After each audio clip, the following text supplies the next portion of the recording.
I should pull up the Reddit, honestly, for a minute. Where's my phone?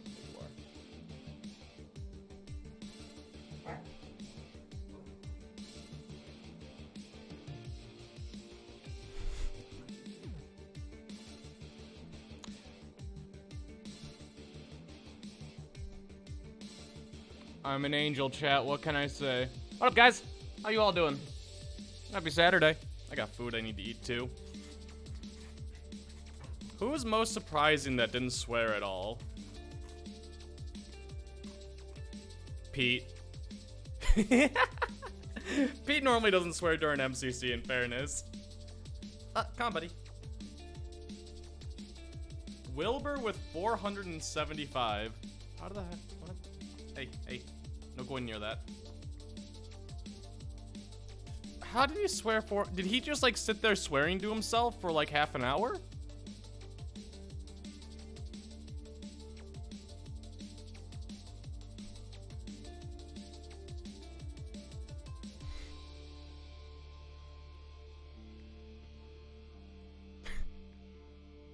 What up, chat? How you all doing? Good morning. Hey, come on. Okay, go on down then. Go away. No. Good boy.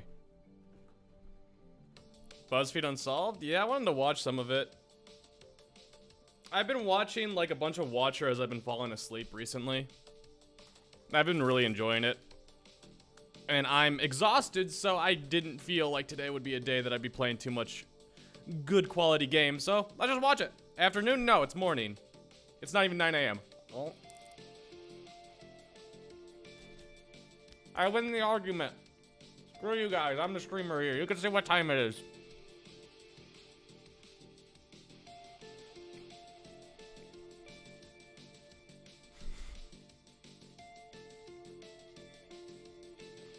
It fits perfectly. The Ghoul Boys?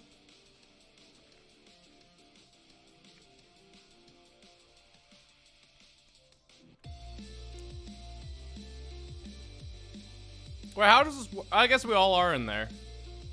I was thinking like, oh, there's 2 from Dream SMP. That should be up higher here, but and there are 2 from Hermitcraft and only 1 from Vault Hunter, and I think only. Oh, is there 2 in? Is Green and Gem in Empires? I have no idea. Krista Ann, thank you for the 6 months. Happy year. Oh, I don't have my notifications popping up. I forgot, chat. I'm a bad boy. I'm such a bad boy. Krista Ann, thank you for the 6 months. Happy year. I appreciate that.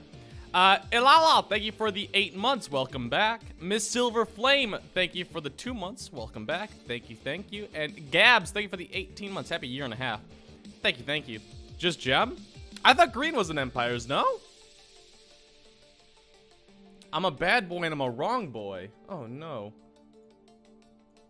No follows. No. Launch. Boom. We good. Killua, thank you for the 2 months. I loved you in Hunter x Hunter. Absolutely loved you in Hunter x Hunter. Thank you for the 2 months. I appreciate that. Swin, thank you for the raid. Welcome, Raiders. I hope you guys had a good stream. Thank you. I appreciate it. No, you a Gem, HBOMB. No, that's Gem. I'm not Gem. Last Life, Vault Hunters, Origins, SMP. Nikki's on Origin. God dang. Are we just Team SMP? Like, are we literally just in everything? You name it, we're on it. Shep, thank you for the tier 3 for 9 months. Happy anniversary, Mr. H. Happy birth. Thank you. Sorry I took a bite right when you stopped. Thank you. Team too much content? I need more YouTube content. I need to figure out what I'm doing with YouTube right now. And Bear SMP. Oh yeah, isn't Nikki in Bear SMP too?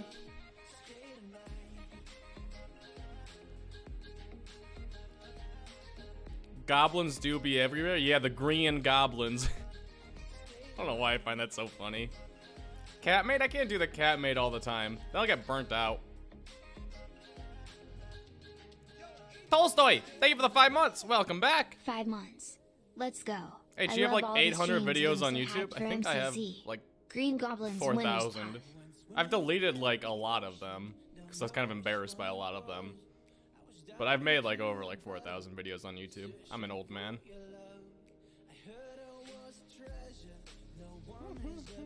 4,000, yeah. I've been doing it for. Ayo. How old is my channel now?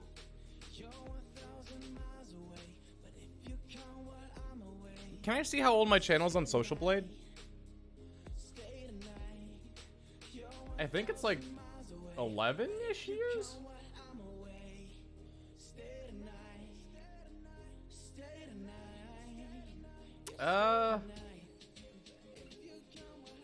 I think there is a way to see it on Social Blade, but I was just kind of hoping it'd be. Oh, date created January 6, 2011. So almost 11 years. In a couple of months, it'll be 11 years. Mahogany, thank you for the 6 months. Welcome back for half a year. Curious, thank you for the 6 months. Welcome back for half a year. I appreciate it. Thank you, thank you. Old, I am old. So is my channels. My YouTube's almost, or no, my YouTube's older than my Twitch channel. My Twitch channel is now 10.5 years. I made my Twitch channel like 2 months after my YouTube channel. Boomer stuff. Yo, level 4 hype train. Anyone got the primes? Any primers? Any primers? Sebastian, thank you for the tier 1. That's not a prime, but we take those. Welcome, HBOMB94 community. Hope you just some notes. Thank you, thank you. We need Lacasse back? Yeah, I'm just bad about asking people. There hasn't been like anything going on in the Dream SMP. Me and Nikki are trying. Nikki's so busy. I need Nikki not to be busy. I need to get Nikki to do the improv with me. When Buzzfeed Unsolved? In a few minutes. Oh. You guys want to do the ghost stuff or the murder stuff?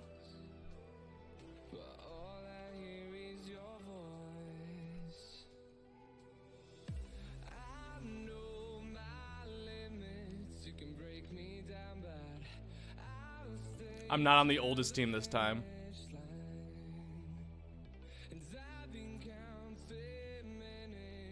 Oh god, I actually can't tell what you guys want more. Let me do a poll. Where's the poll? There you are.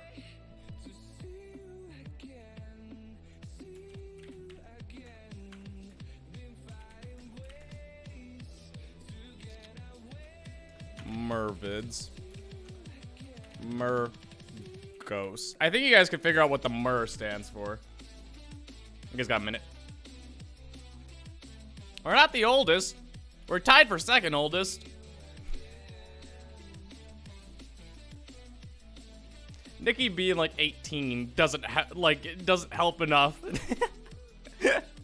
We tried hiring a young intern to be on our team to bring down the age a little bit, but not enough. Cat made. Purple heart, purple heart. Aaron, thank you for the 9 months. Happy birth. Thank you, thank you. H1 pulling up the age? Look, I'm on Reddit. What do you want from me? I was gonna say, Red has to be the youngest, right? Right, no, Phil's on that team. She kinda strange. Thank you for the gifted sub. Belligerent, Miss Belligerent, welcome back for 5 months. Thank you, thank you. Average age is gray. It's mustard. That's Scott's team? Scott, Sapnap, who else is on mustard?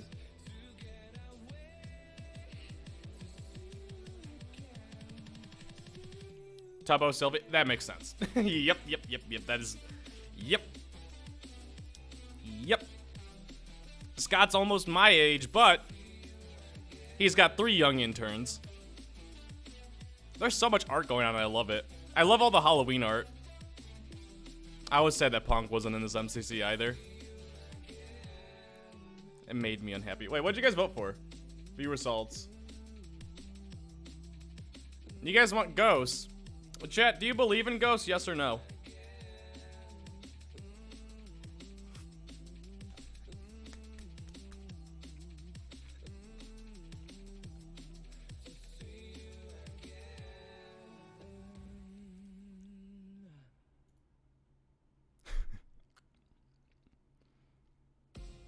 Wait, I'm above S tier? Wait, so H tier is in between S plus and S tier? Oh, that's news to me. That makes me better than everyone. I like this whole HBOMB's better than everyone. That sounds sick. Should I spoil what I believe in Ghost Chat? Should I spoil it? Quig. Quig's not gonna be in this MCC either. There's a lot of people on this MCC.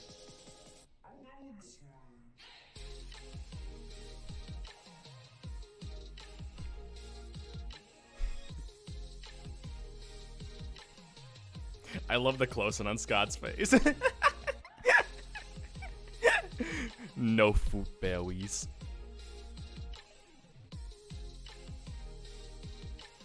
My final event of the year? We got 2 more MCCs, Mr. Ollie Ollingston. Oh no. You can't rewatch Green's MCC 17 VOD for the 19th time. How many views does this MCC VOD have? Tier list of MCC games based on their point dispersion the last time they were played. Wait, what does that mean? The measure of dispersion is essentially the idea is that the standard deviation. Alright, you lost me. Too many big words. HBOMB can't comprehend. There's a reason why I dropped out of college. Since everyone's talking about how BattleBox has been skipped so many times recently, I decided to... When was the last time BattleBox was played? Did we play an MCC 14? I'll look at it in a second. I decided to look into the games that have been skipped the most amount of times in a row. 15? Oh, was BattleBox played at the first, like, 3 games of MCC 15 when I wasn't in it? Because I don't think I played it. Yeah, okay. So I was gonna, yeah, I didn't get to play that. So SG's been skipped. Yeah, SG was skipped a lot. No one wanted to play SG after MCC 9. Me and Footberry's Ren and Fall scared everyone off with how intimidating we were. BattleBox 3 times in a row. MCCR. I don't know if that should count. For canon events only. Bingo, my beloved. Dude, if Bingo was played during MCC 6 or 7, my team would have dominated. Me and Pete playing Bingo together? Oh. Oh. Arrgh. Rocket Spleef? Rocket Spleef makes sense. I don't like Rocket Spleef. I don't think a lot of people like Rocket Spleef. I think there's a small margin of people that actually like playing it. To get to the other side, only twice. Foot Race twice. That was Pete's game. Foot Race, like, there are games that, like, specific players have dominated, like, Dream with Parkour Warrior. Foot Race was a thing before Dream joined, and Pete absolutely dominated that game. That was, like, his game. That was his. Have you watched or reacted to the newest MC Manhunt? No, I have not. I don't think we're going to do that today. Did you react to the Bridge Demon yet? I haven't reacted to anything yet. I'm just letting people join for the second. Fundy loves Rocket Spleef. Oh, that's true. We played Rocket Spleef. Me, Fundy, Nikki, and Burren. What was it, MCC 13? MCC 12? Dude, there's too many numbers. Too many numbers. I wonder what the games are people want to avoid the most.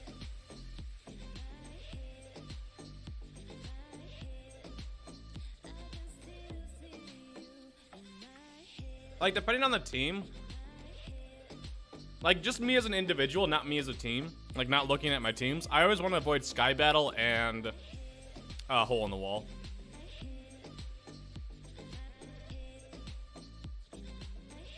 I like that people are saying Build Mart. It ain't Build Mart.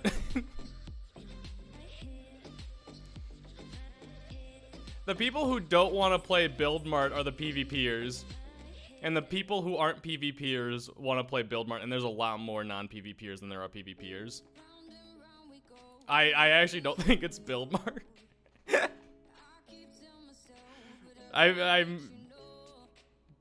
The good Minecrafters like Dream, Sapnap that are good at PvP don't want to play it, And they're some of the most watched people, so it makes sense on why people think that Build Mart wants to be skipped, but I don't think it's Build Mart. SG? I think people are starting to come around to SG now. Like I said, like, this was skipped 4 times, but that was after MCC 9 Blue Bats just dominating it, so I think it scared people off. I think SG is kind of coming around to everyone again. I think. I could be wrong. They're like messing with a lot of the coin variations for it, and I think that's a good thing. Hole in the Wall? No, I think the vast majority of people like Hole in the Wall. I don't. That's just me. I don't like Hole in the Wall. I think the games that people dislike the most, like most people dislike it, probably Bingo. Well, if it was played. Bingo. No one really dislikes Sky Battle, but a lot of people like me are afraid of it. People do dislike Build Mart. I don't like to get to the other side. That's because I'm a boomer. Hole in the Wall is boring to me now. I mean, it's been in every MCC but one. That's gonna happen. And like the only thing that's changed about it, what has changed since MCC 1 about Build Mart? The walls have become different, and the thing you stand on, the platform, goes in the opposite ways. Psych wall, true. Psych walls have been added since then. I don't know, I hate Hole in the Wall. Parkour Warrior? Parkour Warrior was only entertaining from like the really, really good players' perspectives. Like, I'd love to see like a graph of viewership of everyone going to watch Dream. I'd love to see that, or like Pete. Because everyone lost viewers when Parkour Warrior was a thing. Because it was frustrating to watch people fail the same jump over and over again. What happened to Buzzfeed? We haven't started watching it yet. We're going to watch it in a minute. We're just going over some of the things about on the MCC Reddit while people are joining. Yo, Morg! Thank you for the 20 bucks. Why didn't that go off? Sorry then. Oh, it did go off, but I didn't hear it. Thank you for the 20 bucks. Love your streams. I'll be rooting for you to win MCC. Thank you. I appreciate that. Thank you for the kind words and the money. Thank you for the money.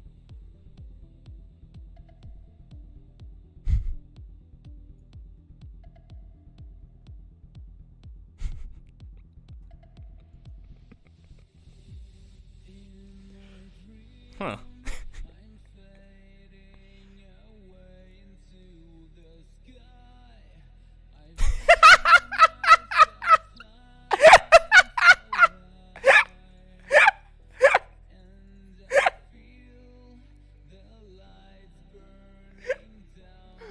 I know how to make mods. Subscribe to me.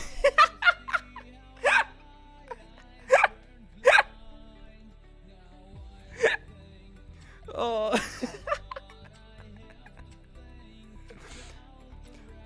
Chat, I know how to play a Pokemon trading card game. Subscribe to me. Thanks. Oh. My mouth. The Skeppy comment? I didn't even finish reading the Skeppy comment. I got to, I do troll videos like Skeppy. I'm like, I can't. What is your opinion of cold pizza for breakfast? It's delicious. I don't think there's ever been like a bad cold pizza. Deep dish cold pizza doesn't work out well. You have to heat it up. Are we vaulting today? No, we're chilling today. I want to relax for a little bit. How do people do this? Is there like a website for this? Is there like a subscriber count history like website? Because I see this so commonly. Like, for whatever reason, like, it'll, like, videos of, like, Dream SMP subscriber count history will pop up. They code it? Like, the website coded it? Or, like, the person who made this coded it? Programs with input, I think. Oh. Interesting. Those videos are satisfying? No. Cause I'm one of the earliest ones always on here. Like I guarantee you, I'm like one of the first. Like, actually, this is MCC. There's probably a lot of people before me, but usually when like Phil's will pop up, and then me and Shelby will pop up, and then everyone just surpasses me. I hate it. When does HBOMB94 pop? Oh, this is 2017. Oh, dude, Philza is old. There's Shelby. Am I gonna be next? Nope, Gizzy Gaza. Wait, this is way back in 2007. Holy crap. 2007, did I say 2017? Whatever, you know what I meant. Run through.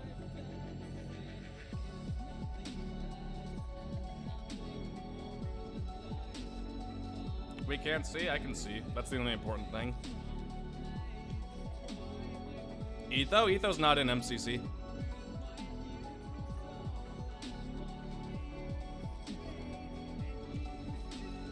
Go on, small beans!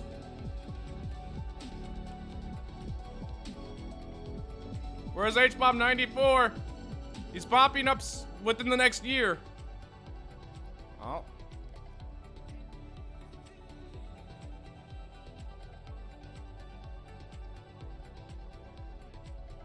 Alright, I'm not top 5.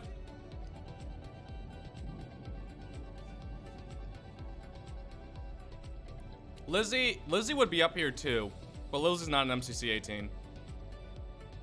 Oh, Gizzy popping off.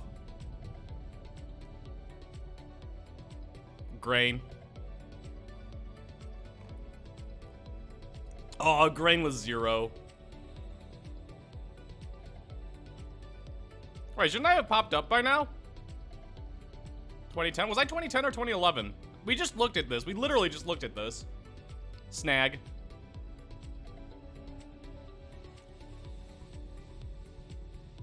Uh-oh. Uh-oh. Uh-oh. Uh-oh. Uh-oh. Pros don't talk poop is coming in. Uh-oh. Uh-oh. Hey! I was like 8th. 5, 6, 7, 8, 9. I was 9th. Hey, I got more subs than Green. That's the only important thing. As long as I'm beating Green, I'm doing something good. That's the only important thing. Alright, let's get on the Buzzfeed Unsolved. Chat wanted ghosts. Okay, what ghost videos do we watch? Do we want to watch the Watcher series? Oh, wait, no, I don't think they do the... Do they do the Unsolved stuff on Watcher? Hey gang, Do they? welcome to Making Watch. Are you scared? No? Dude, if you guys have never seen Puppet History, it is fantastic. Goatman Bridge. This is one of the most entertaining series I think I've ever seen in my life. It's so good. I fall asleep to this stuff. I love it. The Great Emu War, I've watched it.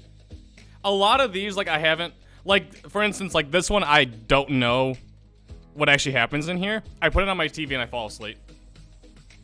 You guys want to watch Goatman? What the hell's Goatman? Goatman... Buzzfeed? The 20 million views! Okay, first question is, why the hell does a goat have... Why does... What is a goat man? And why does he own the bridge? I'm so nervous. How can you be nervous with a beautiful sunset like that? Because I know it sits underneath it. Nighttime, goat man. darkness. And demons. I hate demons. Hey. It's the bridge. Yeah, I could see that. There it is. Completed in 1884 to span the Trinity River tributary of Hickory Creek. This bridge was built as an important link between the two economic centers of Dallas and Denton. I don't know what the hell Denton is. Is it really that important? The bridge was one of 8 authorized for construction by the Denton County Commissioner's Court in 1882. The span was constructed near the small town of Alton, which had served as the dude. It's hard to like pinpoint where it is on there. Captions, please. Sure. The scary thing is whenever like you're watching like a ghost or demon story, whenever you see an important link, that's kind of terrifying. I don't want to read this anymore. Ready? Yeah. You go first. God damn it. I'm on. How you feeling? You did it. Chat, I'm not afraid of ghosts. I am afraid of heights. And I do not want to walk on that bridge. Hell no. Some of the stuff I've seen them do, like they've been into like caves and jails like with a bunch of bats in there. Hell no. I'm terrified of squatters, dude. Squatters and bats. Bats have rabies. Hell no. Is a cool bridge? Cool doesn't mean it's not uncomfortable and like scary that you're gonna fall through. Have they ever talked about like they have to go like reserve this? Like they have to be like, yo, we're filming here. What's the legal procedures, that kind of stuff. Have they ever talked about that, like with the whole squatter situation? Like that's gotta be something that like you genuinely have to be afraid of. Like if you're going into somewhere that's spooky and like haunted, like I would be terrified that just like a homeless guy pops out or just a guy pops out of nowhere. That's just no. They were dolls, but what? I'm not afraid of ghosts, I just hate being dirty. That's another thing. There's gotta be like tons of cobwebs just waiting at all corners when they're going into somewhere specific. This place, nah.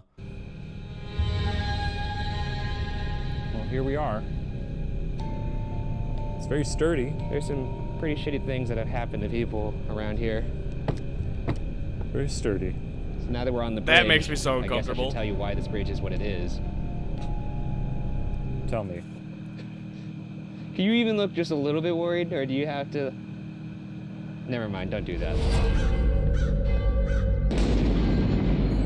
This week on Buzzfeed Unsolved, we investigate Old Alton Bridge, aka the Goatman's Bridge, as part of our ongoing investigation I love the phrase Goatman Bridge. into the question, are ghosts real? However, tonight, this bridge and the woods that lie beyond it are said to harbor something much more sinister. Demons! So yeah, it's a demon. As I've stated before, I will only do one demonic investigation per season, so behold, this season's sacrifice. Do you even like sitting on this bridge? Do you not like No, I don't like it, so let's just get it over with. You've got a glazed look in your eye. Yeah, I'm fucking nervous, man. I feel like I'm gonna vomit. God. I love it. In 1884, Old Alton Bridge was built in Is Denton, the Goatman Texas, supposed to be connect on the top town of the Alton bridge to or, like, Denton. underneath? I kind of Alton was assumed a tiny underneath. town that originally consisted of one person when it was established in 1848. Those were the days when one person could land somewhere and say, Yeah. this is a town now. He's Law and Order. Welcome I'm to Tom. Doctor. Shaneburg. to Shaneburg. We're all assholes here. None of us Shanesville. believe in ghosts. Yeah, yeah, yeah. Population me. It was chosen as the legal center of Denton County. After the county seat was moved to Denton, residents of Alton moved to other towns. I love the phrase someone put in my chat. The Goatman is everywhere.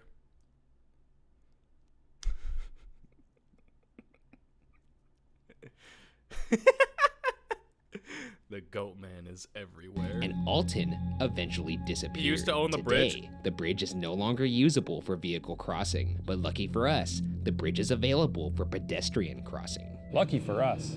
I don't know why I phrased it lucky for us. That I think I was feeling brave when I wrote this. Yeah, this isn't lucky for you at all. No, in fact, I kind of wish this bridge was torn down like Alton. That's the thing about this bridge. No one knows why there's this specter of darkness, like, just sitting on it. Oh, you mean why the demon is here? Oh, he just hangs Yeah. out? I'm gonna try and avoid saying demon as much as I can. At Demon? You think a I'm demon not- hears the word demon? Yeah.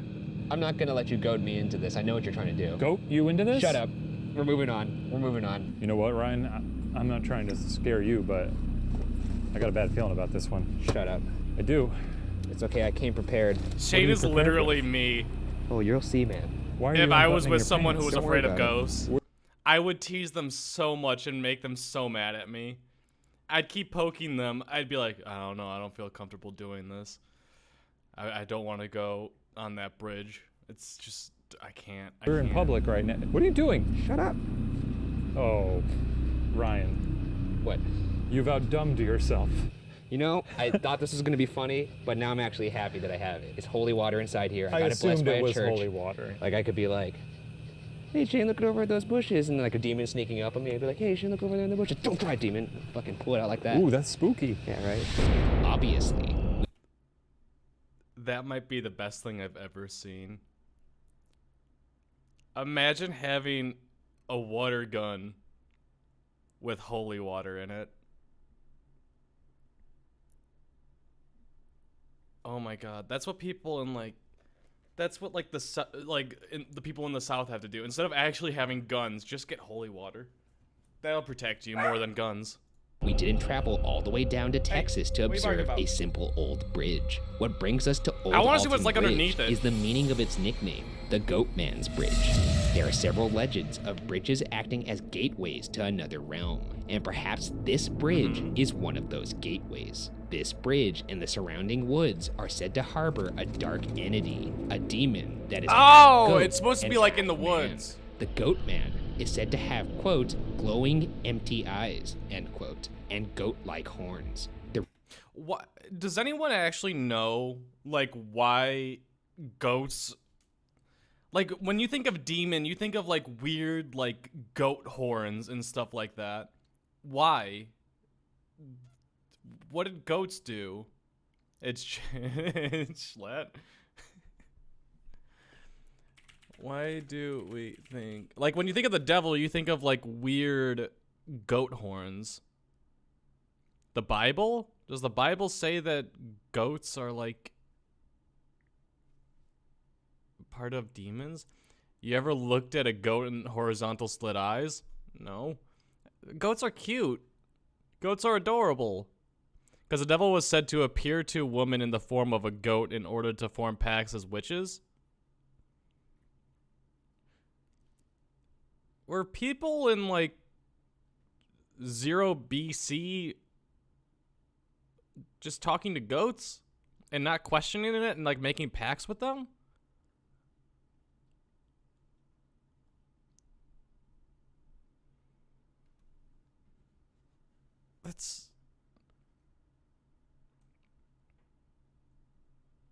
It's a hybrid. I'm glad someone in my chat. I'm gonna stop. They're I'm gonna The stop. reason for this I'm gonna stop. entity's existence has many iterations. One common story is that Satanists have carried out rituals on the bridge that opened the door for this demon and perhaps others. There is like records of people practicing rituals in this forest and on the bridge. Yes, people like you. How am I the same as a Satanist? Because you believe everything they believe. Yeah, but I respect it. I stay away from it. That's the Two opposite. sides of the same coin. Yeah, and you just got to decide which side you're on. I am the whole other coin. Which coin would that be? Just like a chill-ass wheatback penny or something. Another popular I don't story know what that even is that a means. successful African-American goat farmer was hung on this bridge by angry Klansmen, returning from the dead as the Goat Man. However, this version of the story is impossible, as there's no historical record of this goat farmer even existing. You And ever looked a furthermore, goat in its demons are horizontal preternatural slit beings. Why did that pop up so late? What the heck? Clubs, resub, donations, bits. Weird. I don't know why that notification popped up so late. And therefore not human. Do you think Father Thomas ever watches these videos and is disappointed in you? If these places you're going claim to have spiritual attachments, I would do nothing to invite them to somehow show themselves or taunt them in any way. Perhaps. Probably. I've kind of directly disobeyed him in terms of communicating with ghosts and spirits and entities, but I'm doing it for the betterment of the science. You gonna ever visit him again and show him what you've done? Yeah, I think I would. Like, for instance, for the betterment of the science.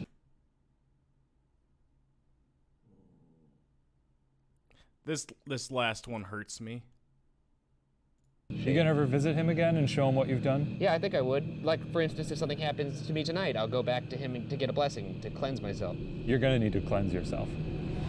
But tonight, we're not here to find out why this demon exists. Our goal tonight is to make contact and hopefully capture evidence of this elusive and dangerous demon to prove that it's real. We can only hope that evidence doesn't come at a great cost. Any demons here? Got any demons out tonight? Any horny boys or whatever they... Horny boys? They got horns. Let your presence be known. Say something.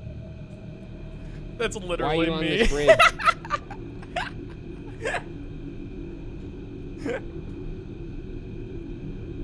Any horny boys? You ask questions. Why are you on this bridge? Goat man! You feeling that? Feeling the goat man energy? I don't like when you say his name. Feel some goat vibes? Yeah, You let me may just not get like my- this. I'm gonna try and agitate it. I'm just gonna go. Go. You do what you gotta do, and I'll do what I gotta do. I'm just gonna be as crude as possible here. Cool. This is, I think this is a very Chicago thing. I don't know why, but I can just tell that Shane lived in Chicago for the vast majority of his life. It was like the same thing with Keith from the Try Guys. I literally like just watched like a video of him like eating everything from the menu, and I'm like, he's from Chicago. And then later on, I found out he was from Tennessee, and I was like, oh, I'm wrong. I'm an idiot. And then I found out that he went to college in Chicago. I'm like, makes sense. I don't know why, but you can kind of figure out who's from Chicago, and I don't know how I pinpoint it. It's just kind of one of those things where I'm like, you remind me of someone from Chicago. You've got to be from Chicago. Cool. Fuck you, goat man! Holy shit, dude. Is that good? I thought you were gonna build your way up. No. I just right out of the gate. Why build up? If you don't believe, then there's nothing for you to be afraid of, right? You could be as big a prick as The you want. vibes, it might be the I'll stand vibes. I over think here. you're right. Goat man, I'm dancing on your bridge. It's my bridge now. Holy shit. You hear that?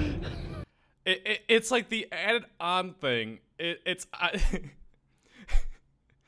It's like he doesn't stop. It's like Chicago's known for the improv, and it's like I'm dancing on your bridge. Are you want mad? me off this bridge? You're gonna have to kill me. It's like there's You added have to stuff throw to me it. off this bridge yourself. You did throw somebody off the bridge once. Look at the way I dance on it. I disrespect your bridge, goat man. He's taking names right now. You hear that, goat man? He's You- sharpening me his and little Ryan blades. Bergara own your bridge. I now. don't. No, don't loop me Yep. into your shit. Yep. Stop looping me. I hate when you do this in Well, the then demon tell places. him. Tell him you're not part of this. I'm not part of his little charade. You're talking to goat man now. I see what you've done. It's goat man entrapment. Goat man. I'm not with him. They're gonna put my name in graffiti. Oh my god. Okay. Children will come here and tell tales of me.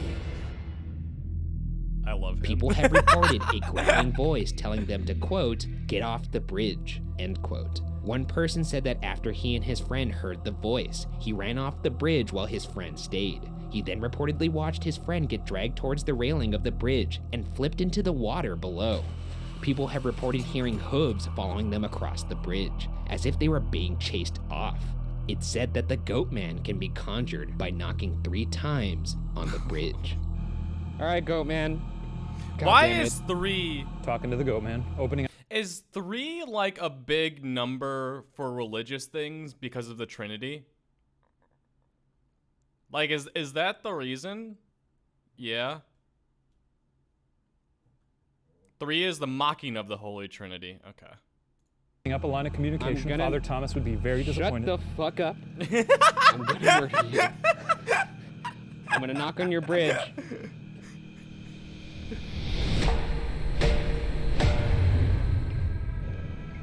Now it said when you do that, you can see his glowing eyes.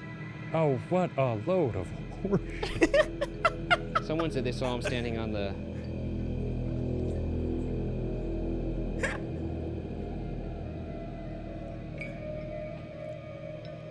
Oh.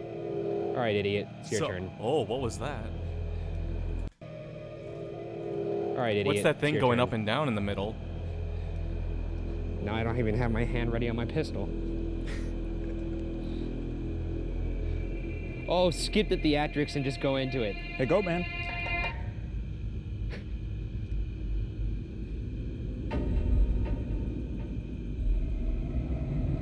You know, if you want me off your bridge, you're gonna have to throw me off. Oh, what was that green light?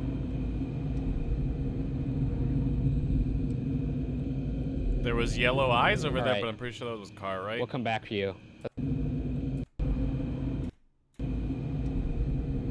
Oh. All right. We'll come back for you. Let's go into the woods. Car. Oh. We'll be back, Goat Man. This I would be After all, terrified this is of. our bridge now. Okay. That's how you get them, though. I don't. That's not how you get them. Shut up. You gotta admit, that's an effective No, it's technique. not an effective technique. It's a way to get killed. He's probably getting upset, though. This is a serious thing. Perhaps more foreboding than the bridge is the woods that lies beyond it. It is rumored that for nearly a century, people have disappeared near the bridge or in the surrounding woods. In addition to the Goat Man, people have reported seeing the ghostly figure of a woman and hearing a woman's voice or laughter. There has also been sightings of strange lights. Jesus Christ, dude. When's the last time you Dude. walked into a dark... The woods are terrifying. Anon, thank you for the $10. Is a cat made a form of cryptid? I'm not Googling what exactly a cryptid is. 100% not. I would never do that.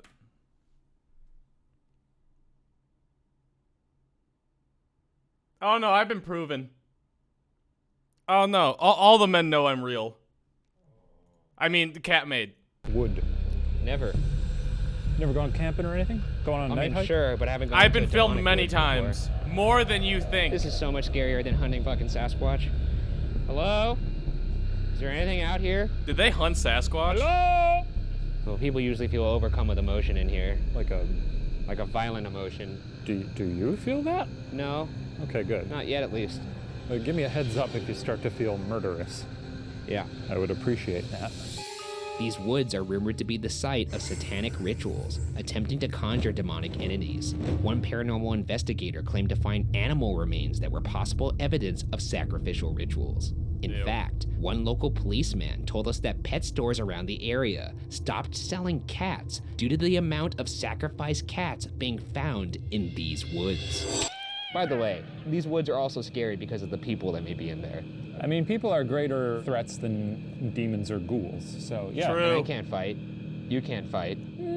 I got a lot of limbs that are very, No, you're like one of those car wash. I don't bully even want to things that's talk out about front, what they just just said. I wiggling just want to around. skip over that. But if you see that in a fight, if you see this in the middle of the night in the woods coming toward you, that's scary. No, it's not. Yeah. I feel like that guy is whacked out of his mind. You would not, yeah, you would run away.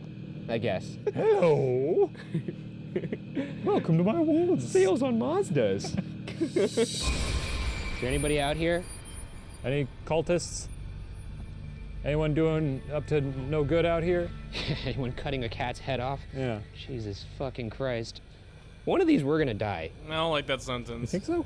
Yeah. You hearing some over there? Yeah. Oh shit. There's something over there. I don't know what it is, but the bushes are moving. Bush just moved. Hello? Hello? Bear. Hello? Oh god. I did see that bush move. What's that? Did you hear the scream? No. A scream. Oh god, my mind's starting to melt. I did see that bush move. I did see that bush move. Hello? Who's out here? What if we just make it seem like we're in on it? What do you mean? We're here for the cult stuff? Oh, I see what you're doing. Yeah. We saw the ad on Craigslist. No? God, it feels weird to even joke. I'm like so fucking scared right now. Are you really? They wouldn't be hiding in the bushes. Could it just would be a they? goose? Oh, sure they would. What would be cultists, scarier, Ryan. chat? Just a human comes out of that bush, or an angry goose? I feel like I'm scanning. Have you like ever a seen an like a angry goose madman chasing right now. after My you? eyes. I keep collecting spider webs on my face, and now I'm just sort of immune to them. Madman right now. My eyes. I keep collecting spider webs. on my face. I'm just Yeah. letting them accumulate. Well, you are just a giant stick walking around. That's true. Oh, this looks fun. It's an odd collection of branches. Looks like a witch lair or something. Swans are Well, scary. there are I've spirits never in been here, attacked by a swan but yet. they obviously Yet. are overshadowed by the demon. Do the demons like tell them to quiet down? Is that how that works? There's like a hierarchy? What was that? Like a hierarchy. What was that?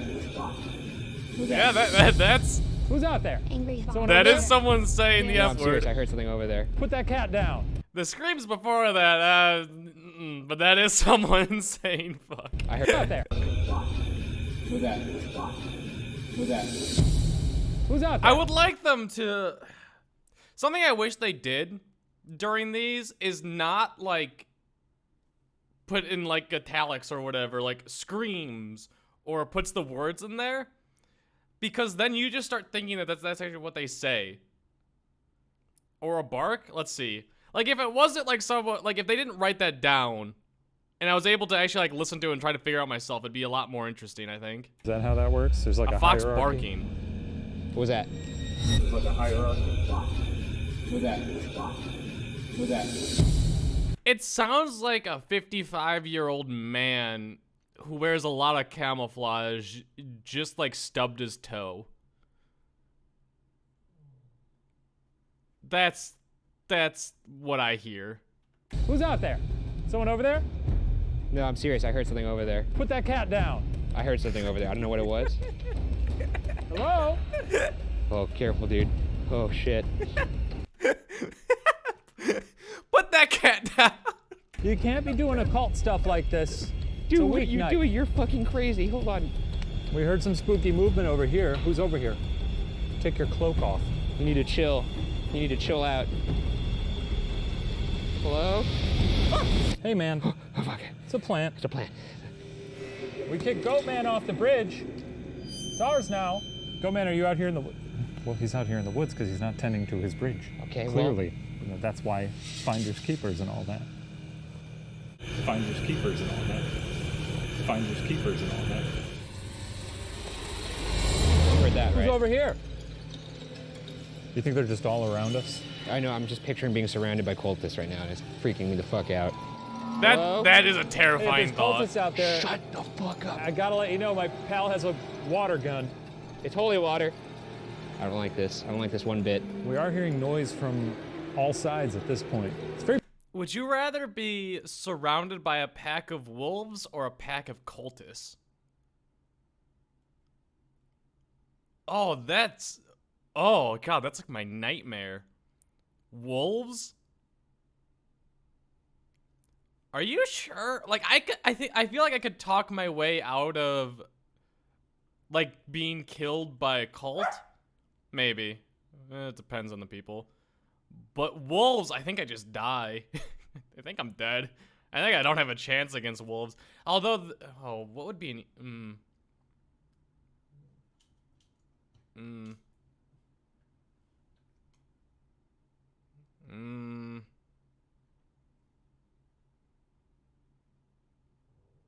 Climb a tree to get away? From wolves?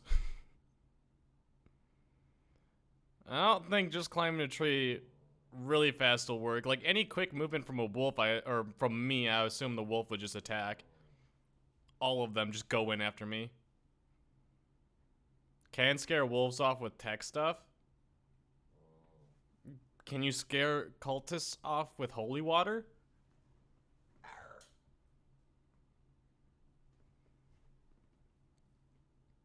Blair Witch.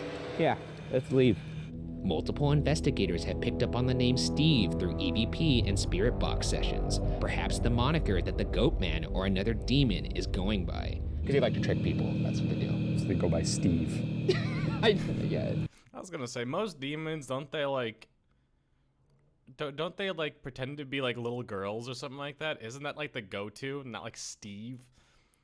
And I can't help whenever I picture Steve as little Minecraft Steve moving his arms like back and forth, like walking towards you. Steven something.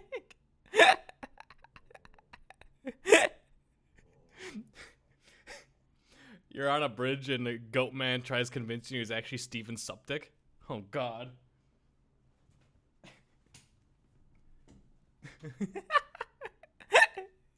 Steve the Goat Man. Steve the Goat Man. Are you sure that's just not his full name is just Steve Goatman? It's just a guy who lives a block Some away. of them, I think. No. Hi, I'm Steve Goatman. What?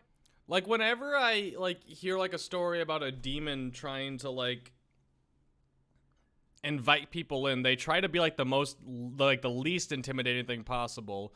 So they, like, tend to be, like, 8-year-old girls or something like that, don't they? Or they like pretend to be the body of them or something weird like that, right? I'm not just making that up. I feel like I've heard that. Maybe is that The Shining that I'm thinking of? I'm Steve the Goat Man. A woman in distress? I don't think I've ever heard it be a woman. They pretend to be little girls. Demons try to take the form of a child to trick people.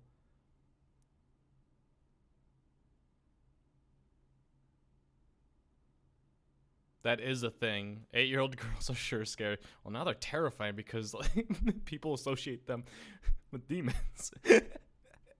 That's just Hollywood, is it? Well, it worked on me apparently. Children be creepy though. True. Why not pick like a name that strikes terror, Like Sally. Sally's actually scary. It's a little girl. What's a scary name? Darthalix. Mercifax. Marsolomon. Marsolomon? Balthazar. Balthazar is a pretty good demon name. There's a lot of names. These all sound like demons from World of Warcraft, and I kind of love it. Other than Steve is what I'm getting at. Yeah, it doesn't really strike fear into the heart. No, my dad's name is Steve. Overall, this Goatman entity and or the possible other entities that lie within these woods and around this bridge are said to be extremely dangerous and physical with those who encounter them. People have reported being thrown, dragged, and struck. Multiple people have claimed to be scratched 3 times, a reportedly common occurrence in demonic attacks that is symbolic for mocking the Holy Trinity. People have also claimed to be overcome with intense feelings of aggression and violence. In one instance, an investigator had envisioned murdering her entire team of investigators. This is your new favorite thing, spirit box. Yeah. Spirit boxing. You haven't used this on a demon yet, though. I have not. Are you more concerned about that? A little bit more concerned, yeah. This is directly against what Father Thomas would have told you to do. Yeah, you're probably right. It's gonna be loud.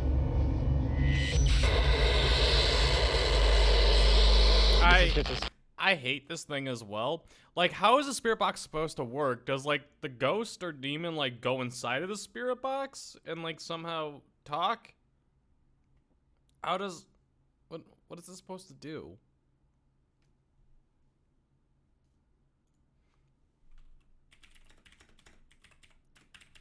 Spirit box. Pick up radio frequencies or something.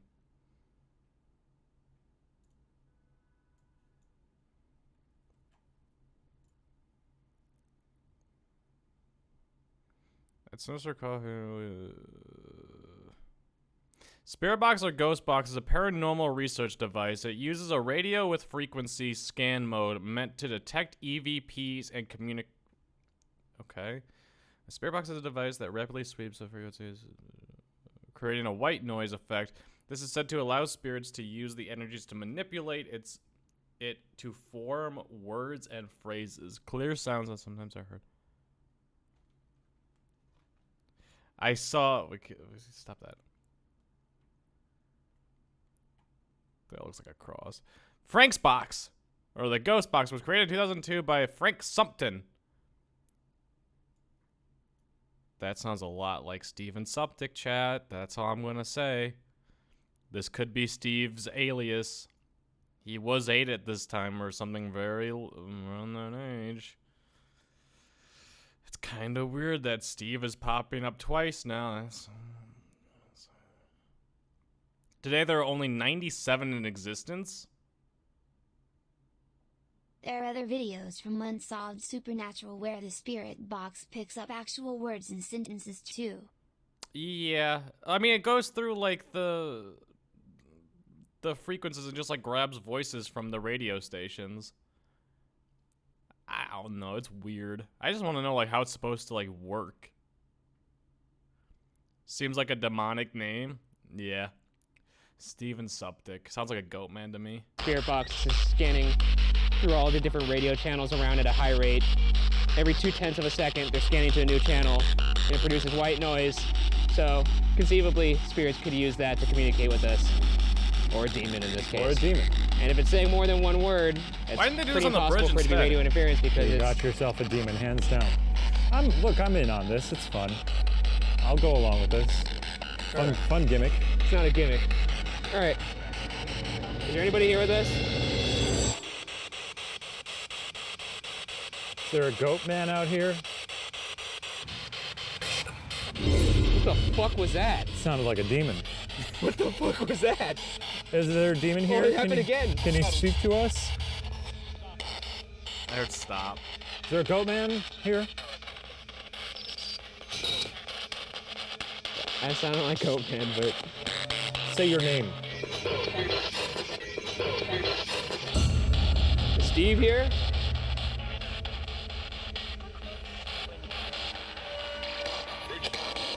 I heard Bridge. And I heard Steve.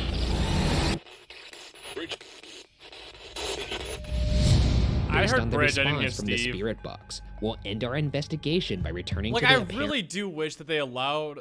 Like, I hate that the italics pop up so that, like, you read that and you're thinking it. Because it's like when you, like, oh, Steve, and then it's like, Nyeh. It's like, oh, he just said Steve. epicenter of the activity, the bridge. Once there, we'll perform a ritual that I have never done before. Like, the second in time my it goes life. through, We and did. you think you're Steve, I've done it sure. before. It's a blast. I'm sure you did it as like a party trick, like a little parlor trick. You just went down, had a couple brewskis. That'd be fun to play with a Ouija board. It's not a toy. It is a it's, toy. It's made by a toy company. They do sell it at Toys R Us. True, but it's not a toy. I'm just saying I'm scared to use a Ouija board in the comfort of my own home. I never thought the first time I would ever use a Ouija board would be here On a demon bridge. on a Are demon they actually bridge. going to use a Ouija I'm about to board? die for the internet. This is a doorway we're opening. We're calling for everything to Oh, come they here. even put This is what we're kids. doing. All right. Are they the Satan? This is... What the hell? This went from 0 to 100 real quick. What are you doing, Link? Why you look so suspicious? What'd you do? Are you up to no good? So protect yourself. I'm gonna do a salt circle around us. You've really thought this out. I wanted to be as safe as I could. Wasn't gonna go into this like an idiot. This is What great. what I does love salt it. do, chat? I know that in what's the ghost game? Phasmophobia, like you use it to like see the footprints. Or something like that. I might be wrong. I could be wrong. I think it's something like that. It's too spicy for demons. Oh, protection? How does it protect? It's too spicy. Do demons like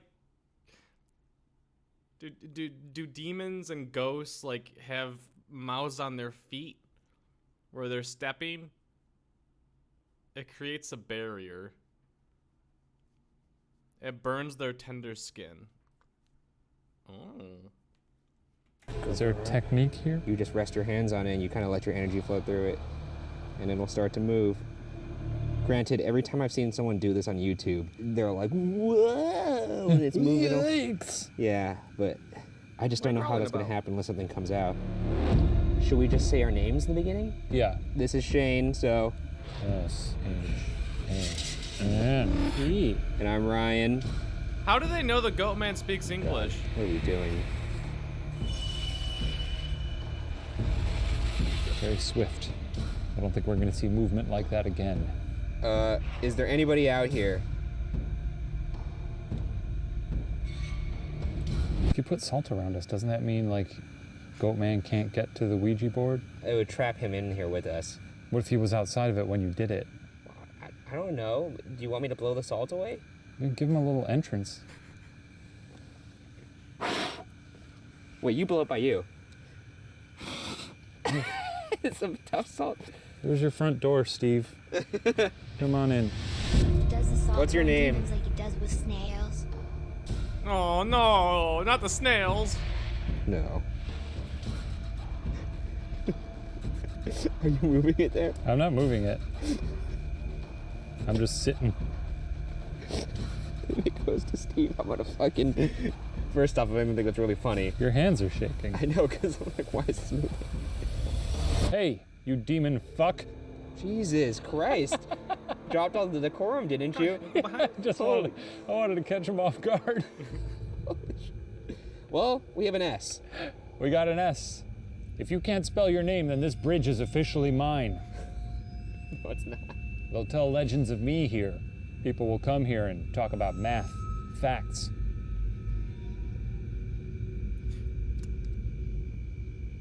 S-E? For a second there, I thought I was going towards G, but now it looks like it's F. As of. Fuck you. All right, This is your last chance, demon. If you're here, tell us your name. And again, you know the deal.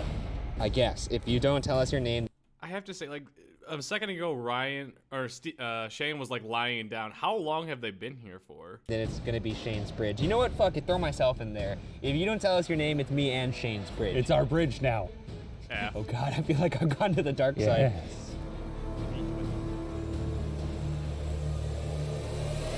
Well, My bridge. Ouija boards suck. We gotta close it. We gotta close it. So yes. G O O D B Y E. Goodbye. Goodbye. Well, it's time to close this up. Let's close shop. You're not gonna say mean things to it on your way out? Well, now I feel like I've conquered it a little bit, but Yeah. here, let me try saying goodbye to it. How about that? Just gloat a little bit. This is a win for you. Well, demons, Did he It's just been fun. spit on the? but how about that? Just gloat a Did he just spit on the Ouija board? little bit. This is a win for you. Well, demons.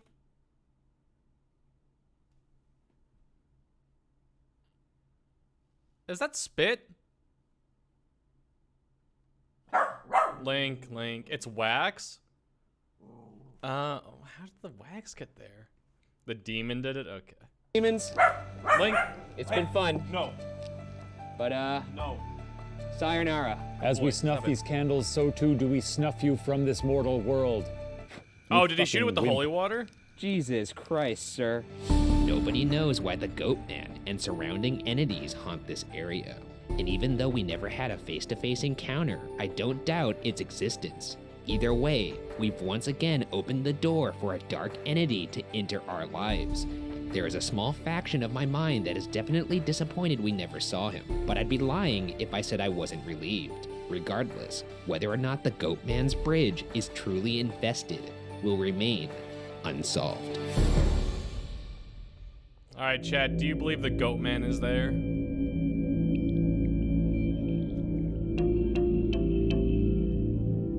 Oh no.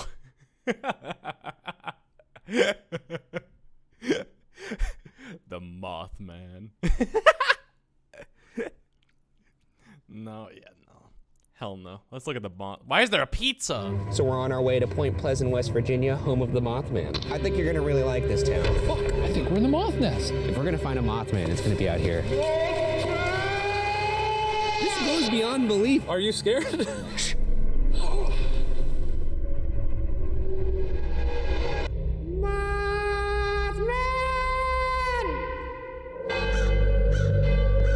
There he is. Mothman. This week on BuzzFeed Sneak the Unsolved, we travel to Mothman? Point No, Sneak's Pleasant, a West blueberry. Virginia, as we dip our toes back into the cryptid pool again to search for the famed creature, the Mothman. Oh, very impressive. Can you see that? That's good. You'll see firsthand Yo, when we travel Angel. to West Virginia, which we're gonna do soon after I. Is Mothman the only reason to ever visit West Virginia? What do you need these? Well, these are my Mothman gloves. I use these to catch them. Look at the grip. I'm gonna grip them by the talons. You need those to read the. Yeah, let's get into it. The Mothman The is song a by John cryptozoological Denver. John creature Denver. that is thought to have True. made its first appearance in 1966.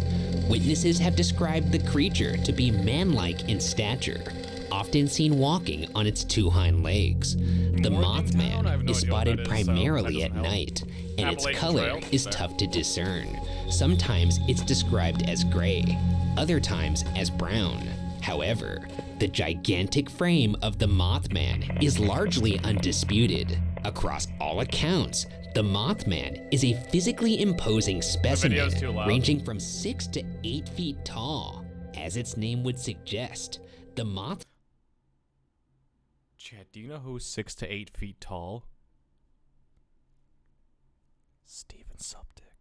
Man is capable of flight, sporting two enormous wings with a monstrous 8 to 15 foot wingspan. One chilling detail that is reported in many sightings is the It's just Mothman's weird unforgettable and that we go from Goatman to Mothman, and Steven Subdick manages to fit his way into both of them.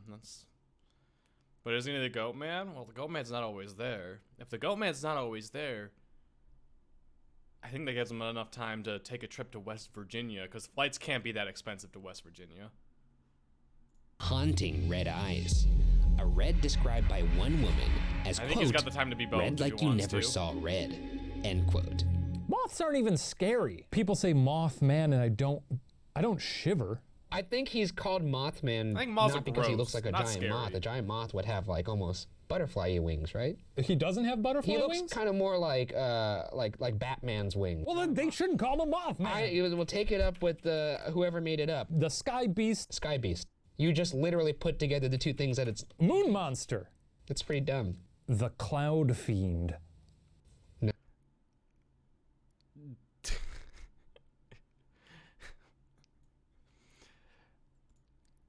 New YouTube name. Yeah, I don't mind, like moths from like behind are kind of cool, but their faces are really gross.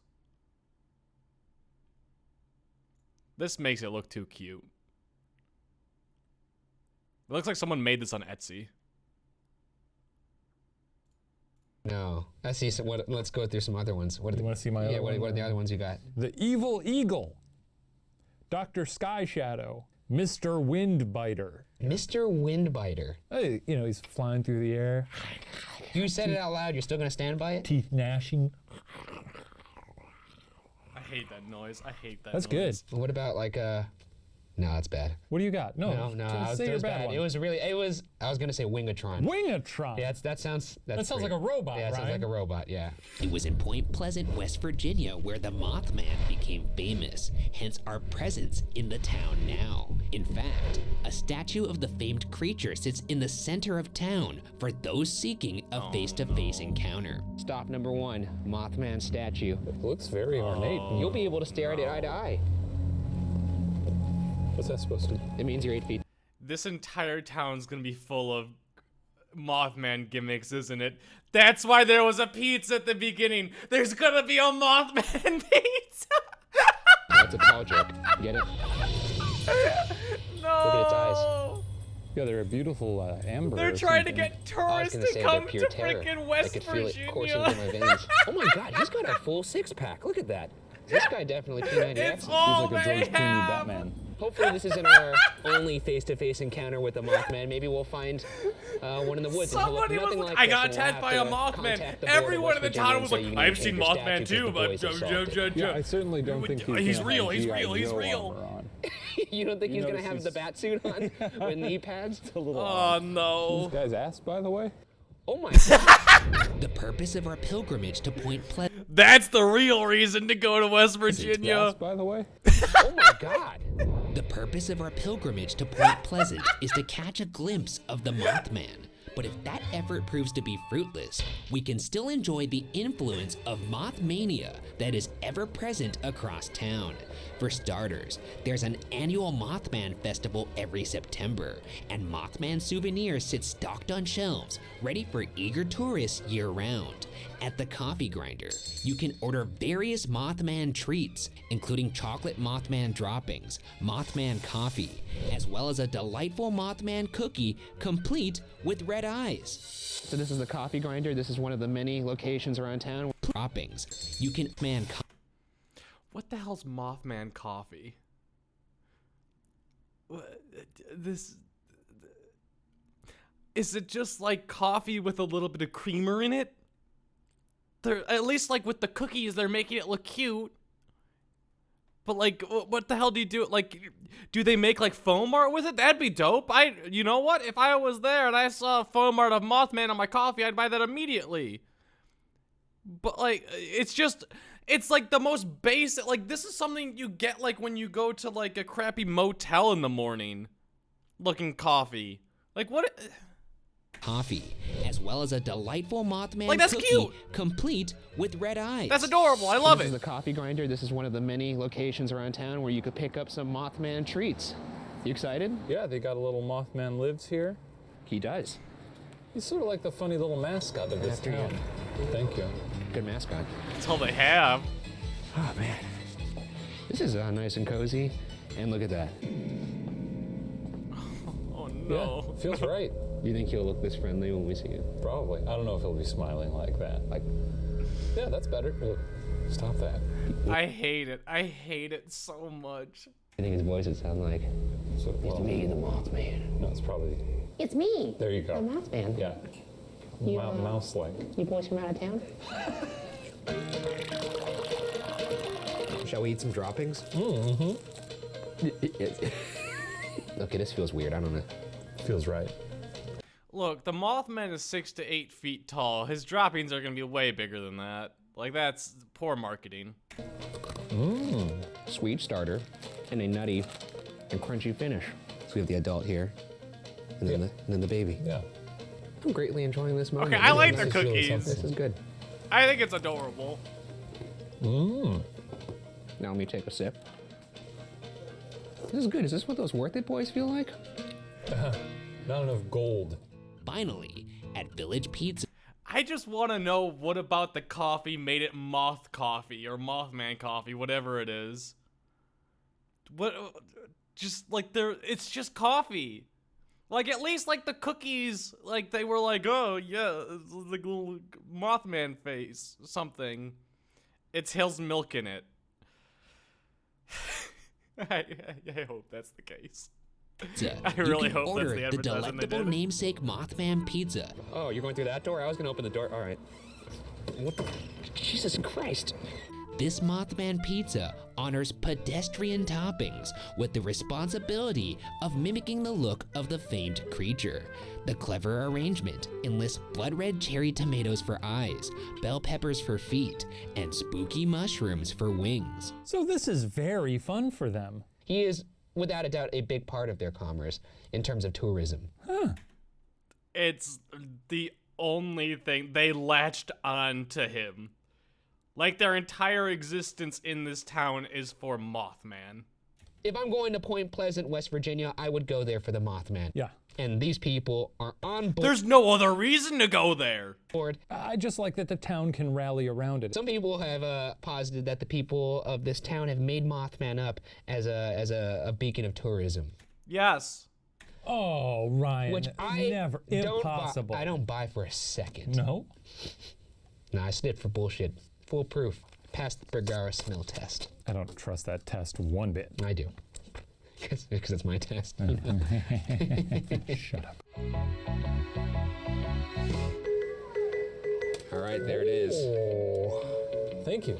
He's looking at me right now.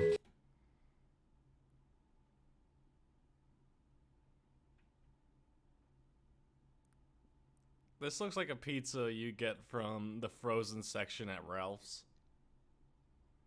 Yeah, those beady little eyes. Those They kind beady of look little like eyes. yours. Look at me now, Shane. What do you think of me? I like this guy. I like his vibe. Oh, thanks. We got the wings right here, the torso, this little bell pepper Two feet. little legs. That's amazing. If I saw this in the woods, I wouldn't necessarily be all that scared. Actually, the eyes would be pretty terrifying. Okay, Yeah, casting those are with actually 14 months. Thank you, thank you. I like it. I dig it. I can't wait to eat his body. I call one of the eyepieces. There's only two of us here, so I'm gonna obviously get the other one. What were the eyes again? Bell peppers with tomato and olive? And then like a bunch of mushroom. I'd go right for the mushrooms. There's the wings.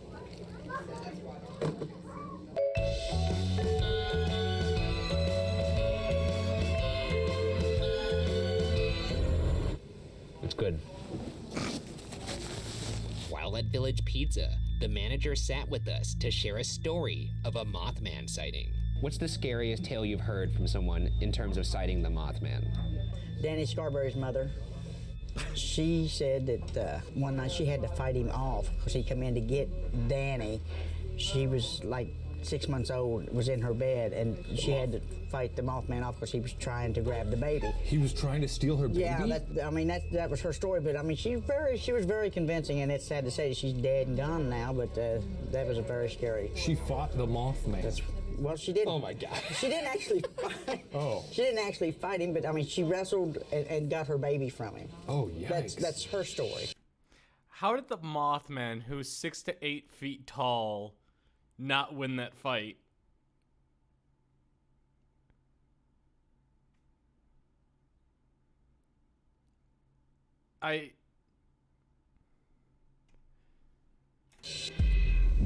Well, that was educational. It was good. Got my souvenirs. It was good. Like, imagine Batman breaks into your house and tries stealing your baby. These two Do you weirdly think you're gonna win the optimistic fight pilgrims over your are ready baby? to embark on Like, our you'll do your menacing best. Mothman mission. Let's begin at the main sighting that started Mothmania as we know it. But like, so this is the McClintock Wildlife Management Area. This is the area of the main sighting. This looks like the kind of area you Holy see, water gun, a true. Mothman. A Mothman, exactly right. Sparse. wait, is Mothman a Not a lot demon? of people out here. Yet there's parts that are densely wooded. Or is this like hunting Sasquatch? It seems like a good road to be terrified on. During World War II, 8,000 acres of a wooded area near Point Pleasant, West Virginia, were employed to manufacture and house explosives. The A cryptid? explosives Oh. were housed in concrete igloos dispersed across the land. Man, I was hoping there was a demon. After the war, the effort was abandoned, and the area was partially converted into a wildlife preserve that is now known today as the McClintock Wildlife Management Area. In the 80s, it was uncovered that byproducts of the explosives had critically contaminated the land. And yet, to this day, the igloos So it's like a and some of their Spider-Man. hazardous materials remain. Some speculate that Spider-Man this thing going contamination on here. mutated local birds into what would eventually become the Mothman. But that's purely speculation. I don't think that's how that stuff works. I think usually if you come into contact with maybe something radioactive or something, you die. Or you turn into the Mothman. I mean, what are the odds of it? Optimistically, Zero. you turn into Mothman. We'll park here and then we'll make our way out into the wildlife preserve. Can you go there? Do you want to go? It's daytime right now, but You get 2 vacations a year. For one of those vacations, are you going to Pleasant Point, West Virginia to go into a woods looking for Mothman and then enjoying that delicious looking Mothman coffee and Mothman pizza? Is that what you're doing with your one of your 2 vacations? Like, you don't want to go to like Paris? You don't want to go to like Chicago or Los Angeles or New York or Hawaii. You want to go to Pleasant Point, West Virginia. Oh, God. Budget option? Dude, if you're going on vacation, like if you're getting a week off, would you rather stay home or go to Pleasant Point, West Virginia? You better bet your ass that I'm sitting home and playing on my Nintendo Switch in my bedroom watching some terrible TV, rather than going to West Virginia.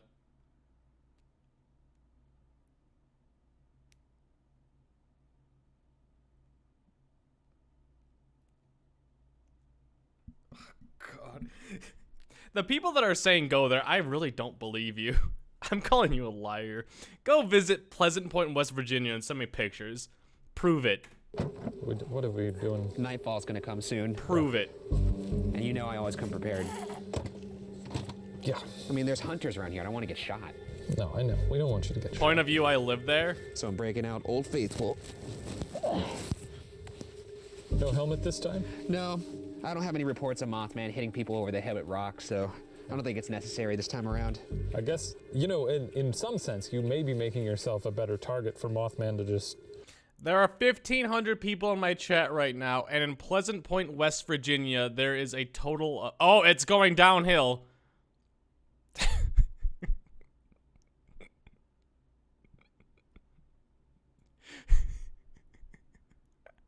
Well, maybe fly I'll out of the lure sky him out. and grab you by his... 2018.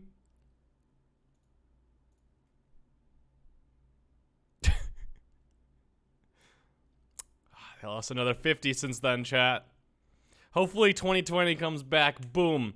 This video got 12 million views. Helps them bump it up.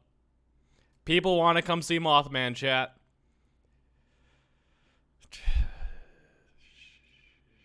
his talons. Maybe he'll be a lot like Bigfoot and be like, oh, what a colorful vest. Corey, thank You you for could just 22 try and months. Bro down with Mothman too. Oh, yeah. Happy 22 I didn't bring a months. beer for him. He Party doesn't face. strike me as a Happy beer 22 type. He months. strikes me Thank more you, as a thank wine you. guy.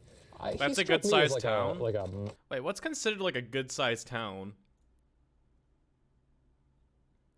Like, I lived in Chicago, but I lived near Niles, Chicago population. This was considered a small population. A small place in near Chicago. 101,000. Currently declining at a rate of minus 0.68. Let's go. This place sucks. How about like Skokie? Skokie is 63,000. Evanston is another one. Oh, it was spiking, and now it's going back down. People are now realizing that Chicago is trash. Stay away. Go somewhere more fun. Go save money. Taxes are way too high there. There's nothing to do. They have the Bean. Oh boy. The one thing in Chicago that's worth going for is the pizza. Everything else sucks. That's small? Yeah, dude. I've lived in big cities, to be fair. I don't want to live in small cities. Like, I've lived in Chicago, Phoenix, and Los Angeles. Those have been my three. How is 63,000 a small city? Because that's where that's in comparison to everywhere else I've lived. Like, Phoenix, population. No, not population growth, just population. 1.63 million. Los Angeles. 4 million. Chicago. 2.7 million. So, like, those are the three places I've lived. Anything... like, if you tell me a town or city has, like, 4,000, that's, like, nothing. Like, do you guys even have, like, a Home Depot there? Like, would a Home Depot survive in that city? I think a Walmart would. That's about it. To be fair, with 80,000 people, you pretty much know everyone. I'm not sure about that one, but not the Home Depot. Town I was born had 789. I'm assuming you left. 800 people, not 800,000. Still, I wouldn't meet everyone. I'd just leave them. I'd just be like me. The American City boy. I mean, like, I'm very homebody. If I live in a small town, I would just never leave my house, and I'd get very depressed very quickly. I need things to do, or else I get very sad. If I lived in a town with, like, literally, like, 4,000 people there, and the one thing to do was go to a pizza place to get bell peppers as eyes of the Mothman, I think I'd go insane. Just field mice kind of guy. Despite the dangerous material stored there in years past, in 1966, this area, often called the TNT area, was a popular destination for local youth. As such, on November 15th, this is where the bad boys of Pleasant Point would go. Steve and Mary Mallett and Roger and Linda Scarberry were enjoying a leisurely drive through the TNT area. Unfortunately, their amusement would come to a screeching halt when the two women, Linda and Mary, spotted a figure near the TNT plant. The Linda...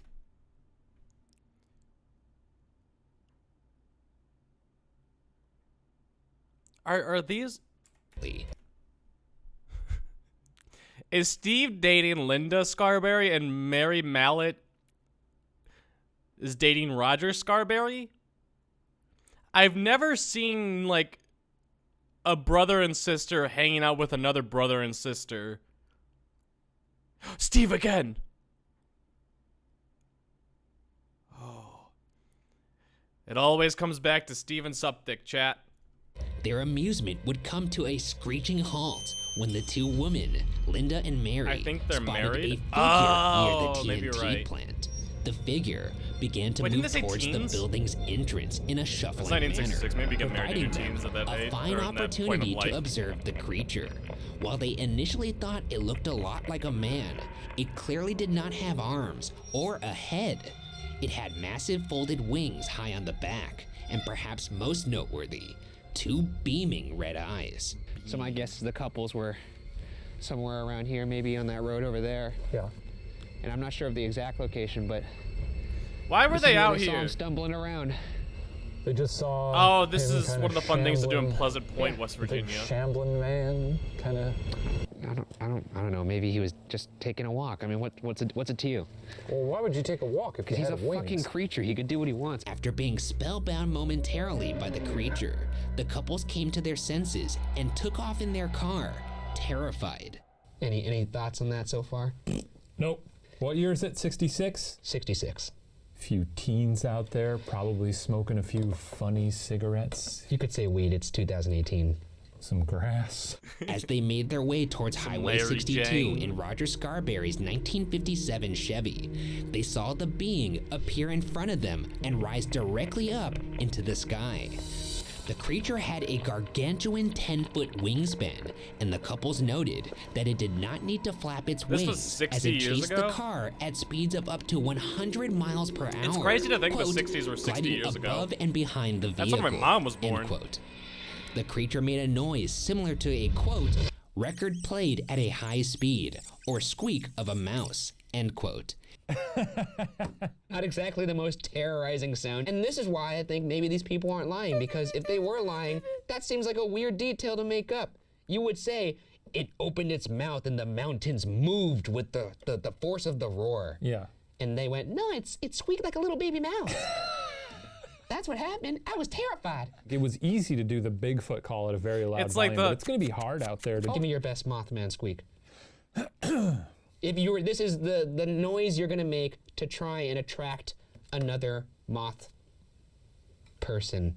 I'm going to try two different approaches to this. Okay, I can't wait to hear One's both. going to be an exhale, and then one's going to be an inhale.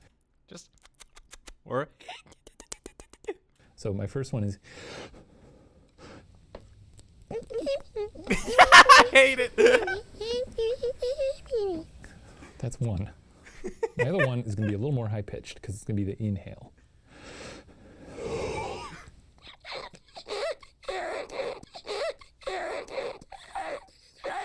His eyes during that no. The first one was all right, I'll give you that. The second one kind of sounded like you were smothering a dolphin. Also, your eyes kind of rolled back. It was just a weird performance all around. It's a gift. I guess I could try one. Yeah, try and inhale.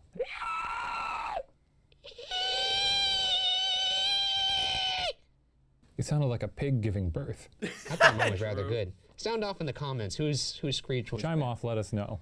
Fortunately, the creature stopped chasing the couples and disappeared as the couples neared the populated area of town. Linda Scarberry wanted to report it to the police, but they were concerned that they would not be taken seriously. As a result, in an audacious move, they decided to return to the place of the sighting to confirm what they had seen. To their affirmation/terror, they once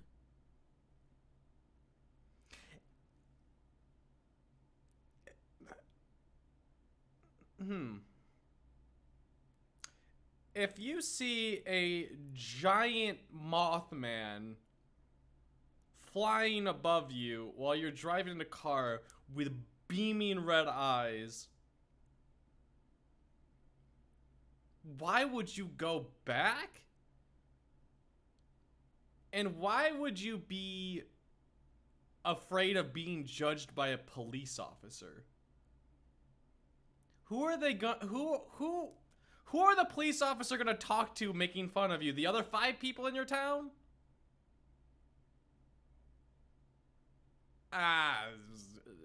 once again saw the creature, this time stumbling around in a dark pasture. This spurred the couples to head straight for the Mason County Courthouse to file a report. First off, by the way, most of the time, people naturally will just run away and they'll tell the story. Very few times have I seen a case where the people will then return to the site and try and confirm that they weren't going crazy and that they actually saw what they saw, and that's what these 4 people did. Yeah, it's very noble. Yeah, and they not did that, they noble, saw it's it, just they're like, wrong. okay, we confirmed, now let's go to the police. Deputy Millard Halstead was on hand to take the report. Like, due if- to the size of the town. Like, you could like, if you see, like, a Mothman, you could gaslight yourself into thinking that you saw, like, something crazy like that, or gaslight yourself out of thinking you didn't see it. If there's 4 of you that were like, yeah, dude, there was did you see that Mothman over there? It was gigantic or whatever.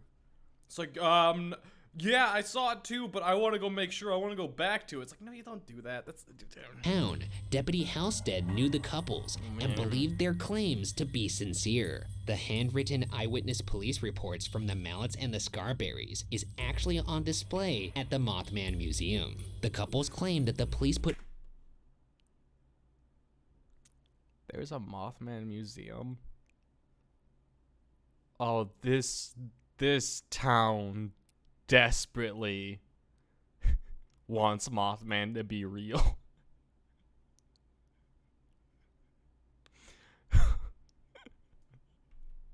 Put all 4 of them in separate rooms and asked them each to write down what happened that night. All of the accounts match. I mean, they're gonna, right? No, okay, I'm gonna ask you to possibly incriminate yourself a little bit. Yeah, that's fine. Think of any time you've partaken in the smoking of the ganja. Yeah. Yeah? Don't do drugs. Don't do drugs, first off. Whatever. Legalize it. I mean, now it's legal, so you can do whatever you want. Get it out In there. California, it is at least. Anyways, think of you are smoking it with 3 of your buddies. Yeah. And now imagine that you were so out of it that you imagined a giant moth creature. Mm-hmm. And then after that, you go to the police, one of the worst things you could possibly do when you're high, and then you all Did they tell confirm they were the high? same details of a story. The only way I feel like you could tell something with concrete details that match everybody else's story is if it in fact happened, at least when you're under the influence. That's true. How do you, if you live in a small town in the 60s, how do you get weed?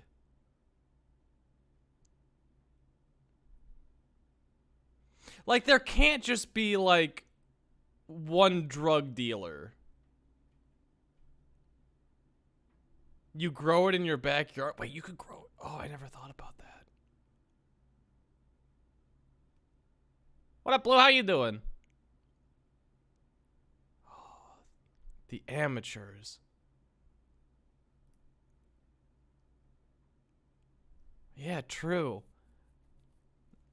Oh, okay, I'll give it to you. This is a point for Mothman. Understand, I want to believe in Mothman. So is this the part where when I make a good argument, you're just going to be like, well, I believed it anyway? I said at the top of the show. Yeah, you that did say that. Yeah.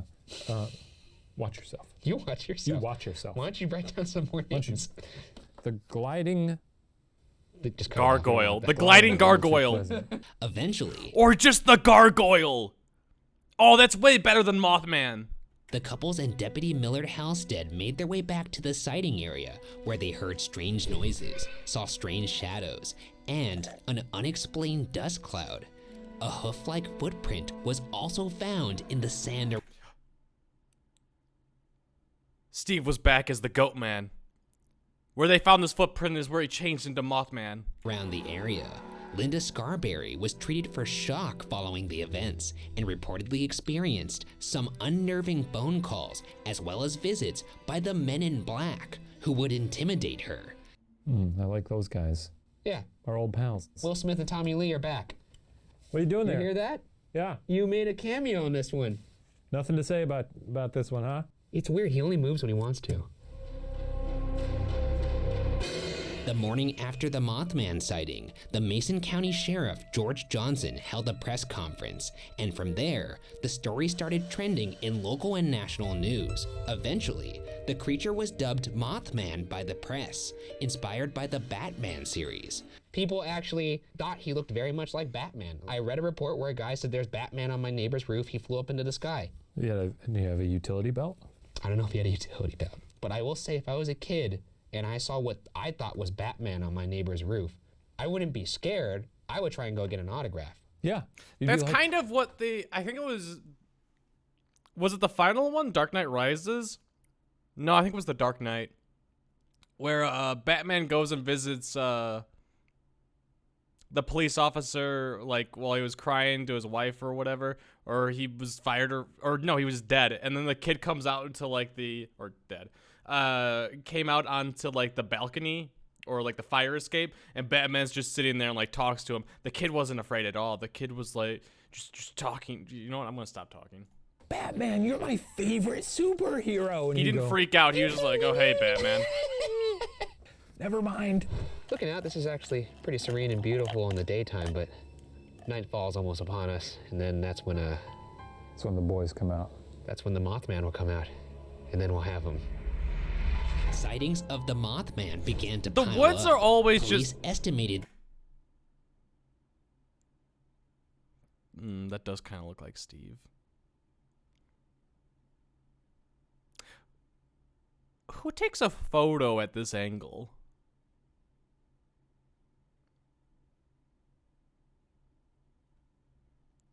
It's very well done as well.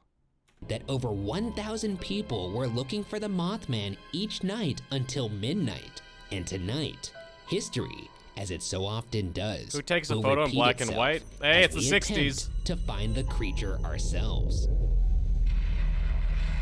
You genuinely believe that there's a Mothman out here? I'm not so sure I'm sold on the Mothman, and here we are. But I will say, we're in So, the area where the main Steve sighting went happened, where a lot from- of the sightings happened.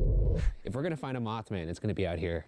Steve went from Goatman Strawberry/Mallet to sightings. Mothman to A Rat Boy. Point woman named Marcella Bennett, her 3-year-old daughter, her brother Raymond, and her brother's wife encountered the Mothman while visiting family friends.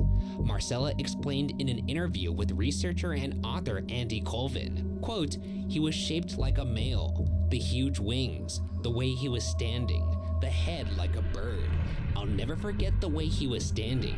It was like he was just relaxing, like he was just waiting for that moment for me to walk up. The neck looked like it went down in, like a bird, way down in the neck.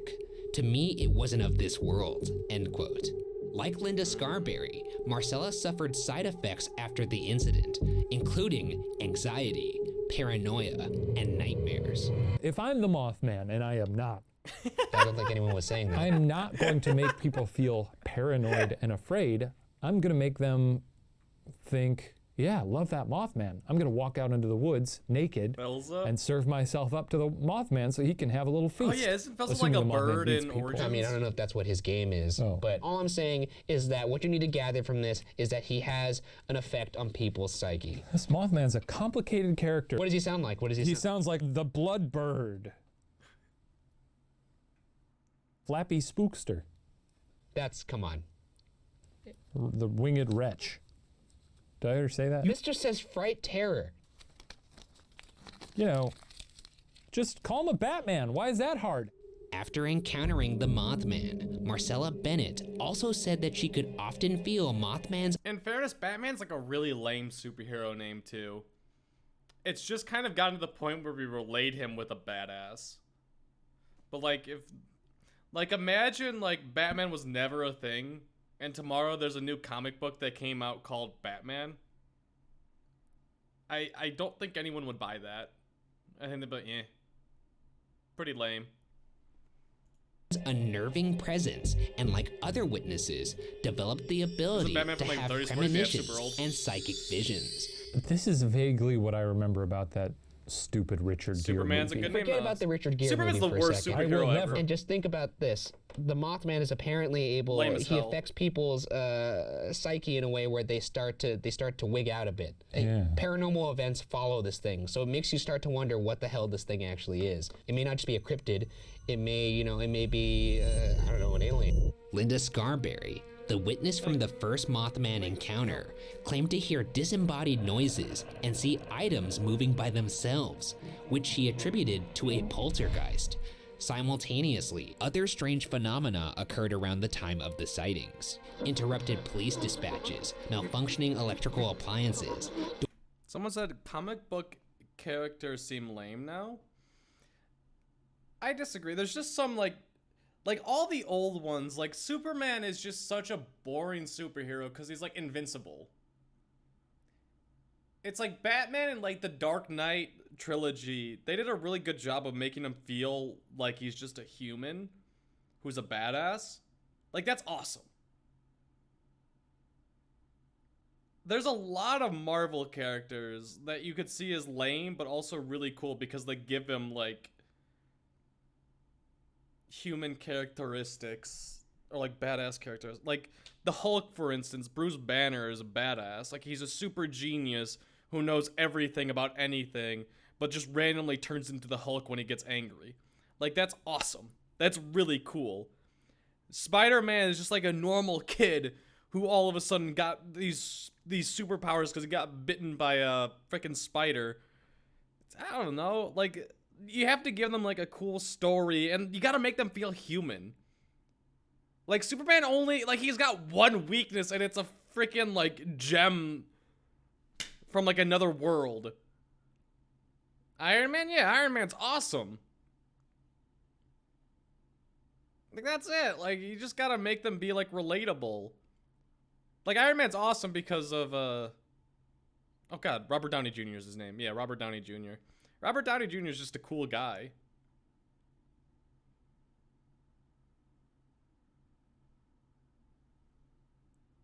Harley Quinn is good too. What was the new Harley Quinn movie? I ended up watching and I actually really liked it. Agent Venom? I don't know what, is that just Venom? I haven't seen the new Venom movie. I like the first Venom. Birds of Prey, yeah, that's what I watched. It was pretty good. A lot of stories going on at once. Not quite to the stories of Suicide Squad. The first Suicide Squad was one of the worst superhero movies I've ever seen. It was just like 15 different stories happening at once. And it was a disaster. It was like they tried being Guardians of the Galaxy, but all the characters sucked. And it just tried being over dramatic. DC characters are too OP for their own good? I have to see DC characters. Let me see. I mean, you say too OP, but like Batman, for instance, is just a human without superheroes. Or superpowers. I like Wonder Woman a lot, I'll be honest. Batman, Wonder Woman, Green Lantern. Aquaman, I like Aquaman. Joker is, in my opinion, Joker's the best villain of all time. I don't think I've ever been, like, even in Suicide Squad, I liked the guy. It was no, the guy who played Joker wasn't as good as Heath Ledger. That's the name I was trying to think of from Dark Knight, and that's what he was being compared to. So it wasn't really fair. I think he did fine. Leto, I think a lot of people didn't like, his name is Jay Leto, right? He was like the lead singer of like 30 Seconds to Mars. Is it Jay? Or whatever? Like, when you think of Joker, you think of freaking Heath Ledger. There's no one that's going to compare to that. Jared Leto, that's it. Thank you. There's going to be no one that compares to that. I think on his own, he did fine. I liked him as it. Nowhere near as much as I liked Heath Ledger, but that's to be expected, right? I don't know. Catwoman's awesome. I couldn't finish this Shazam movie. That's all I have to say about that. I think that sums it up as well. Teen Titans, loved it. Don't know anything else about Cyborg other than from Teen Titans. Poison Ivy's badass. So many people cosplay as Poison Ivy. Jon Stewart. Colbert's better. Ra's al Ghul's a badass. Beast Boy, once again, Teen Titans. That's all I can think of. Riddler, Jim Carrey. That's all I can think of. Any character played by Jim Carrey is fantastic. Doors mysteriously opening and shutting, an increase in UFO sightings, and malfunctioning cars. What about The Flash? I haven't seen like any Flash. Like, I know The Flash is like a TV show. I've never seen it. It's just like he's super fast. He like pauses time, doesn't he? With no apparent explanation. Seems like they're just kind of lumping it all in, though, right? Or if he is like an interdimensional being, he would obviously bring with him maybe chaos. If you're an interdimensional being, are you gonna make a scene like this? If you could jump between dimensions, why not fuck around a little bit? Oh, he can jump back and forth? Yeah, kind of like a Cheshire Cat. Or Q from Star Trek. Or Rick and Morty. If you could jump between dimensions, why wouldn't you have a little fun? It's not gonna have any effect on your dimension. I'm coming around to this guy now. This guy kind of cracks me up. He's in the cave somewhere. He has like a local antenna set up. He's watching the news. Doors open and close in the neighborhood. UFO sightings. He's sitting there. He's loving it. He's loving it. He's throwing popcorn. Yeah. Holy shit, look at how red his face is. Oh my god. I thought I was gonna have to give you the Heimlich. Okay. So right now, I think we're about to come That might have actually been the funniest scene I've ever seen of the show. That was so good. up on one of those hidden igloos, the ones that would hold explosives back in the day. What kind of They called explosives it did they hold in igloos? there? TNT. Aren't you excited to go into one of these little bunkers? It's a World War II Yeah, I bunker. always thought they were like a World How War II much bunker. action I did didn't know they were called Ohio see igloos. in World War II? Oh I thought my. igloos were like strictly like made out of stone or snow. I mean, not Okay, stone. well, Is it all good? definitely an echo. Is it? Oh, it's very icy. Yeah. Maybe it is made out of snow. It's slippery. I could see losing your mind in here. Yeah. What's Look at all this the string right graffiti. here? I don't know. Pull it. No, I'm not gonna pull it. You pull it. What if it's a trap? What, like a Mothman? The Mothman sitting up there going, just rubbing his palms together, hoping that we pull his little string. I was Dude, thinking the like echo's a crazy grocery in bag there. full of shit or Oh, something. like he's Kevin McAllister from Home Alone. Yeah. Here, hold something. I just like look at this and I picture like them getting sick immediately after this. I'll hold your flashlight. I have It the looks so thermal in one gross in hand. there. Pretty confident there's no heat signatures in here. Oh God, I'm actually scared. It's just there's not. That's where we die. We explode. Skipping forward to modern times, in 2016, a man who would not provide his name claimed to have taken a photo of Mothman in West Virginia. The photo.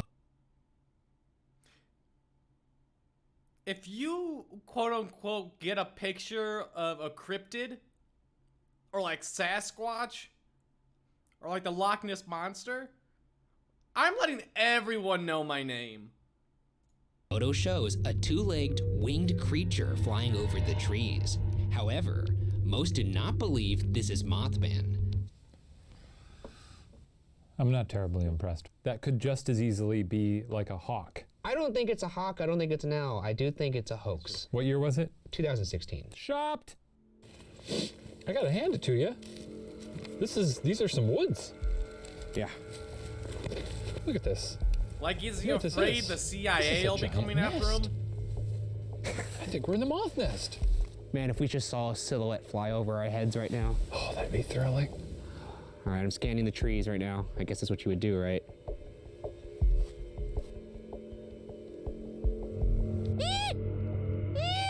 Is that Mothman hospitality, huh? I mean, has it responded to calls? Yeah, well, we know what it sounds like. You would think logic would say. Would if you not make the be noise, maybe terrified he'll of be making noise in the deceived. woods? Let's go deeper. Am I into the only woods. one like Okay. afraid of the Strangely, woods? an outbreak not of for sightings Mothman, but occurred like in 2017 coyotes, in wolves. Chicago. According to the Chicago Tribune, there were over Bears. 20 reports of a, quote, winged humanoid, end quote, between April 7th, 2017 and July 29th, 2017 alone. I wasn't living in Chicago in 2017. Mothman's looking for me. Mothman, I'm in LA now. Come on over. The Tribune reports that the sightings are almost always at night and near a body of water. For those who don't believe, some have offered alternative explanations for Mothman sightings. Some believe that Mothman witnesses had seen sandhill cranes, a species of bird that can have a wingspan of 10 feet. Jesus. Though, a sandhill crane had never been officially spotted in West Virginia at the time, although some unofficial reports had been made. I see those a lot. Sandhill cranes. There's a lot in Illinois. Do they sound like a little mousy? It sounds kind of like, Maybe sandhill cranes are what the people in Chicago saw, but there's none of those in West Virginia official. sandhill cranes. Look them up. A fascinating bird. I'm gonna own one someday. A taxidermied one, and it will be in my room. Some have pointed out that some birds' eyes, such as owls, appear red when hit with light from a I flashlight never or understood car at the night. want for taxidermy animals in general.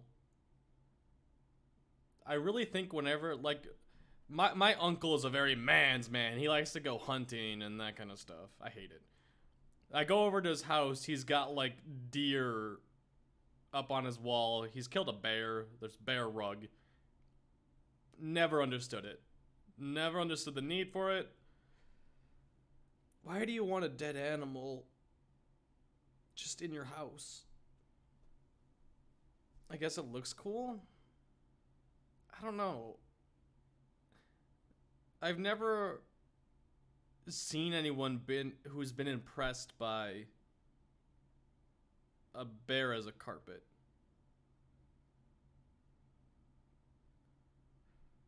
If I go into someone's house and I see a bear, or as a rug, I want to get out. That's me, though. I don't know. I don't get it. I've never understood it, really.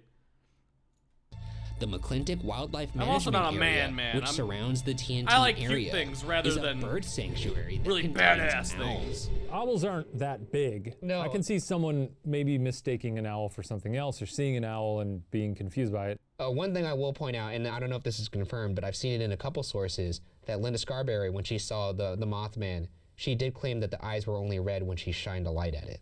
It would make sense. Either way, she also did say this thing chased them in their car, so pretty sure it's not an owl. We should bring a gun. It's not a joke. You know what? This is a perfect time for us to cut back to us investigating. Let's see where we are. Honestly, I wonder if they brought like a tranquilizer or like anything like that in with them. I feel like you would need a tranquilizer or just something. There's gotta be like wolves, coyotes, bears out here, right? Like, it's not just them. There's a camera crew as well. They have to have something. Not just a holy water Getting gun. carried up into the trees. Did you really? They've got to have some sort of this protection. is fucking horrifying at nighttime. Mothman. I guess he wouldn't respond to that, would he? He doesn't even know his name is Mothman. You know, I was I looking at don't know how tranquilizer, no intelligent it idea. is. If it can communicate things to people. Oh yeah. Never maybe. needed one. All right. Are you gonna do your little? Never really want one Well, that's either. not a bad idea. You go first. I'll go second. How about that? Okay. Yeah, I'll get you here. Hold on.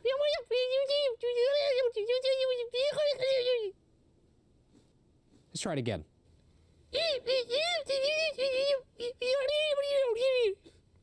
That's record being played quickly. I guess. Here we go. You look like a nun. Is pepper spray Do I? legal in A the little U.S.? bit in this view, yeah. Yeah? You're Oh, really the teeth. Yeah. I don't think pepper spray... Would pepper spray be good against, like, wolves and bears? I never thought about that.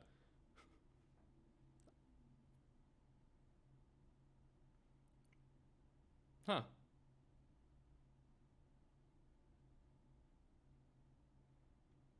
It is against wild dogs, so yes. I like picture you pepper spraying like a bear, and it just makes him angrier and just starts like swiping in your direction, which sounds terrifying. It's useless against bears charged. Yeah, that's what I was thinking. I don't know. You ever heard of bear mace? Is that a thing? And the answer is no, I've not heard of that. There's just bear spray? Oh, interesting. I'm assuming that works for every animal. You look like then. a rave nun. And there was a squeak there. Do you hear that? Like the little squeak. It's Mothman. It's Mothman.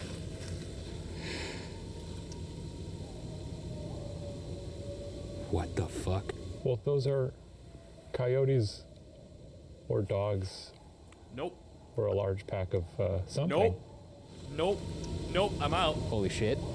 So it's some coyotes. Are you not fucking alarmed right now? Are you scared?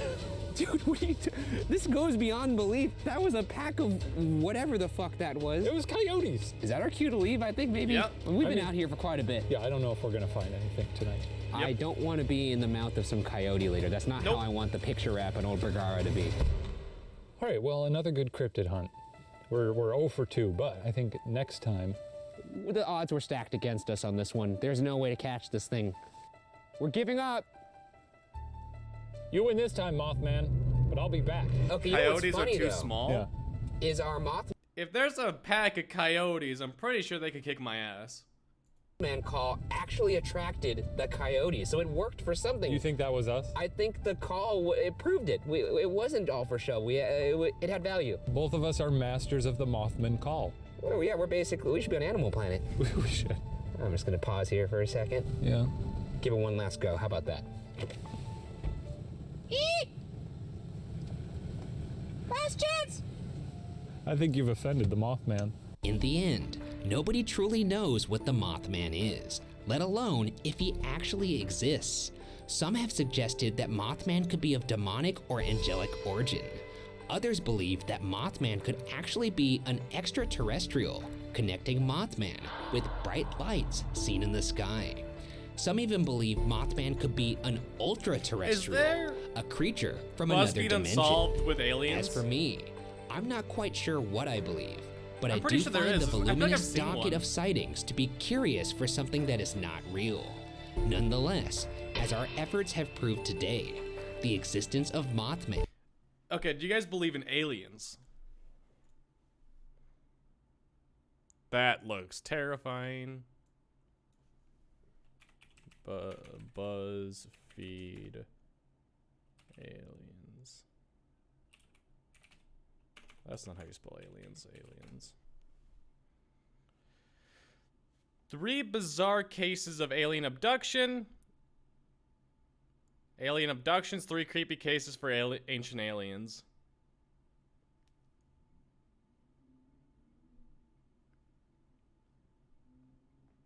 Statistically, it could be, yeah, I'd be amazed if there weren't actually, like, aliens out there.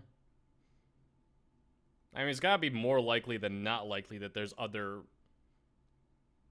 beings out there outside of the Earth atmosphere or whatever.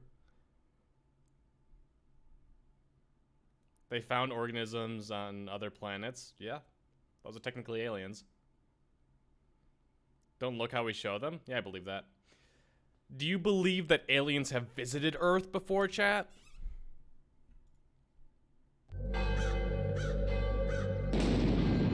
This week on BuzzFeed Unsolved, we examined 3 of the most compelling cases of alien abduction, at least in my opinion. I mean, the possibility that aliens exist is very likely. I don't know if I believe most of what you're about to say. I just don't understand how you could believe in aliens, but then just not, believe in the prospect Probably that they not. could maybe Yeah, come probably out, not. poke around a little bit, put a little rod up your butthole, stuff like that. I don't know. I don't think they're here. I don't think it's crazy to believe that Well, aliens I'm gonna get into have it now. visited, Here we but go. I don't think they The visited. first case is the abduction of Travis Walton. On Wednesday, Not November yet. 5th, 1975, Travis Walton was working in a 7-man tree thinning crew in Apache Sitgreaves National Forest near Heber, Arizona.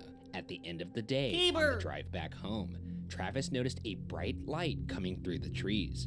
When the men got closer, they saw that it was, quote, a strange golden disc, end quote, hovering stationary about 20 feet off the ground, with a 15 to 20 foot diameter and 8 to 10 foot width. Though his coworkers warned that he should stay away, Travis approached the craft, hearing loud vibrations as the craft began spinning erratically. Suddenly, a blue-green light sprung from the craft, striking Travis in the chest and head, catapulting him backwards several feet. Do you think Travis was me in this situation? Oh, yeah. Travis is the guy who dies first in a scary movie. Yeah, because in that situation, I probably would walk toward it, and then that'd be the end of me. What would your thought be as you walk towards this extremely bright light through the trees? Like, get a load of this shit. That's the last thought you'd have in your head? I'd probably be curious. I'd walk toward it. This is literally me. What a load of shit. And I just walked towards it. If there's just like a giant like metal thing going on, I want to go see it. If it's like a pack of animals, I'm What made out. you curious enough to walk towards it? Because like you have a scientific mind, you see this bright light coming through the trees. What do you think it is at first glance? Aurora Borealis or something? You would be the best person to get abducted. Oh, absolutely. Yeah. The aliens would get tired of me. They'd kick me off. You'd be like, oh, good costumes. Yeah. Travis remembers, quote, all I felt was the numbing force of a blow that felt like a high voltage electrocution. My mind sank quickly into unfeeling blackness, end quote. Having witnessed this, Travis's friends fled the scene, assuming Travis to be dead. Aren't these like burly lumberjacks? What are they afraid of? I mean, I would be afraid of a giant spinning disc that shocked my friend. It sounds like kind of a funny image when you think of it, though. A bunch of scared lumberjacks. No, you're like your big burly friend being like, no, check it out. And then just,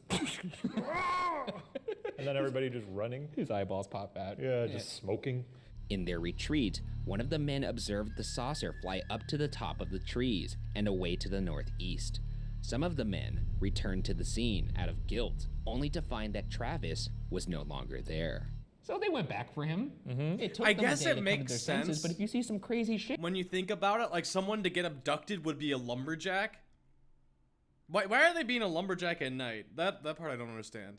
But if they're like lumberjacks chopping down trees, then the aliens in their flying saucer has an area to go abduct them because the trees aren't in the way. Right? Oh, it all makes sense now. But like, is this during the day? Because who like goes out and chop trees at night?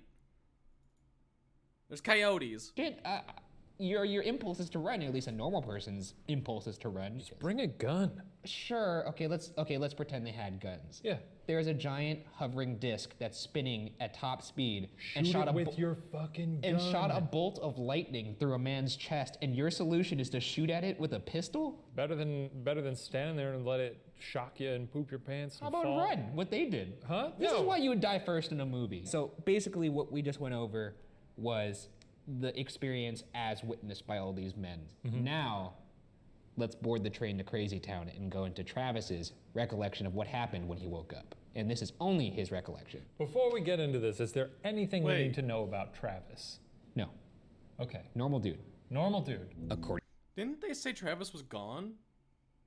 to Travis's own writing about the experience, Travis awoke in what appeared to be a medical office or lab with a triangular ceiling among 3 humanoid beings with large brown eyes and abnormally large heads. They stood under 5 feet tall and were wearing soft, billowy orange-brown overalls. What? They're like minions? I guess they were like minions. No, I'm just gonna imagine this guy being operated on by minions. Travis attacked the 3 beings, who then retreated. As Travis explored other rooms in an attempt to escape, he encountered The aliens just let him walk around? That doesn't sound right. a large, muscular man wearing a helmet, who forced him out of the craft into a warehouse with other saucers, eventually leading him into another room with 3 more people, all very good-looking. Quote, 2 men and a woman were standing around the table. They were all wearing velvety blue uniforms like the first man's, except that they had no helmets. The 2 men had the same muscularity and the same masculine good looks as the first man. I'm getting the vibe that all Swedish people are aliens. It's gotta be it. The woman also had a face and figure that was the epitome of her gender. They were smooth-skinned and blemishless. No moles, freckles, wrinkles, or scars marked their skin. This guy sounds a little bit It's creepy all right true. now. Because you'd think if you were on a spaceship, internalizing If you a told lot me of Iskall was an information right alien, now, I you know, wouldn't you're be surrounded by surprised. aliens. Suddenly you see other people and you're not like, you don't go up to them and say, hey, what the fuck is going on? Instead, you're looking at them going, no blemishes. No, I'm just... Smooth, like porcelain. I'm The imagining... epitome of her gender. I'm imagining... Oh. It's creepy. The striking good looks of the man I had first met became more obvious on seeing them all together. They shared a family-like resemblance, although they were not identical. End quote.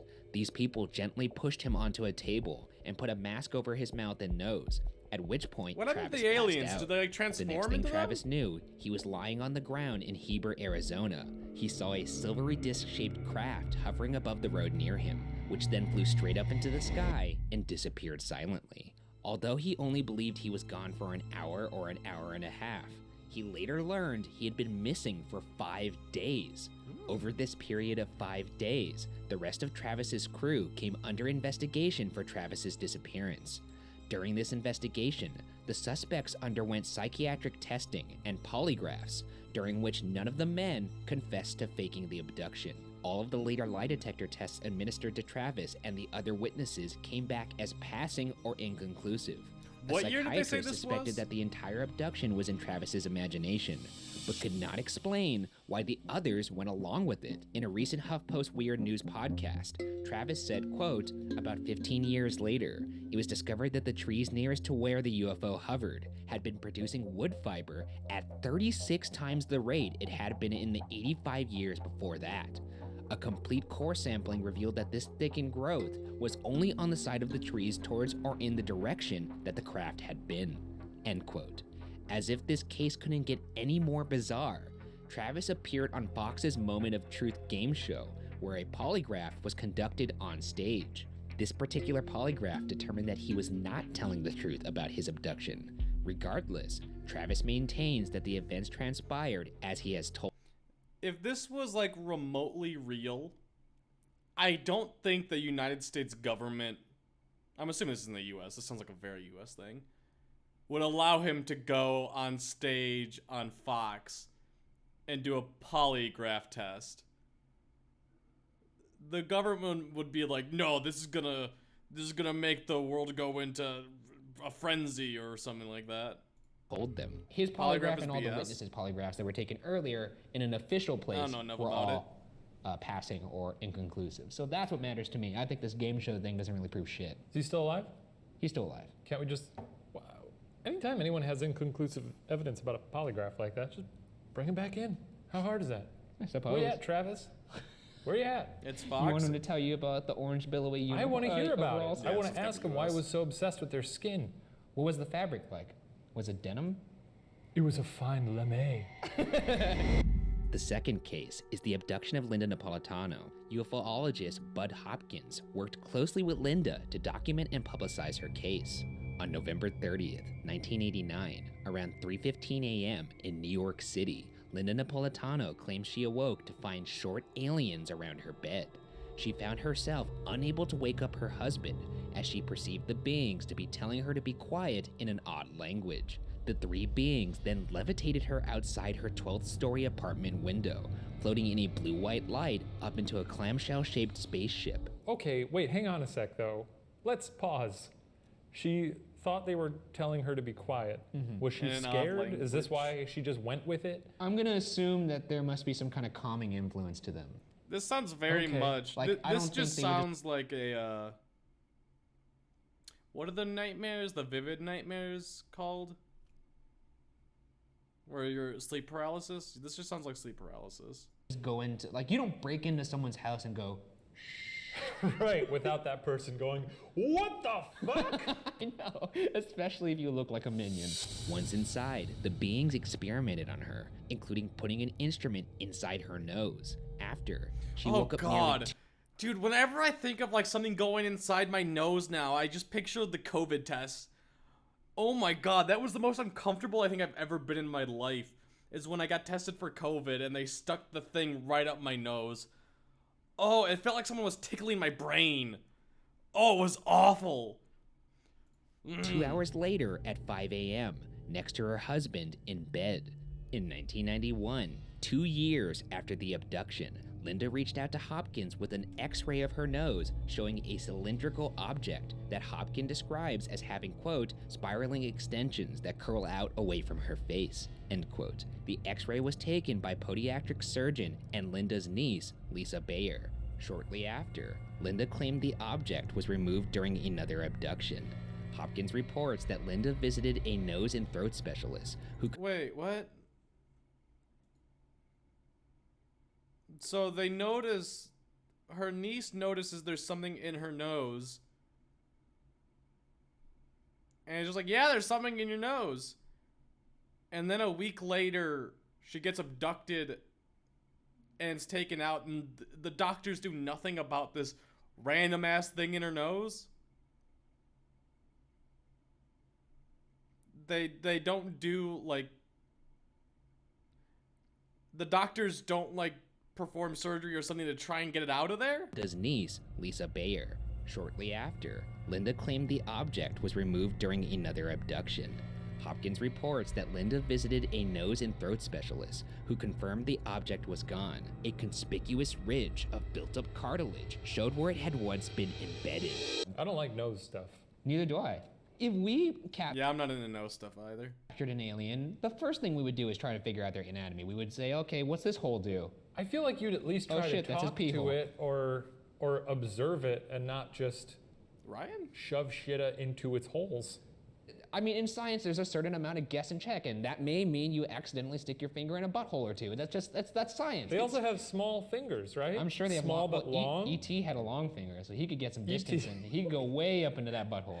E.T. would be a good doctor. He would be. Ouch. These details are somewhat common among abduction tales, but what makes this case famous are the Didn't supposed like that. witnesses to the event. In 1991, nearly 2 years after Linda's abduction, I could have guessed this was a 90s thing. Hopkins received a letter from a police officer detailing an experience with his partner in November 1989.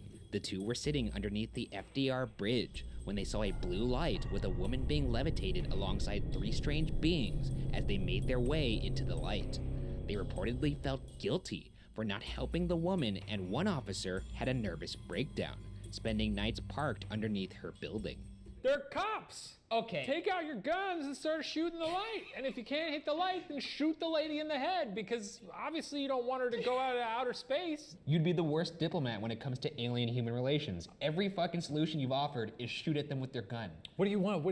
We shoot at people if they're in a no-fly zone. You know, we'll shoot down a plane if it's unidentified and it's not supposed to be somewhere. Sure. Yeah, Not there's every a lot fucking of alien videos out interaction is there of Independence cops Day. pulling Sometimes out it could be like guns ET. on What if they much just want less to come in and than have a beautiful 3 relationship with a little aliens boy named abducting Elliot? Didn't even Carl Sagan, a didn't lady. he say? Oh my god, again with the fucking Carl I'm just Sagan. thinking, he said if aliens ever come here, it's not gonna be pretty. Hopkins told Linda not to speak with the officers if they reached out to her to avoid contaminating their accounts. Unfortunately, the two visited Linda multiple times on their own volition, revealing their names to be Richard and Dan, looking for answers about what they saw that night. Linda directed them to Hopkins, and in a few I just adore. It's Dick and Dan.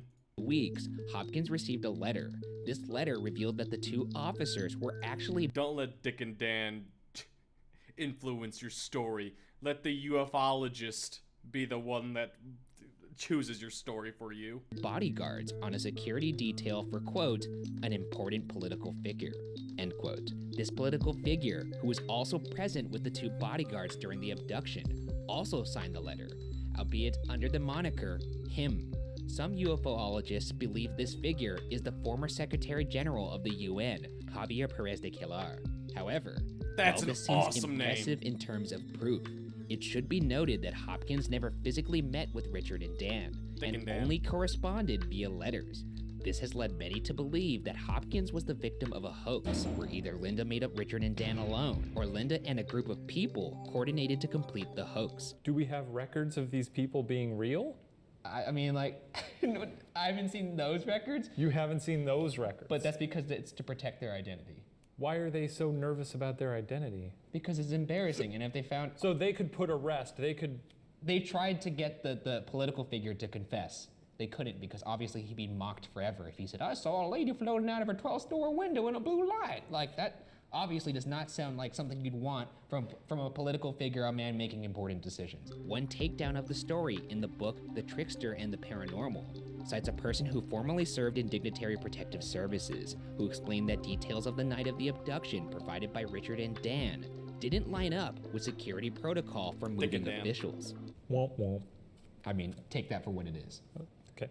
Also, I don't imagine that security protocol for moving officials has like a fucking like page or two dedicated to what happens if an alien ship lands above you. But at this level, you'd think they would be professionals, right? It's an alien! Still, according to Sean F. Mears, a UFO and alien abduction researcher who worked with Hopkins, there are 23 witnesses on the public record. This isn't a job. This is this. There are 20 This is like someone that wrote a book and is like, now I'm a UFO and abductor researcher, or I'm a ufologist. It's 3 witnesses on the public record, ranging from family and friends to complete strangers.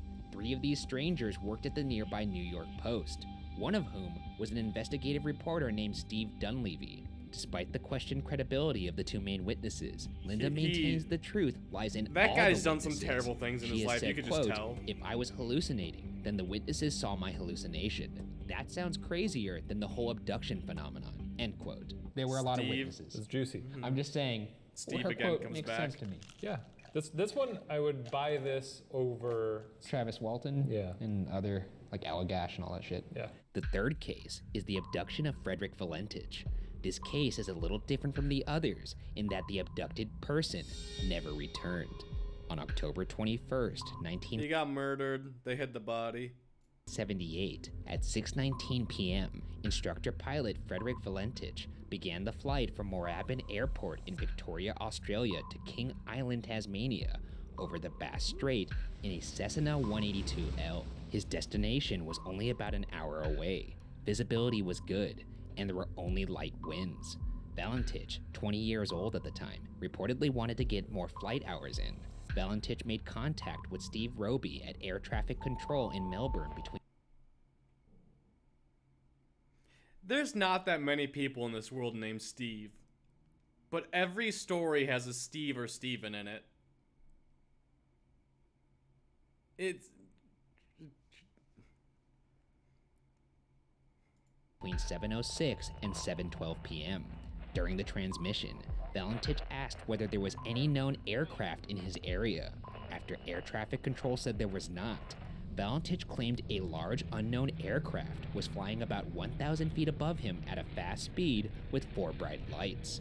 Valentich then reportedly said, quote, "It seems to be playing some sort of game. He's flying over me. It's not an aircraft." End quote. What does he mean by it's not an aircraft? Is it just him It on didn't the look like any aircraft we've ever airplane seen by before. himself? Okay. Pretty. Oh, he's saying like it doesn't look like an airplane? Yeah, I mean, like, he's also probably not thinking through his words right now. He's seeing a fucking alien ship. You always go with this. They're not thinking about their words. Because they're not. There's an alien in front of you. You're not going to be the most well-spoken you've ever been in front of an alien. Yeah, sure. He was alone on the plane. This is He 1978. continued to describe the craft, saying, quote, "It seems like it's stationary. What I'm doing right now is orbiting, and the thing is just orbiting on top of me. Also, it's got a green light and sort of metallic. It's shiny on the outside. It's just This vanished." just sounds like a End hallucination. quote.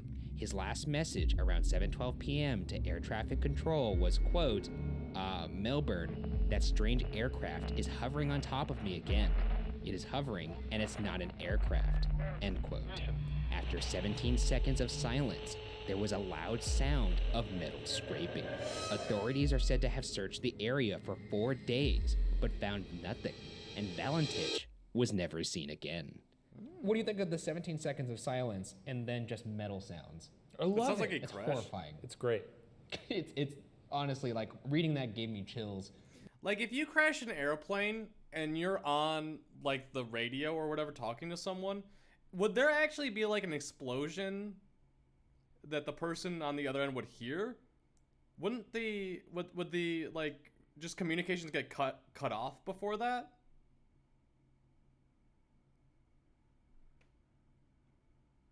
Like, how would that work? I guess it would depend on, like, if the tail hits first. Or maybe this guy just went for a trip. It's 1978. How hard would it be to disappear on a plane?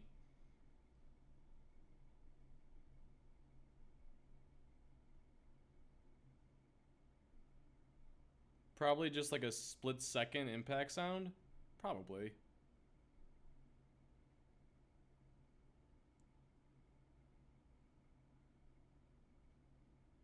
Or like, when you're, like, on the radio, do you have to, like, hold down to, like, talk into the radio?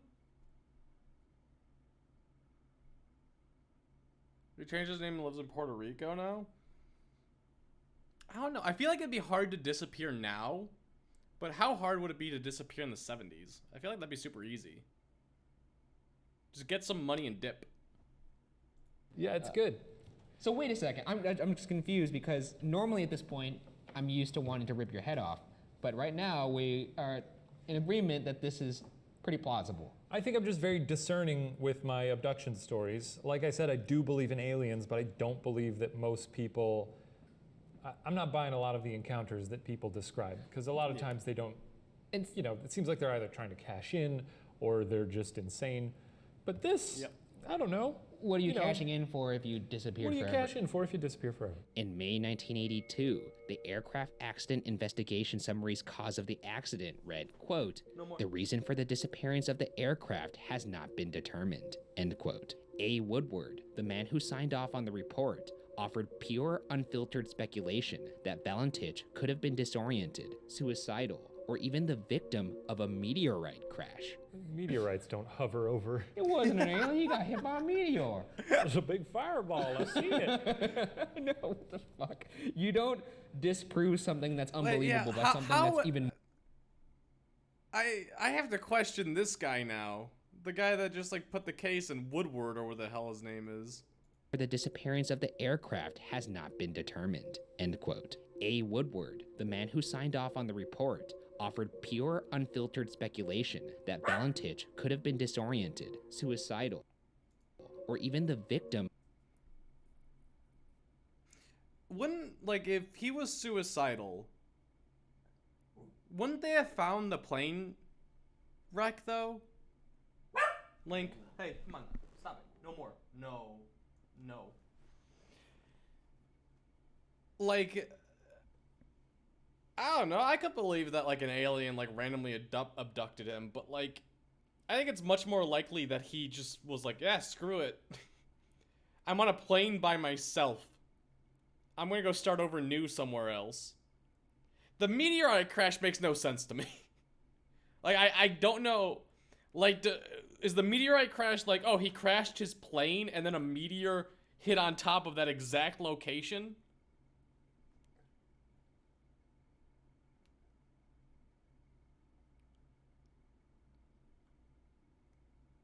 Like, disoriented, like, wouldn't that, like, involve him crashing? Suicidal involve him crashing? The plausible thing is, I think he just wanted to start over anew. Of a meteorite crash. Meteorites don't hover over. It wasn't an alien. He got hit by a meteor. There's a big fireball. I see it. No, what the fuck? You don't disprove something that's unbelievable by something that's even more unbelievable. Also, we have records of a meteorite crashing and hitting the fucking Earth. One alternate theory comes from a feature story in a 2013 issue of Skeptical Inquirer. The story mentions that Valentich was inexperienced as a pilot and had supposedly been sighted twice. If someone's inexperienced as a pilot, is it legal for them to fly an aircraft by themselves? That can't be a thing. That was the 70s, maybe. For deliberately flying blind into a cloud. According to another source, Valentich was reportedly fascinated with UFOs and even had a UFO scrapbook with him when he disappeared. Okay, never mind. Oh, I was waiting for the other shoe to drop. This is what happened. This has happened a couple other times. Yeah. You always present a very, like, you get the case presented in a way that... Yeah, so now, the most likely case is, this guy, this pilot, wanted people to believe that aliens were real. So he started over anew. He pretended that he was getting abducted by aliens. And then was like, screw it, I'm gonna go disappear and go start my life over. It makes me say, all right. There's strong rhetoric to build up to that, right? What if? You do a pretty good job of that, and then... What if the pilot guy was actually Woodward? And was like, yeah, I think a meteorite crashed, unlucky.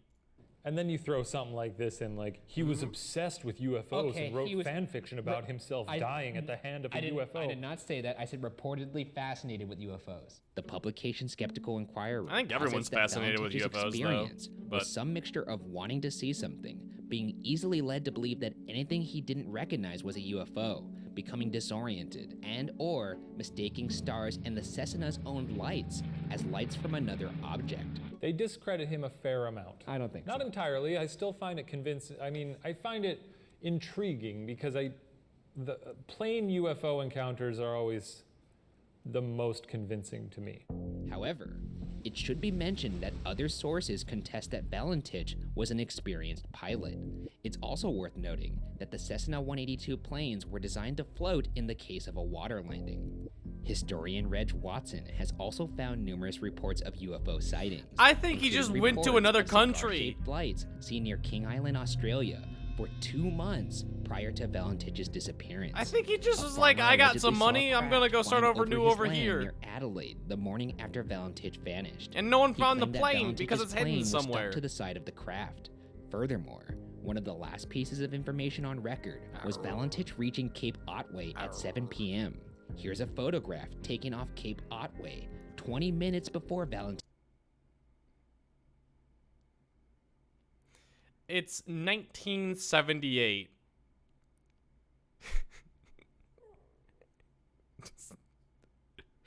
Does this photo look remotely real? It just so happened 20 minutes before this person took a perfect photo. Vanish that shows a strange shape in the sky. Let's see the picture. Here we go. Oh no. Right there. See? What are we looking at here? That's the sky, and that's the weird object. If this is legit, No, this, it's this not. corroborates. But this also doesn't look like a UFO either, does it? Well, we don't really know what It a UFO looks like do we? someone went on like freaking Google and just drag and dropped it onto a photo from Australia. Looks like some like God spit out his gum. Sure, but you saying this doesn't really look like a UFO is exactly the same thing as saying like, oh, this doesn't look like a lava monster. But you because we don't know what a lava monster looks like. We don't know what a UFO looks like. They're apparently made up. So until we see definitive proof, I think that this is a very strong case that this happened. And you're welcome to think that. Oh my God. That's not a strong case. Ultimately, nobody can say for sure if aliens are real, let alone alien abductions. Until we procure solid physical evidence beyond eyewitness testimony, the lore behind aliens and abduction will likely remain just that, lore. Hopefully one day we'll have a definitive answer, but for now, whether or not aliens abduct humans will remain unsolved.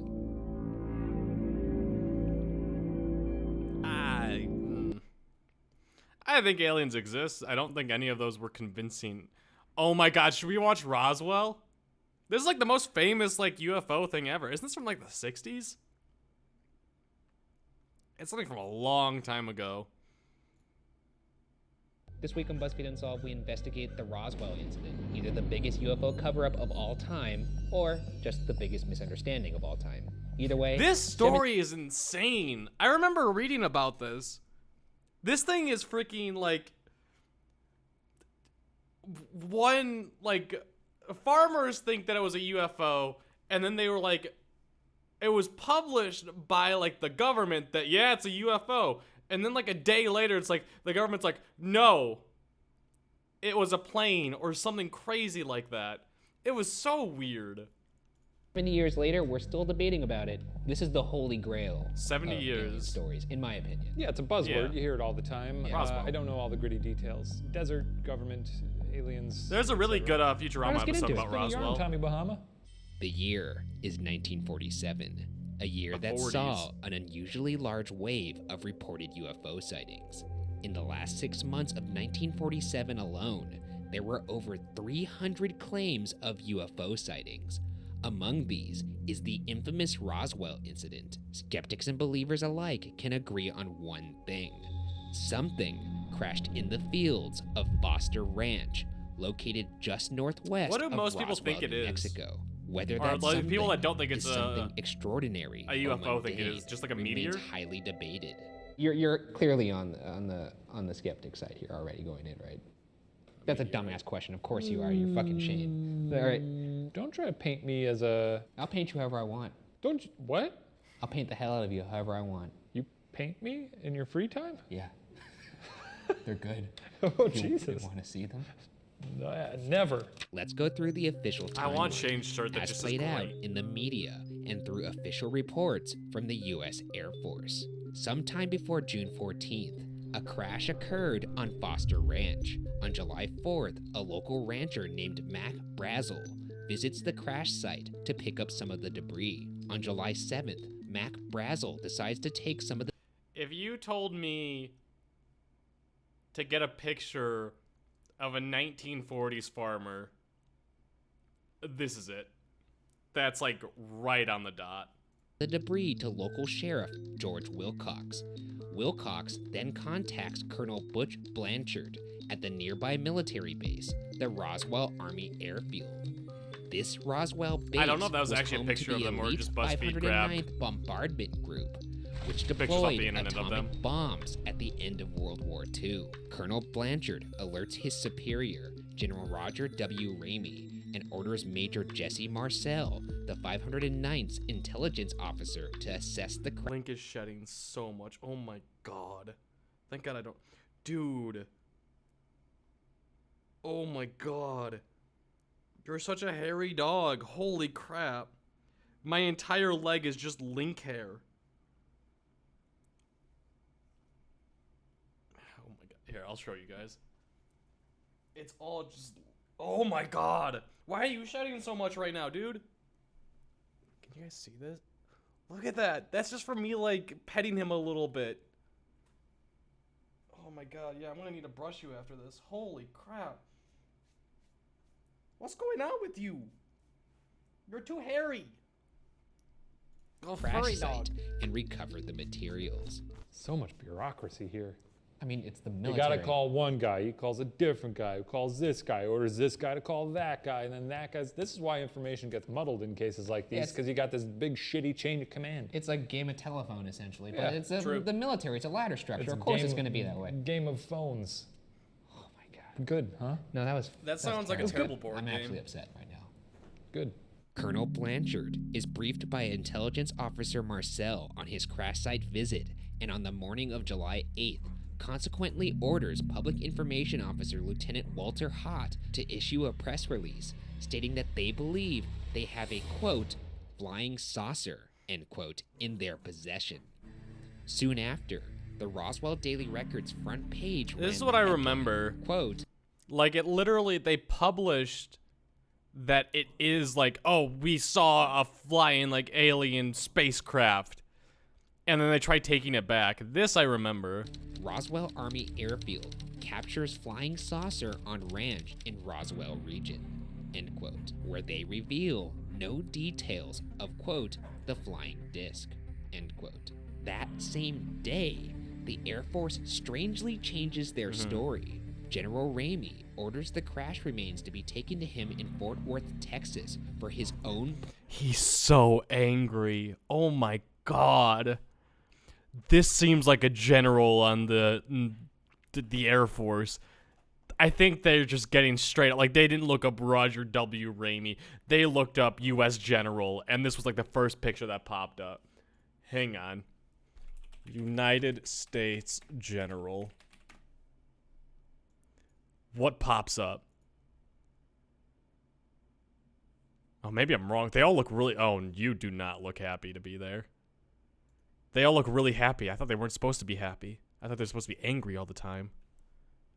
This is more like it. Yep. This is what I picture. Thick eyebrows.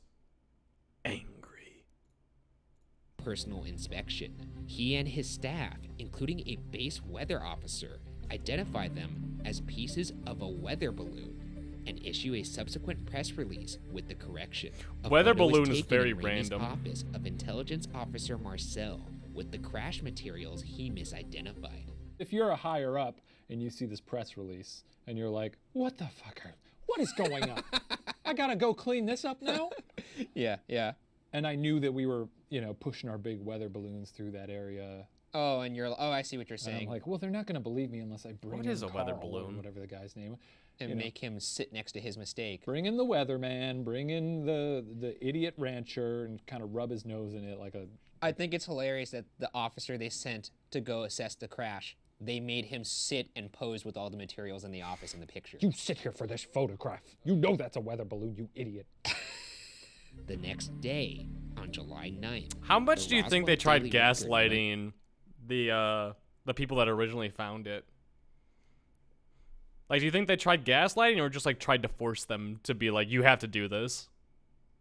another article with the headline, quote, harassed rancher who located saucer, sorry he told about it, end quote, in which Brazel reveals that the supposed bit of both, alien probably. wreckage was merely, quote, rubber strips, tinfoil, a rather tough paper, and sticks, end quote, and with Ramey's weather balloon explanation being corroborated by the case's key witness, the world promptly forgets about the Roswell incident for a while. Enter Stanton Friedman in 1978. Friedman was So a nuclear 30 years later. physicist and leading UFO researcher. In 1978, Friedman interviewed Jesse Marcel, the then retired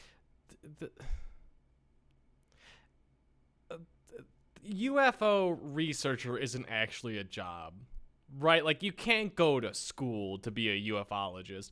It's just like he wrote a book that sold like X amount of copies, and then he was able to call himself a UFO researcher because he wrote a book about UFOs, right? Like, that's gotta be it. There's no just Stanton Friedman.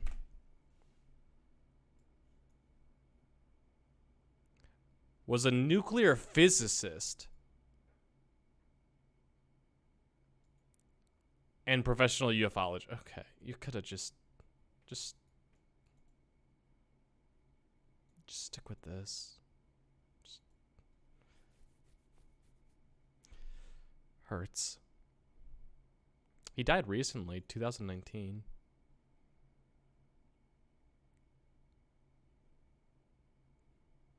This looks like it's out of the, have you guys ever seen the Plug Walk, music video? It looks like he was part of this. No!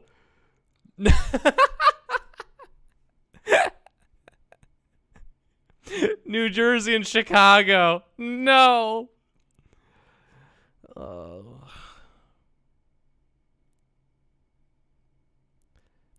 Friedman left full-time employment as a physicist to pursue the scientific investigation of unidentified flying objects. Since then, he gave lectures.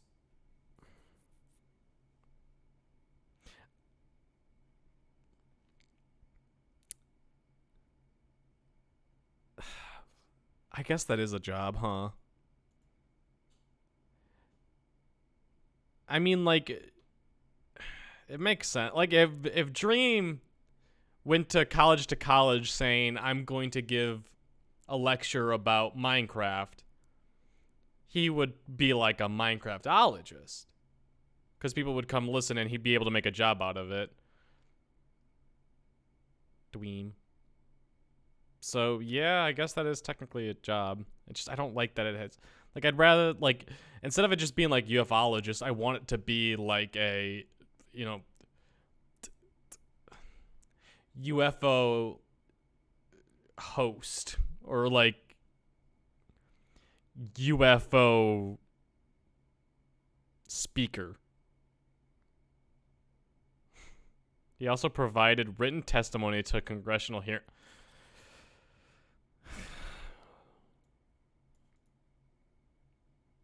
I would love to watch this hearing and just love to see Congress react to hearing about UFOs.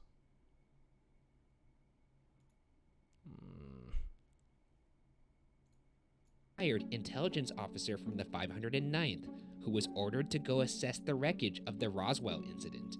Marcel would fully reignite the Roswell controversy when he revealed that he still believed the wreckage was definitively not a weather balloon. Here's a quote What is from a weather Major balloon? Marcel in a different interview regarding the metal at the crash site. Quote, "It felt like you had nothing in your hands. It wasn't any thicker than the foil out of a pack of cigarettes. But the thing about it that got me is that you couldn't even bend it. You couldn't dent it. Even a sledgehammer would bounce off of it. I knew that I had never seen anything like that before," end quote. He goes on to say, quote, "It was not anything from this earth. That I'm quite sure of. Being an intelligence officer, I was familiar with just about all materials used in aircraft and or air travel. This was nothing like that. It could not have." But is he familiar with weather balloons? Because I'm not. Some funky, funky metal. I mean, they took a sledgehammer to it. I like the sound of this metal. Yeah, it sounds like I want to get some my. When did the guy who was investigating the crash get a sledgehammer? I think he just tried bending it and it didn't work. Hands on this metal. I like that he's giving some tactile descriptions here. It's not just something wasn't right. It was glowing shiny. Yeah, he's talking about the weight of it, the feel of it. Aluminum? I like this. After this admission, Aluminum's Friedman much interviewed weaker than more that. You could witnesses, easily bend it. both civilian and military, and in the end concluded that there had been a massive cover-up of the Roswell incident in 1947, a quote, "cosmic Watergate," end quote, a cover-up that allegedly includes details of the crash site, Comparing something to Watergate's a big, the materials, a the big possible statement. spacecraft, and even alien bodies found at the scene. Cosmic And with Watergate. that, let's get into the two main theories. The first theory is that the events at Roswell transpired as reported, and the alien wreck was merely a weather balloon, as stated by the Air Force. When you look at the physical evidence available, this appears to be what happened. The hell is that? Is it nuclear? They got like well, this guy doesn't actually. Though, in 1994, the U.S. Air Force released a report admitting that there was, in fact, a cover-up. However, it wasn't a cover-up of extraterrestrials, but instead a cover-up of a top-secret military operation. The report states that the remains found on Foster Ranch in 1947 were indeed the remains of a weather balloon, but not any regular weather balloon. This balloon was part of a then top-secret program called Project Mogul. Oh my God, it looks like a Mogul was jellyfish. conceived of by Dr. Maurice Ewing at Columbia University. He theorized that just as underwater microphones could detect sound waves produced by explosions thousands of miles away, perhaps an airborne monitoring system could do the same.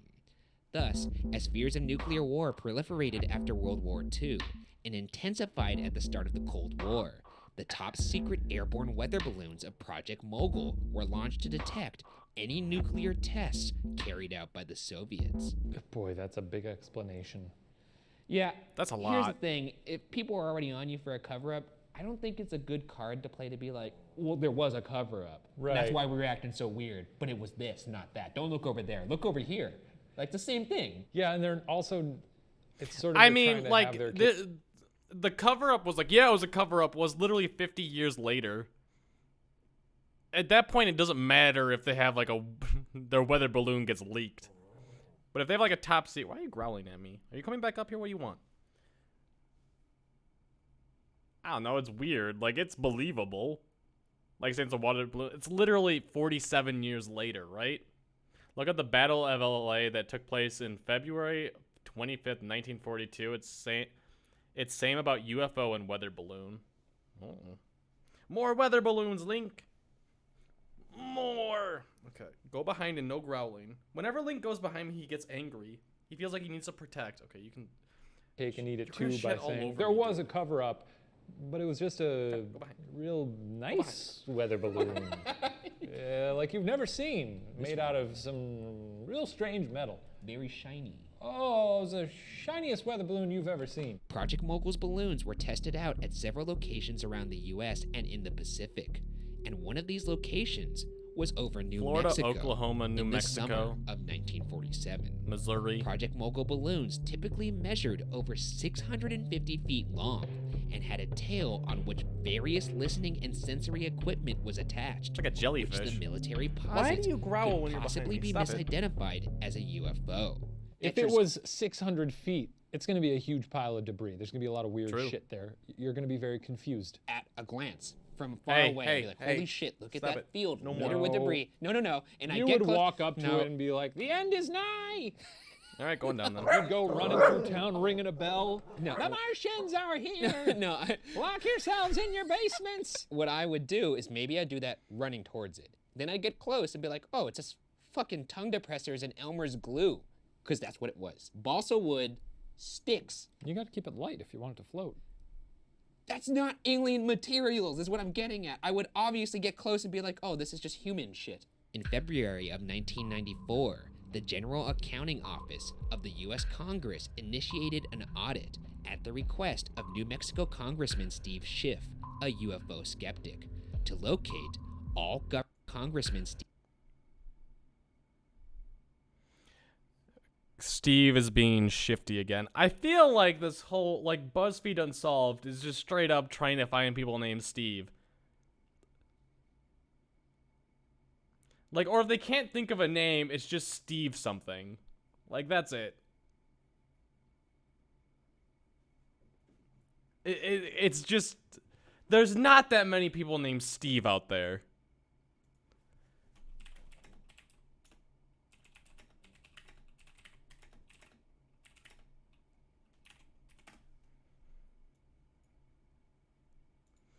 Top names of the 90s.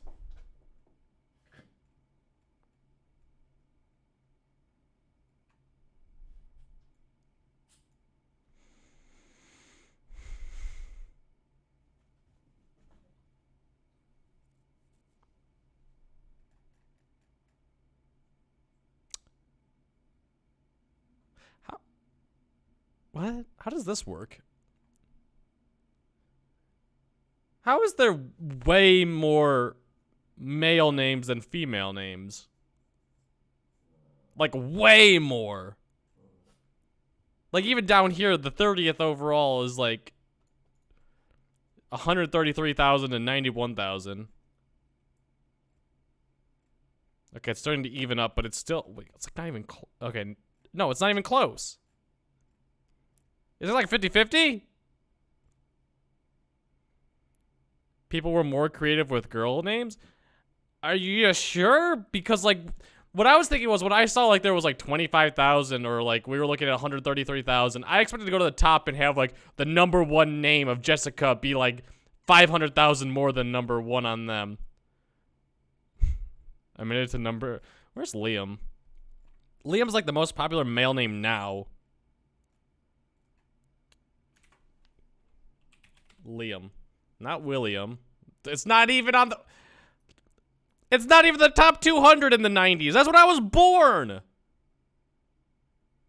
Rigged. Steve Schiff, a UFO skeptic, to locate all government records related Maybe to it's the just Roswell everyone incident named and Steven determine works for the if government. These records were handled properly.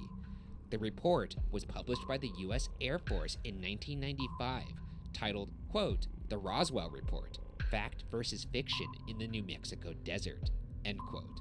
The findings of the audit supported the theory that the debris found in 1947 was from a balloon used in Project Mogul, and found no evidence that aliens or alien spacecraft were involved. The report concludes that Marcel and Blanchard's original flying saucer press release was in part an overreaction, and in part due to the fact that flying saucer was a new term that didn't yet have a clear meaning. Bullshit. Well, that's fair. Are you fucking kidding me? So flying saucer at that point didn't necessarily mean space alien. It was just literally like, that looks like the thing I put my tea on, but it's levitating. Right? What? You're gonna say that they didn't know what they meant when they said flying saucer? I mean, it hasn't always been. Well, yeah, like he's about to say here, probably like something like flying saucer hasn't always been a thing. But if you see something crash that looks like that's supposed to be like a weather balloon doesn't look like a saucer at all. Like a flying saucer, you think of something like you put you literally your tea on like this, like something like this. Maybe if it crashes. The national lexicon. There weren't people in. Like if something crashes, it still kind of got like the same like outline as it did when it was there, right? Like you see a plane crash, it's still like the long body is still there, right? Or maybe I could just be wrong about that. That's more Hollywood type deal. Ancient Rome saying flying saucer. In 1997, the Air Force released another report titled, quote, "The Roswell Report, Case Closed," end quote, in which they offered this possible explanation for claims to alien bodies found at the crash site. In the mid-1950s, we just hear about aliens now? tested the effects of parachute jumping on humans by dropping human-like dummies over New Mexico. The dummies had latex or plastic skin and could be mistaken for alien bodies by witnesses at the Roswell crash. But is that actually a video of the dummy aliens drops from it, were or is in that the just like random videos they mid-1950s, found online? How could this possibly explain the Roswell incident that preceded it by several years? The military has an answer for that too. Air Force Colonel John Haynes explains that during the recounting of events decades later, he looks like a colonel in the U.S. Air Force. It's like spot details, on. quote, tend to become compressed, end quote, suggesting both he and the Air Force actually believe that witnesses are mixing up events from the mid-1950s with what were perhaps the most horrifying memories of their lives. Oh my God, he's so fat. Earlier. Yeah, we've all done it. No. Right? No, I mean, sure, if I'm trying to remember what I had for breakfast a year ago, yeah, I'm going to be a little foggy on that. But if I'm remembering that time I saw alien bodies thrown from a wreckage, I think I'm gonna remember that quite clear and when it happened. Another discrepancy is the fact that the bodies are repeatedly described as, quote, little, end quote, often 4 feet or less. 5 head. Yet the dummies used in these drops were 6 feet tall. It's unclear how this contradiction is also an effect of time compression. That being said, one interesting tidbit from the report all is the aliens fact are 5 that upon heads. requesting files from the It's true. Roswell Air Force Base from the year of the Roswell incident in 1947, it was found that all records from that time, from January through October 1947, had been destroyed. And even more suspicious, the person or organization that had destroyed these files and the authority under which they had done so were. I guess computers weren't around back then, huh? I didn't really think about that. So yeah, I guess it's just straight up files. So like if a building burns down and it's only got like it's like the only files from this UFO crash, yeah, it's just gone. Like in my brain, it's like, yeah, it would be on a hard drive over in freaking Nevada somewhere, but yeah, it's just, they just didn't make copies. Not indicated. It is weird that it's all This just is a reach. lost, but That's a bit of a reach. There it is. That's all I wanted to hear. No, it's a bit of a reach. You know, some of this is going to be baloney. Other bits I might not be so sure. This one is certified fresh. Yeah, That's a fresh cut. I'll take a bite of that. That's a fresh cut. And with that, let's get into the second theory, that the government engaged in a cover-up to hide knowledge of alien life. Well, actually, before I get into it, I do have one more thing. No. if there just so happen to be aliens that drop down on Earth, the government is going to do their best job to cover it up, right? Just to like try and stop all the panic possible. Why do we hear about UFOs in the States? You know, very sus, true. Why though? I mean, if you were the government, would you want like every single citizen in the United States freaking out, panicking, being scared for their lives that aliens might come down? This is also the 40s, by the way. Coming down and abducting them, probing them, doing all the stuff you hear about. Wouldn't you want that on the down low so people wouldn't freak out? But why if they're friendly? I mean, like if the aliens crash, we don't know if they're friendly. We don't know if they're evil. We don't know if they're going to do anything to us, but it's like the thought there. Like you don't know anything about it. We're assuming that the aliens that crashed are dead, right? Because if they were alive and functioning, they wouldn't be just hanging out at like a crash site with a freaking farmer that comes over poking their body like, hey, you still alive down there, little man? Little 4-foot man? They wouldn't be hanging around there. They'd kill them. Like that's if they're evil. If they're good, they'll be like, can you help us, sir? Sir, we need aluminum foil that's not aluminum foil. It's not from this world. There are many sightings outside the U.S. It's just USA focuses only on the USA. Belgium has a lot of UFO sightings, for example. I believe it. I mean, if there's things like that happening in the U.S., I mean, the U.S. is bigger than most countries, so there's going to be probably more in the U.S. than Belgium, but yeah. There's some in other countries. They made an episode for that. Sick. I don't trust the Belgians one bit. The most American thing possible. I believe in aliens coming to New Mexico, but the Belgians start running their mouth. I don't believe it. 1 second. I could never trust the Belgians. Let me hear about them Floridians fighting those 4-foot big-headed boys. The Italians think they found aliens. We found them first. This is not usually part of the thing. What are you doing? Are you putting on a tinfoil hat? Before I get into this, I would like to preface this theory with the fact that most of this is based off interviews with those who claimed to have eyewitness testimony. The amount of witnesses is said to be more than 600 people, ranging from civilian to high-level military. Some details of these stories 600's a lot of people to see Roswell, New Mexico, 1947 population.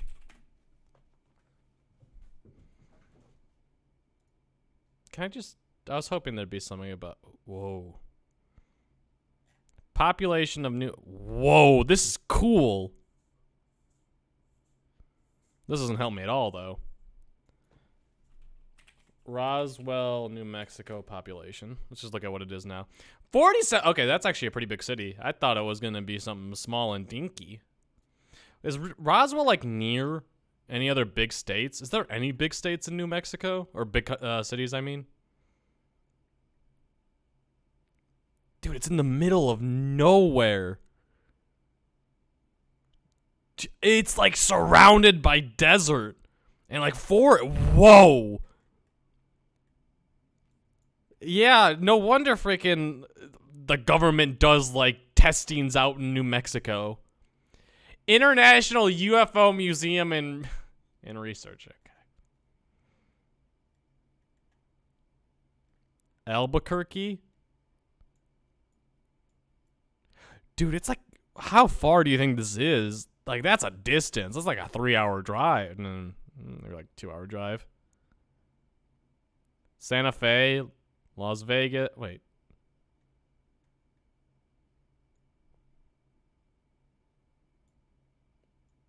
Las Vegas is over here. Which is the good Vegas?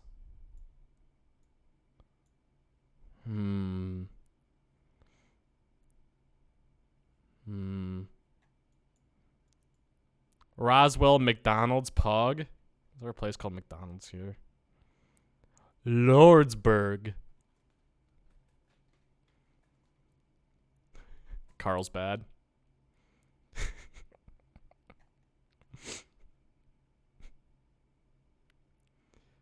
There was whenever I drove from Phoenix to, where is it? Phoenix, Arizona. God, this is a weird map. Phoenix to LA. There was always a stop called Yuma, Y-U-M-A, and I took a picture of it, and I would always send it to Parker and be like, "You my boy, Parker." I would just right at the end of it. I don't know why that came to me. Truth or consequences? That's enough of Roswell. Vary between sources, so we've chosen to mainly focus on interviews conducted by two respected researchers named Thomas J. Carey. There's a and Buzzfeed Donald R. Schmidt, there's a Buzzfeed episode about a haunted prison in Yuma. When I was passing, there was nothing in there, so yeah, that's another little town that needs something to be like, yeah, come visit us. Book, quote, "Witness to Roswell." That's terrifying. The 60-year cover-up, end quote. And while most skeptics will scoff at that notion, consider this. If there were hundreds of witnesses to a murder, all recounting similar details of the crime, would you doubt they were telling the truth? I don't know. I guess it depends on the circumstances. No.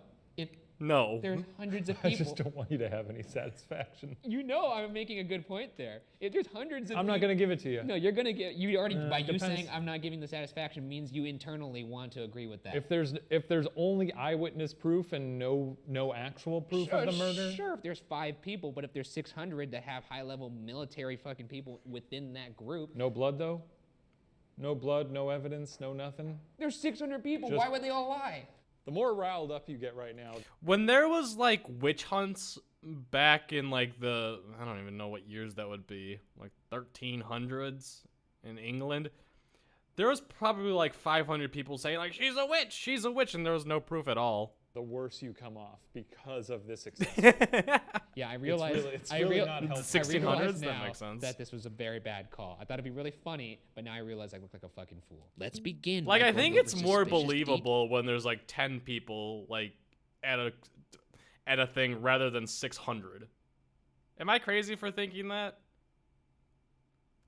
Like, it just makes more sense that 10 people could, like, definitively, like, see something and be like, yeah, I saw him kill someone or something like that. Like, 600 people, there's, like, people, like, in the back, like, hey, what's going on up there? And, like, they killed someone. Sheila killed someone. And it's like, oh, Sheila killed someone. I believe it. How'd she do it? Knife. Oh, wow. Yeah, that's what happened. Like, 600 people could say that. But, like, I don't know. As number increase, accounts become unclear and contorted. Well, if they gave the same thing, that's a little weird. I don't know. Details around the time of the crash. I kind of do believe it's Particularly aliens, the but contradiction I think between just the having official numbers say record 600 and people saw it eyewitness doesn't testimony. make it real. When Mac Brazel took some of the crash debris to the sheriff, debris that crash site witnesses described as otherworldly, Brazel also reportedly admitted something significant. According to a local radio personality, Frank Joyce of the KGFL radio station,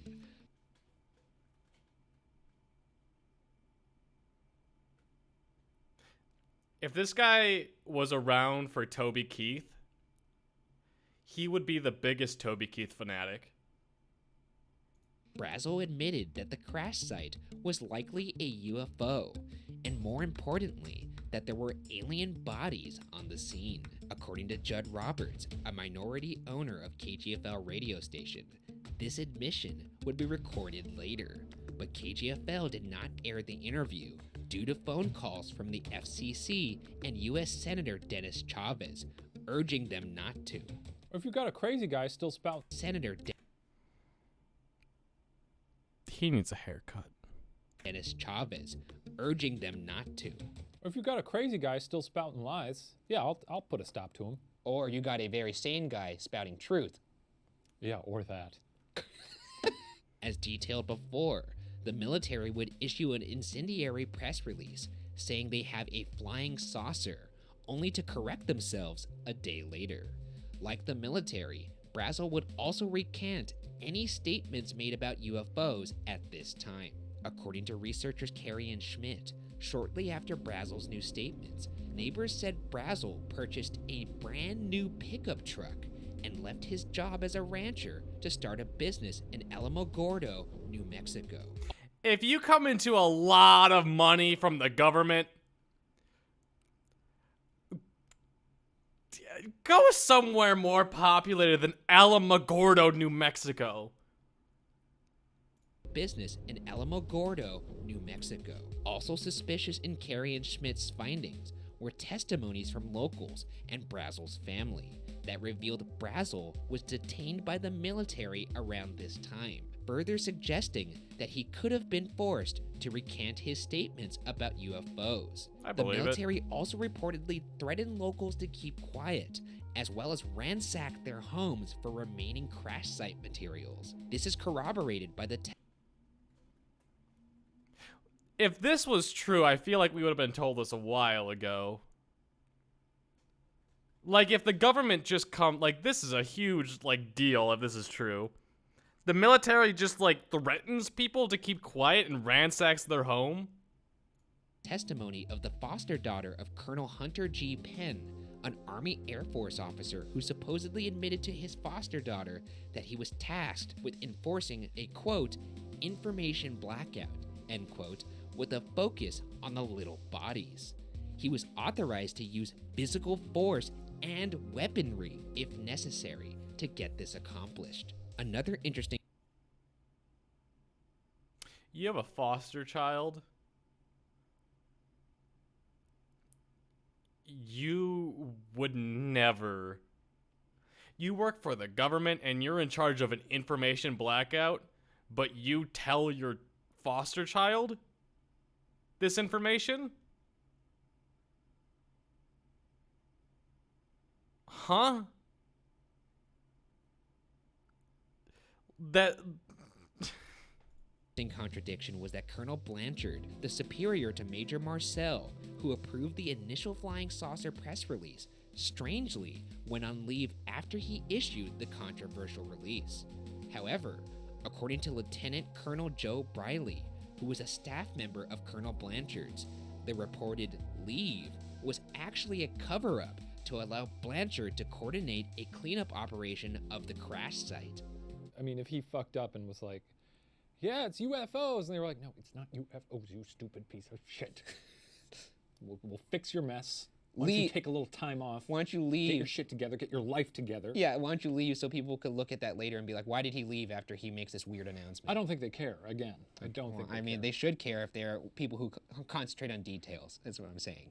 Perhaps the key contradiction is the photo taken in General Ramey's office of the supposed crash site materials. A sealed statement, apparently such a written weird by photo. Roswell crash site. That's such a weird photo. Everything about it just Key contradiction is weird.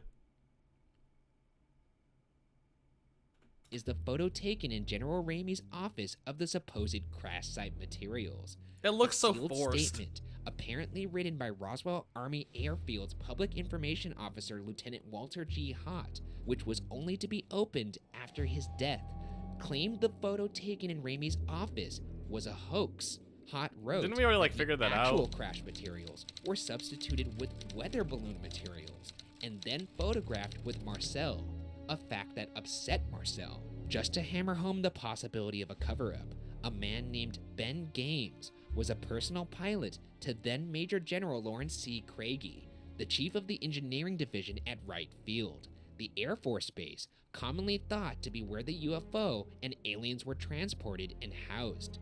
According to Games' testimony, he flew Major General Craigie to Roswell to examine the crash wreckage, and after a few hours, flew General Craigie directly to D.C. to meet with President Truman. Winter Flynn, thank you for the A tier few 1. months later, Welcome to the Craigie 94th committee of assumed the position thank you. of Air Force Chief Director of R&D, and perhaps, influenced by what he saw at Roswell, founded Project Sign, the first official investigation of UFOs by the U.S. Air Force. Was that actually a They thing? got there and said, this is obviously a weather balloon. A UFO wouldn't do this. It's not what UFOs are like. And they were like, oh, this guy knows a lot about what UFOs aren't. No. Yeah. No. You don't. This guy's got a good eye for what isn't a UFO. So you're saying they send someone out in the ocean and be like, oh man, I didn't find Godzilla out here. We should start a program about finding out about Godzilla. I mean, clearly he's got a good eye. Lynn Erased, thank you for the tier 1 as well. Welcome, welcome. American UFO was an official U.S. government study of unidentified flying objects undertaken in 1948. Okay, so it lasted a year, it looks like.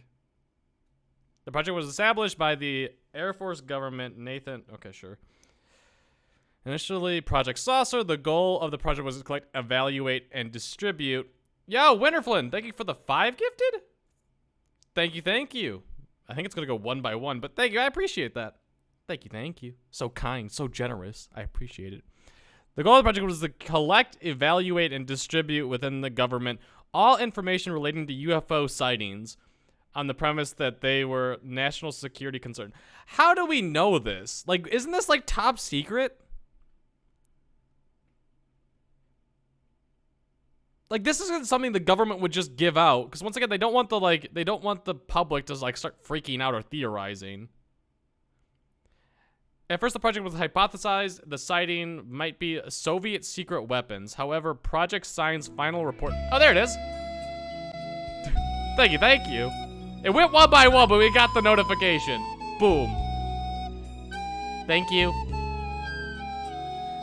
Project Sign was followed by Project Grudge after a conclusion was reached that the evaluations of UFOs were a necessity of military intelligence in a post-war climate. This is so weird. No, it's only like a page. For detecting what's not bullshit. Now that we've established the cover-up and timeline, what is that supposed to be? Let's quickly go over some of the controversial like, what was and that picture supposed to be? details of this theory, starting with the reported alien bodies at the scene. These supposed witnesses are consistent in their descriptions of the bodies as short in stature, maybe 3.5 to 4 feet, with large heads, large eyes, only holes for a nose, and a small slit for the mouth. numerous military officials have claimed to hear secondhand information of the bodies or even see the aliens for themselves. To name a few, there's First Lieutenant and Public Information Officer at the Roswell base, Walter G. I don't remember his name. The farmer, Mac, I think was his name. Did he give out information about the bodies? Or was this like people that came up later? Because wouldn't he be like the one that gives out the information? Like if you found, like he was like, yeah, I found just a UFO here. Wouldn't you be freaking out that there's like just 4 foot tall humans there? Or aliens, whatever they want to call it. UFO just means, yeah, but like what I'm saying is like this is like there's bodies coming out about like this crash.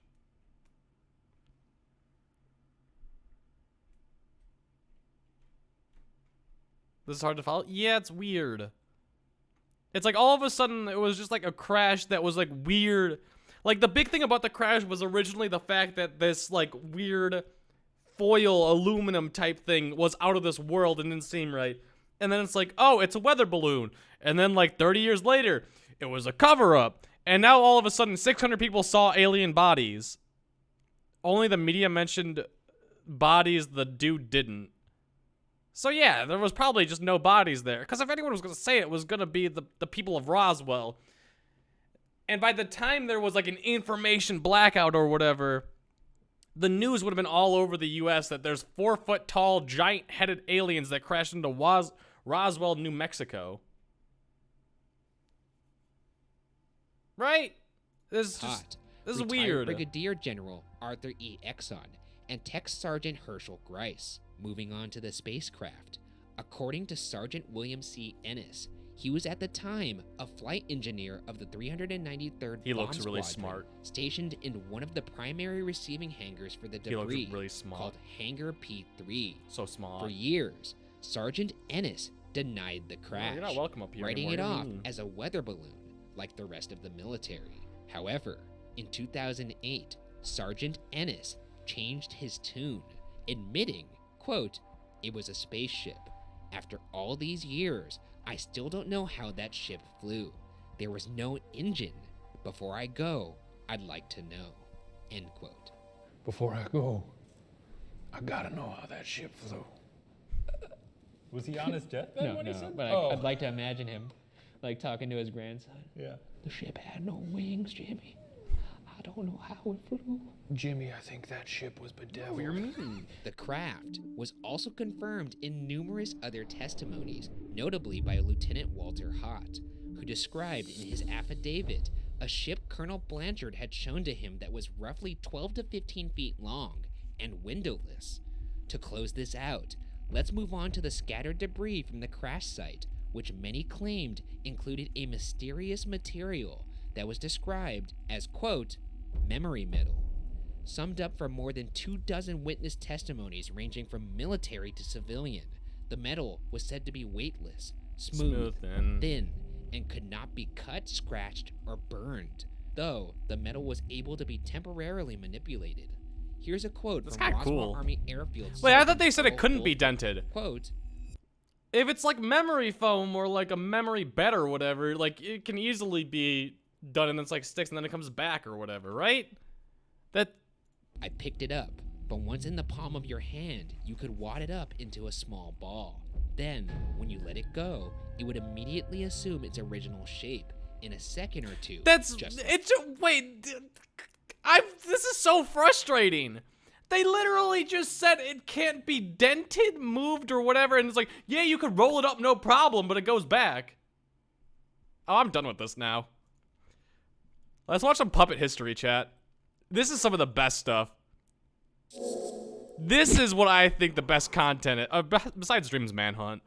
Some of the best content on YouTube right now. Let's find one to watch. Hey gang, welcome to Let's do Watcher puppet history. It's the same guys. It's Shane and Ryan. The Dancing Plague. Stevens in this one. More Stevens. Dude, the amount of Stevens. This was a good one. America versus smallpox. The amount of resemblance to America fighting against the smallpox and not wanting to get vaccinated to today is insane. You guys want to watch the dancing plague? Sure. Almost 3 million views. God dang. Welcome one and all to Puppet History! Today we'll be taking a deep diving, ever-winding look into yet another chapter in the heavy, heavy book we call history, while our guests ruthlessly vie for the coveted title of History Master. Ryan Bergara, are you ready? Yeah, I'm ready as always. Special guest Jermaine Fowler, are you ready? I don't know. Okay, then let's crack it. Hollis, thank Could you I for take Prime. another guess at your name? We love Primers here. Sure. Thank you, You're thank the you. professor? I'm the professor. Wiggles? Professor Wiggles not bad. But no! Professor McNasty. That's close. That's close. I am a little. Is this the first one? Okay. Today, we'll be talking about a city on the brink and their very strange coping methods. You guys ever been pushed to the brink? Sure. Huh?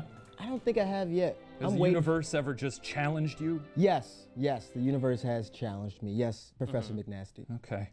I actually kind of like the ring of that. And would you guys like to know what we're competing for? Yes! Yeah. What are we competing for? It is the coveted cup of the History Master. I love the other hand Whose hand coming is up. that, Huh? Professor? It's God.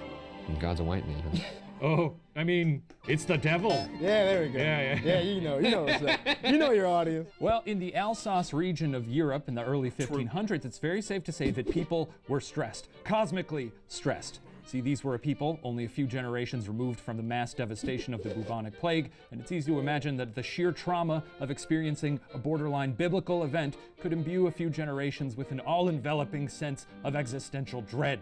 Rough. Are any of the stories that you're going... What would qualify as a biblical event or disaster? Like, the bubonic plague was awful. Like, I don't think COVID even, like, compares to that, like, anywhere near as much. Mass scale death? But wasn't that a mass scale death? Turning into a pillar of salt. Cataclysmic? Wiping out humanity? I mean, plagues tend to wipe out, like, a large percentage of humanity. You think we would learn from past plagues? Like, even just the smallpox plague. We don't. There's still idiots out there. Mainly Americans.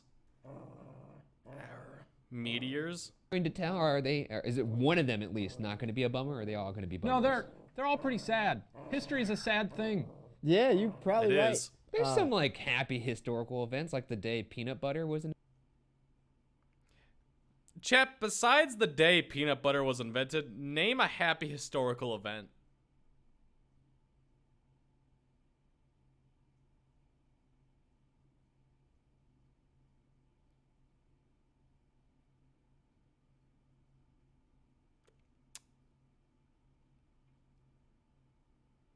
Founding of America? I don't think that quite qualifies the mass devastation the English did to the Native Americans. Gay marriage? True, gay marriage in America. I don't know how gay marriage works in other countries, to be honest. Ending of slavery? True.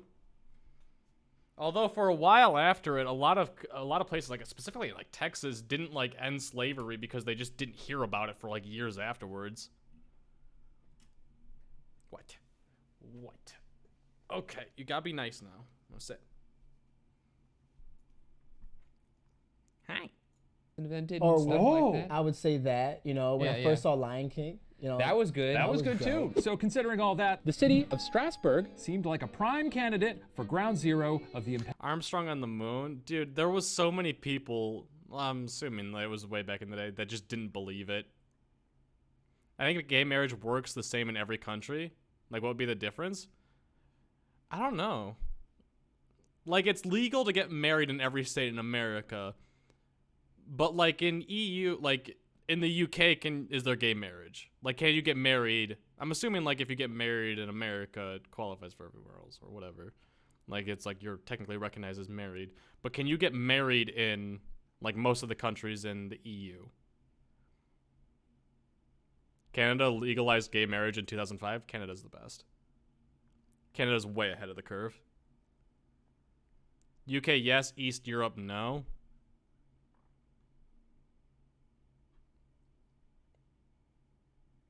The Netherlands in 2001. Heavy Catholic countries, not so much. Yeah, just the fun countries. Pending apocalypse. See, the common folk of Strasbourg, in addition to all the struggles of Are you just gay? I'm surviving in the 1500s, found themselves dealing with an increasingly problematic clergy. Author John Waller says, quote, monks and priests shamelessly took concubines and all had greater appetites for meat, drink, and sleep than for prayer or pastoral duties. Can't fault them for that, you know what I'm saying? I guess even clergymen have to get the, I kind of want to say that, that's so crass. No, say it. I guess sometimes clergymen got to get Okay, no, that was too crass. That's disgusting. It was a little. It's pretty What is gross. wrong with you? Yeah. People were not stoked about this because these holy folk are supposed to be their direct line to God. One guy was so fired up that he went poking around various local holy houses to see how much meat and booze they'd been hoarding, and he found plenty of dirt, but eventually gave up his investigation. Oh, that red light means we're at our first question. Why do you think he stopped his little investigation? A, they This would paid be him fun to off do in with you barrels guys. of barley wine. B, a nun blackmailed him. Or C, a monk threatened to murder. Why did a local give up his investigation on the clergy? They paid him off in barley wine. A nun blackmailed him. A monk threatened to murder him. 100% A. You guys are saying, I'm saying A. You guys really think C? Like, if you're so into this investigation and you want to expose them that badly, if a monk threatened to murder him, wouldn't that just, like, fuel the fire? Like, if I'm snooping around a freaking, like, a church, like, trying to expose these guys for eating too much meat and drinking so much booze, and a monk comes up to me, grabs me, and is like, I'll kill you if you tell anyone about this. I'd be like, oh, I apologize. And then I'd tell everyone about what happened. Oh, hell yeah, I'd go off about it. But if they paid me in wine,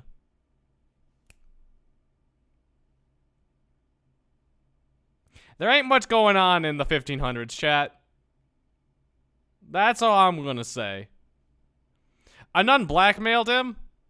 I mean, like, if you're going to literally expose, like, a church, would having a nun expose you really be that bad in comparison? I think you have more dirt on them than she does of you. Him. All right, Ryan, are The you A is locked the in? only I'm locked logical in. one in What'd my you put head. down? I put C. You think a monk threatened to murder him? I don't think that's what happened, but it is the funny.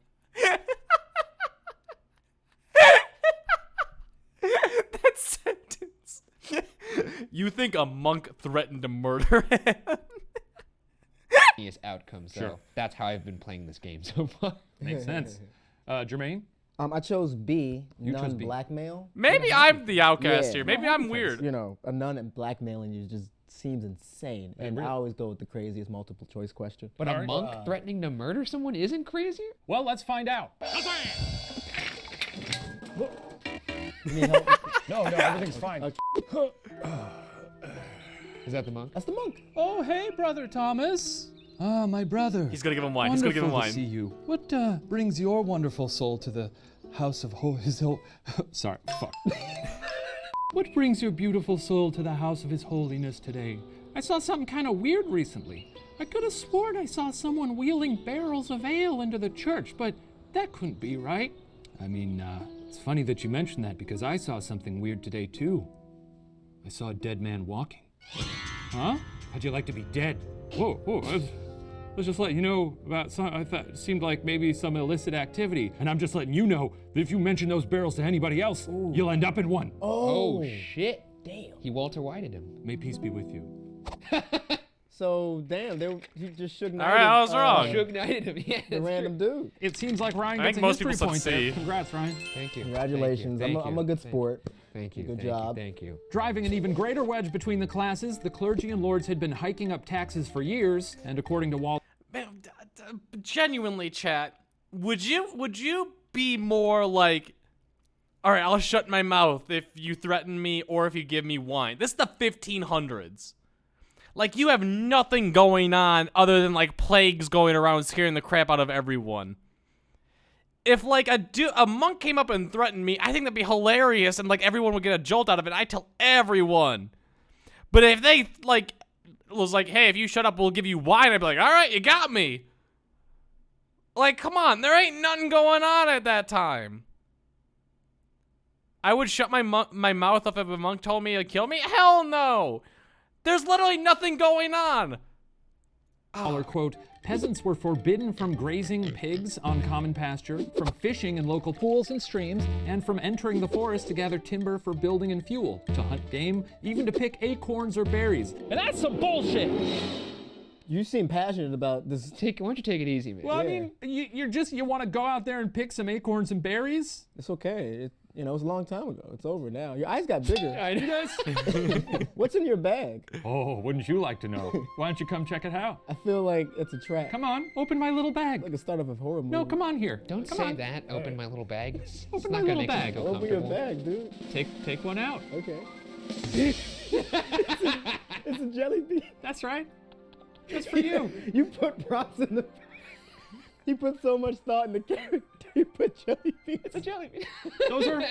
Those are my special treats. Actually, you know what? I'll take a jelly bean Oh, too. go for it. Yeah, I do love jelly beans. On top of all this bullshit, the region had been through a pretty rough couple decades. We're gonna run through this really quick, but every time I turn the light purple like this, I need you guys to shout all the crops. I genuinely thought that was like After Effects. I thought that like whenever the color changes in the background, that's him doing it manually. Dude, that's kind of impressive. Like you could see like Shane multitasking in a lot of these episodes. But man, that's a lot more going on than I thought there was. Okay. Just like that. All the crops died. Great. So here we go. In 1492, there was a famine because All the crops died. in 1493, crops weren't half bad. But then everybody got syphilis and a bunch of people's skin fell off. Oh my god. Baller. As they This is the kind of stuff happening in the 1500s, chat. Or in this case, the late 1400s. Would a monk threatening to kill you really shut you up about them abusing, like, their powers are supposed to be holy and stuff like that? Like, this is what they're going on with. I think I'd rather be killed by a monk than die of syphilis. Give me the wine.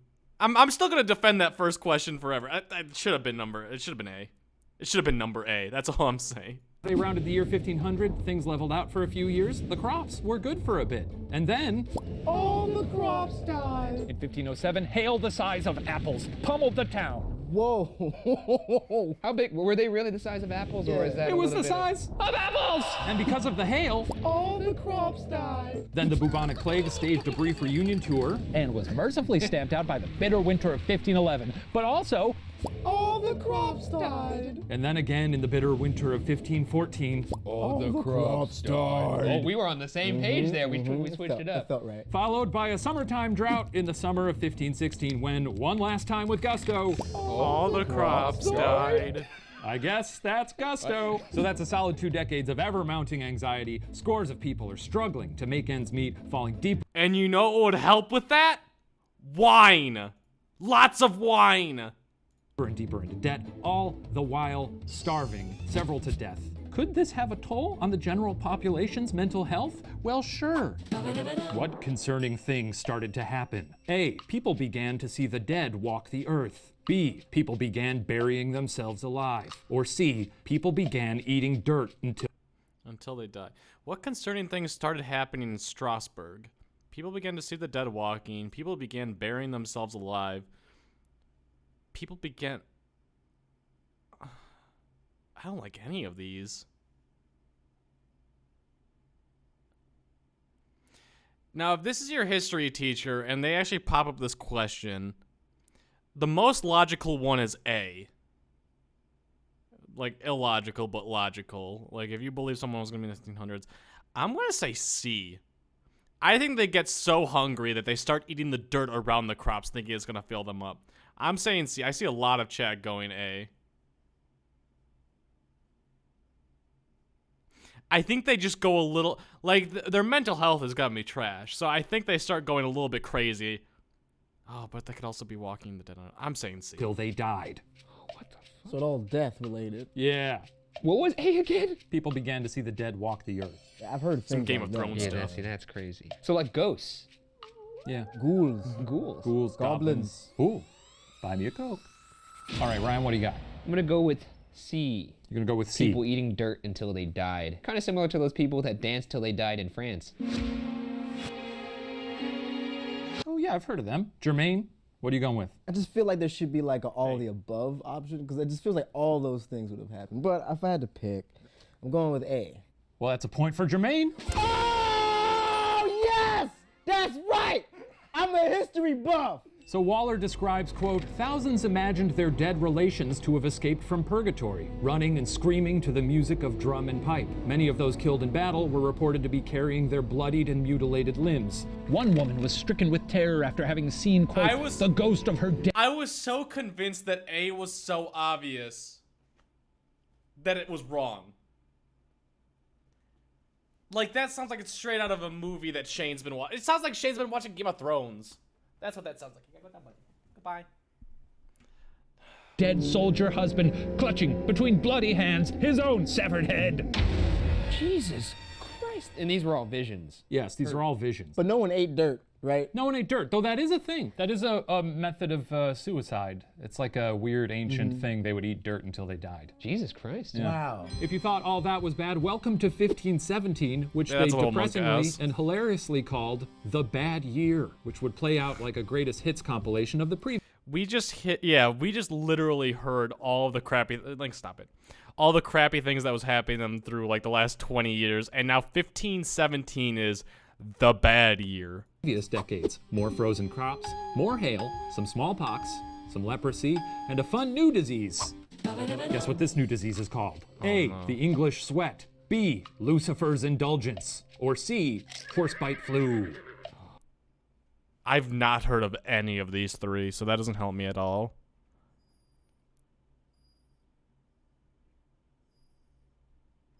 I'm gonna say the English sweat. I feel like something happened so bad. Wait, the English sweat, they could be dancing too much. Link, stop it. They could be dancing too much so they start sweating. It's the English sweat. I'm calling it A. Come on, let's go speak.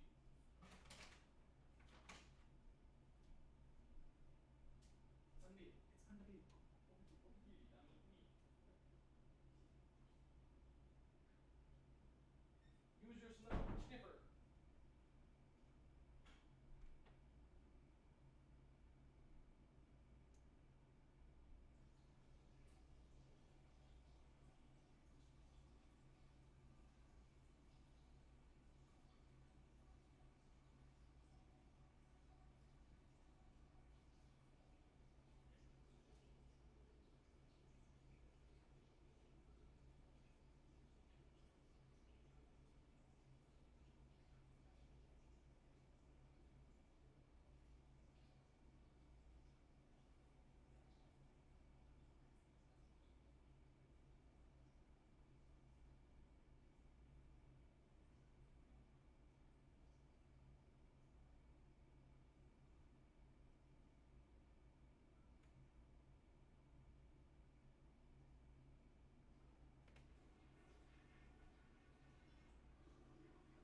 Sorry, Jack. I really had to pee. Alright, I'm back.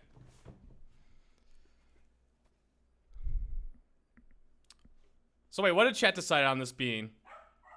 I said it was A. You wash your hands? Hell no, it's 2021. The year you're not supposed to wash your hands.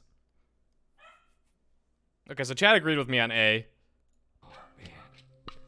It would be funny if it was English sweat. All right, Ryan, what do you got? I'm gonna go with B. You're gonna go with B, Yeah. Lucifer's Indulgence. Lucifer's Indulgence sounds great. Also sounds like the name of a dope like the coffee opposite of shop in great. Silver Lake. Okay, so A sounded like a nice tea. A tea called English Sweat? English sweat. Oh, Yeah. Lake, stop it. Yeah. And B sounded like some incense. Yeah. So I chose Well, that's lovely. What is that? Lucifer's Oh, Indulgence. wow, so they chose both C, disagreed but with then us. I did a D, or Butt Meets Delight, but you know. I don't Butt know. Meets Delight? Butt meets delight. You know what? It's a pirate. You know what? I'm gonna give you an extra point for Butt Meets Delight. Hey, wait a second Yeah. here. Yeah. Wait a second. You can't do that. Well, you've never taken the initiative, Ryan.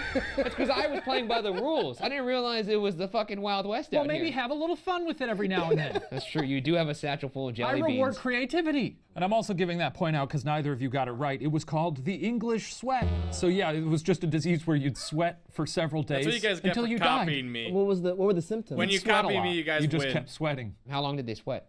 A few days. Okay, moving along. Whoa, what the? Yeah, that's right.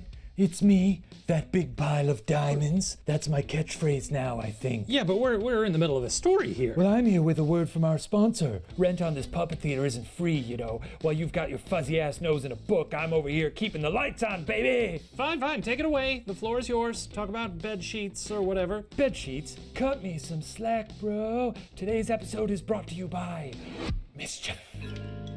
Wait, like the concept of mischief? Yeah, the country. No, you idiot. Mischief. MSCHF. Mischief is a You got Brooklyn-based it wrong company twice? that releases Nope. mysterious, cool stuff Nope. in the form of drops every 2 weeks. I got it right once. I'm listening. Sometimes the drops are limited edition items, like these Jesus shoes filled with holy water from the River Jordan that my friend Drake was seen sporting. Wait, are you friends with Drake? Yeah, /watcher and download the app today. It helps keep Do you guys my want some puppets Jesus alive. shoes? Well, thank you, Diamond Necklace. Yeah, that's me. I'm Yeah, that no. big pile of Yeah, we know. diamonds. Made Rohan look like a Yeah, you fool. did. You made him look like a fool. Well, I gotta finish this story now. Oh, okay, bye. Okay, where were we? Ah, yes. Now, keeping in mind the seemingly never-ending maelstrom of suffering, of mass anxiety and prolonged trauma, let's set our sights on July 14th, summertime, 1518, when a woman known as Frau Troffe was no longer content to sit idly by as the cruel hand of fate continued to give her community the finger. What did she What did she do? And this is a free write. Basically, whoever gets closer. Yeah, I'll give a What would she do? It's 1518. If someone was struggling, if people were dying left and right because of sweat and plague, what would someone do to stop that?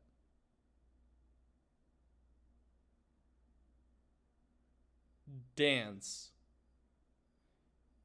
I feel like you guys already know this. I saw someone put witchcraft and I was like, that sounds right. And then everyone just says dance. Oh, is it dance? There's no universe that I would ever say dance, but I feel like you guys just know too much. Eat the bodies? I mean, that sounds awful. But like parts of vaccines are literally getting like blood cells that they've had or like blood cells of someone that's had it back into their body so they could prevent it.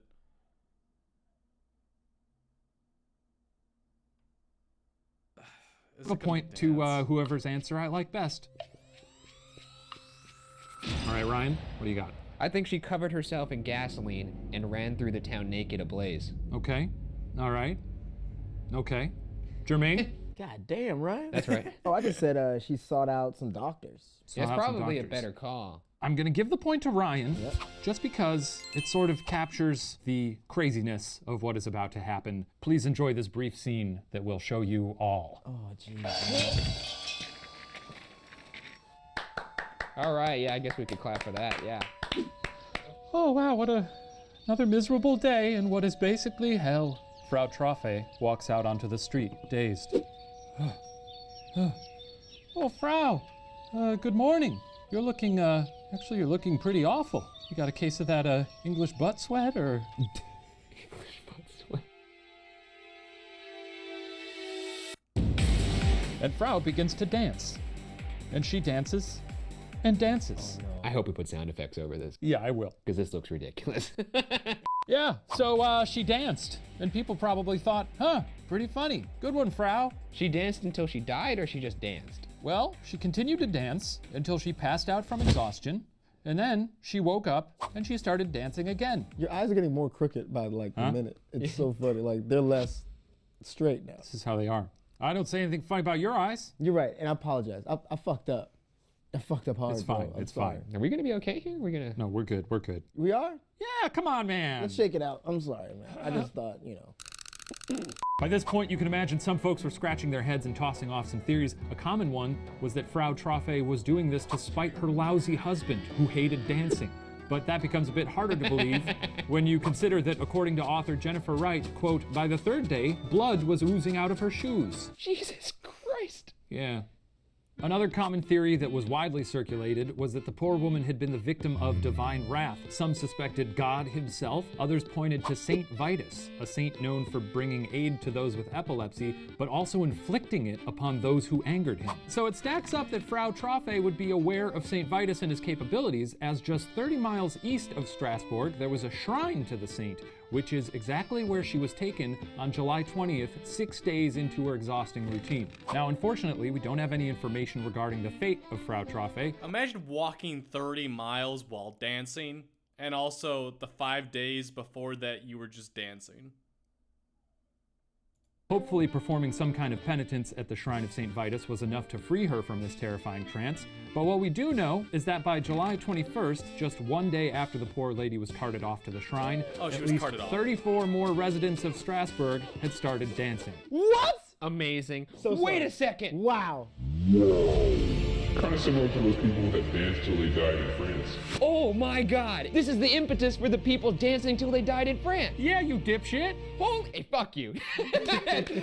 Strasbourg is in France. I never, okay, every It's time weird it took you this long to figure it out. Well, here's the reason why. I thought, for whatever reason, that the dancing till they died plague was like a mass hysteria thing, but I never thought of it as a patient zero scenario. Yeah. So dancing had officially reached plague status. And as with Frau Troffe, there was nothing joyous about their shuffling, just pure agony. Waller writes, quote, chroniclers tell us that those who were momentarily roused from their trances screamed for help from bystanders, God, and the saints. So nothing pleasant about this. I love it. Have you ever been trapped in like a prison of your own laughter? Like where you're laughing and you want to stop laughing, but you can't and it starts to hurt? Yeah. It sounds horrifying. Like the Joker and in like Arkham Asylum. Like, I can imagine it. Yeah. All right, no, Ryan, stop it. Stop it, please.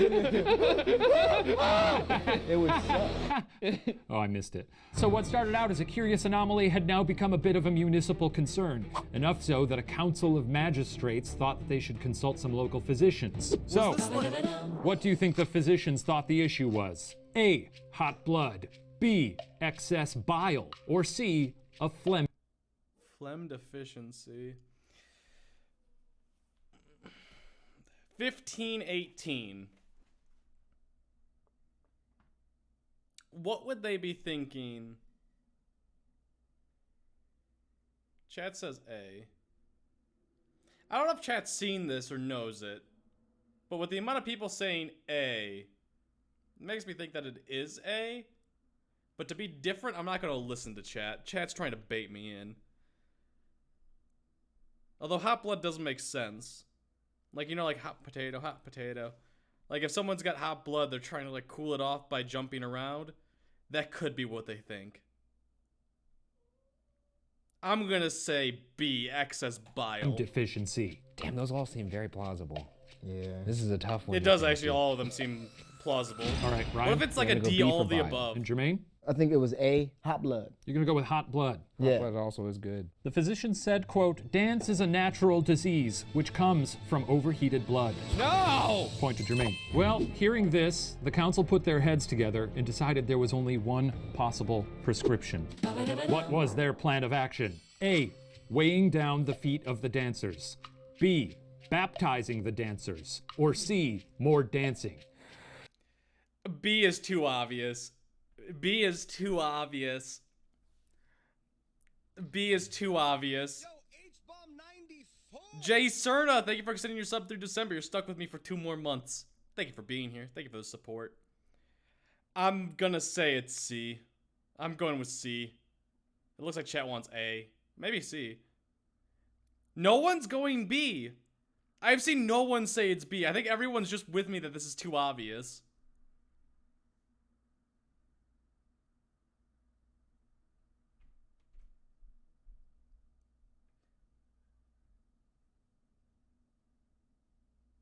Yeah, I think if they thought it was hot blood, they wouldn't want it to weigh them down or weigh down the feet because it's already hot enough as it is. I'm going C. This is a dangerous game you're playing here, Professor. All right, Ryan. I'm gonna go with C, more dancing, just because it doesn't make any sense. And Jermaine? I chose B. It felt like at this point the doctors weren't helping. Sure. So they brought in maybe some religious people to just leave it to God. Yeah. I think at this point. Or if you're thinking like the doctors aren't doing anything, it'd just be like, just let them keep going. They'll tire themselves out. That's what you do. Yeah, that'll sort it out. Sure. But they did blame God the first time. That's true. So fuck. Yeah. I fucked up. I got it wrong. Well, point to Ryan. They cleared out a couple of the local guild halls and an open market area, even constructed a stage, and escorted the afflicted, now numbering over 50, into these designated dancing areas. And to seal the deal, there was one last touch, they hired a band. Dozens of musicians were hired to play the most. Yeah. I got a crazy gig for you, Frank. Yeah. Got a crazy gig, all right? It's we need it, all right? We need the money. The council also employed various unafflicted people to dance alongside the entranced people, encouraging them to keep going. When people passed out, they were put back on their feet. Like a third baseman? And like a third base coach? And the musicians upped the tempo. Oh boy. Oh my God, this is amazing. A month into this, August rolls around, the number of dancers continued to grow, probably because it was a psychological virus, and instead of quarantining the thing, they literally put the dancers on a stage for everyone to see. It didn't take long for things to go from strange to dark. Waller points to the records of a neighboring merchant named Lucas Rem, who jotted a note in his diary around the time, quote, "In the year 1518, in summer, lots of people died of the St. Vitus dance in Strasbourg. About 15 people died a day." Man, Yeah, I bad. thought this was gonna have a happy. I mean, this is what happens when you I try wanna to know put what's out happening fire with the more girl that fire. went to- Yeah, what was doesn't it, work. With no choice but to change their approach, the council Vitsuvis now or had whatever to it seriously was? grapple with the idea that the long-decaying morals of the community may have angered a vengeful spirit. Quickly and desperately changing their game plan, they ordered all dancers back to their homes and banned music. Strings were fine, but tambourines and drums? Illegal. You said that strings were allowed to keep playing? Yeah, strings were fine. That's random. Beautiful, you know? It just makes things sadder without music. You know what I mean? Is there any royalty-free violin music you She have died right now that we probably? I'm could just try and expecting her dance to to? come back Yeah, and be like, here we go. I no Is longer this have ridiculous? You feeling it? Does it look? How's it look? You know what? Not working. Really not working. Speak for yourself. All right, even still in private homes, the mania continued to spread. At this point, the dancing had been going on for over a month, and while there are conflicting reports about the number of people, most seem to agree that there were at least a couple hundred. Desperate times cause for desperate measures. Yeah. There it is. Nice. Nice. You know what? I'll give you an extra point for that. What in the hell is going on here? This is bullshit. We're on the same wavelength. I appreciate you gotta that. avoid wavelengths, you know? Fixed. This game is All right. fixed. The magistrates weren't about to sit on their hands as their town was slaughtered by the jitterbug, so they really... I'm sorry. Thank that you. sentence is amazing. Thank you. It is pretty good. So they really put their heads together and came up with a new plan. First, obviously, make a big 110-pound wax likeness of St. Vitus as a sweet gift to the dude. Sure. Second, line up a bunch of wagons to transport the afflicted wiggling masses to the shrine of St. Vitus about 30 miles outside of They're town. still dancing. They're still dancing. And what was their final measure? Oh, A, no. chain the dance. This is like we just got over them making a what was the wax figure. Dancers' feet together. B, buy the dancers sweet new kicks. Or C, Dress a monkey up as Saint Vitus and have it kiss the dancer's feet. Ugh.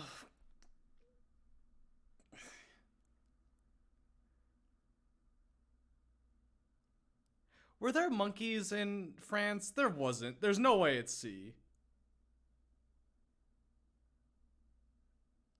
I don't think they would have chained the dancers' feet up together because they were in different carts. Unless they changed it up, like chained them up by like 3. It's gotta be A. They didn't buy them. They didn't buy them shoes, unless they wanted to weigh down their feet, and that comes back. I Dress a believe monkey it's A. up as Saint Vitus and have it kiss the dancer's feet. Oh wait, it's just one monkey. C is oh, a it could be. shame thing. All right, That's some shame. With I got my answer in. I'm sticking with I it's got not A. C. You're going with A, chain the dancer's feet together. That's right. And Jermaine? Not to piggyback off you, Ryan, but That's you've fair. been right so far. You'll probably figure out a way to give you a point anyway. So you're going with A as well? I had to. It just sounded like the best option. Well, let's find out what happened. All right, everyone. So that's that. We'll make a nice offering to St. Vitus Exotic and haul pets? these poor... Like, when you think of exotic pets, you think of people in Florida having, like, a jaguar for some unknown freaking reason. Or just like, I'm just gonna keep 3 crocodiles in my backyard for fun. That's a Florida thing. Are there people in, like, France that just have monkeys? Like, that's in the 1500s? You know what? Maybe I should be... Maybe Floridians in 2021 are fairly similar to 1500 France. Please don't be C. Poor souls off to the shrine. Oh, and we should give him some little red shoes. Wait, now hang on a second. What's that you say? I said we'll give him some little red shoes. Well, please explain. Damn it. Oh, it's B. Well, they'd be little and red, and they'd be shoes. All right, well, let's order a bunch of little red shoes then. Fuck. God damn it. I guess that kind of makes sense. I didn't think about the color. They could make it like red shoes so it doesn't look like they tortured the people so much when they're going to the shrine. So like the blood's like covered up with red shoes. I guess that kind of does make sense. How are they gonna make that many shoes that quickly? How long does it take to make a shoe? I don't know. And red ones? Why red? So the blood, you don't see the blood or something? Maybe. That makes sense. Once at the altar of St. Vitus, It a actually very makes sense, strict okay. prescription for the afflicted was carried out. 1, they led the dancers in a circle around the altar. 2, they had each dancer offer up a single penny as a donation. And then they took them back to the chapel and down to the wagons. That was it. Do you think it worked? Is this a question, by the way? Please. Do you think it worked? I guess it did. Ooh, now I know. Yeah. Okay. Well, I got a 50% shot here. 1, 2, 3. Yes. You both think it worked? Yeah, we're getting towards the end of the story. It's kind of like when it's the third act of a movie. I know Damn it, he's kind of right. Well, it did. Yay! There it is. Finally, we get a happy. That's a happy ending. That is good. So one thing to remember, these people believed with great conviction in the power of the supernatural, of divine forces meddling with their souls. So it makes sense that if they believe strongly enough in a curse, they'd also believe deeply in the power of penance. And when you think of what they'd done to earn their forgiveness from St. Vitus, a 30-mile journey, sacrificing a whole ass penny, wearing little red shoes, it probably did seem to them like they'd earned their freedom. But there's yet another theory about the miraculous healing that took place. So our final Danielle. question, what else may have healed them? A, antibiotics. B, a traveling hypnotist. Or C, the power of B. love. Oh, I got it. You know, I agree with you. Or C, the B. Chad's probably gonna go C. I'm going B. I don't think antibiotics were back in the 1500s. Oh, damn it, Chad's going C. I'm saying B. power of love. Oh, I got it. You know, I agree with you too that I should get double points on that last one because I locked my answer in a little bit sooner. No. What's your I'm gonna go with C. You're gonna go with C, the That's power right, of the love. power of love. That's the power of love. Oof. Rough. I chose B, but fucking hypnotism. I guess back in the day was a thing. That's a lot of people to hypnotize. Yeah. It's true. Yeah. Fuck. Damn it, Ryan. Well, it's too late. Well, they had a 30-mile trip. They had time. We're gonna give the point to Ryan. A history point for Ryan. You won. Remember? I don't think I did because he gave you all those phony points. We'll find out. We'll tally up the scores at the power end. of love Think back to from the beginning God of this saved story, us from the state of the community before the plague took hold, decades of growing class divide, an uncaring and downright abusive clergy, a lower class bearing the brunt of a seemingly endless series of community hardships. And yet, when the plague took hold, the community banded together. Author Jennifer Wright says, quote, "The people of Strasbourg were exceedingly, abnormally kind to those afflicted. They didn't burn them at stakes. They didn't permanently... They forced them to dance on stage and entertain them. What do you mean they were kind to them? if someone's like just dancing nonstop and can't stop because it's in their sight, like in their brain that they have to do this, like you don't put them on stage like, dance, keep going, we love it. You try to make them stop. You try to help them. Cast them out of the community. Thought and Better than concern death? went into considering ways to make them healthy again. Isn't that kind of sweet? It is pretty sweet. good. So It's a happy ending. It's a happy ending after all. Yeah. Sure, a lot of people died, but That's the cost of knowledge. And that's the cost of living back then. That was a good story, dude. I learned a lot. Thank you. That's good. Dancing is, who knew it would be so dangerous? There is consequences. Yeah, I'm gonna tell my daughter that. Hey, look, sometimes you're gonna want. The Egyptians had a beer they made that created an antibiotic as a side effect. Oh. When were antibiotics, like, quote unquote, discovered? Like, I do, like, someone said Egyptians, but I don't know if that was, like, discovered back then or if they accidentally just, like, yeah, this helps. 1900s. Want to dance, but here's Don't the you story. dare.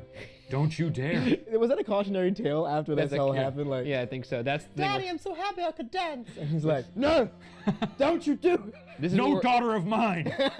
Well, that concludes our history lesson. I'm going to go tally the scores to see who receives the coveted cup and title of History Master. While I do that, please enjoy this special performance from someone who was blamed for... This is some of the best stuff. After every single, like, story of history, Shane puts on a performance with another puppet that is amazing. This is one of the earlier episodes, so I don't know how good it is. But everything about puppet history is so good. This is why I think it's one of the best, like, video or, like, series on YouTube right now. For this whole thing, along with St. Vitus, God. And just a heads up, God doesn't really look like you'd expect him to, so just know that. He's kind of a weird-looking guy. But anyway, enjoy. All right, let's get this over with. What the fuck? Oh, shit. It's me, God. Oh. No, it's not. Yes. It's not. Like a Bloodborne character. I'm God, okay? I've got something to say. Those dummies dancing after death, that wasn't me. No way.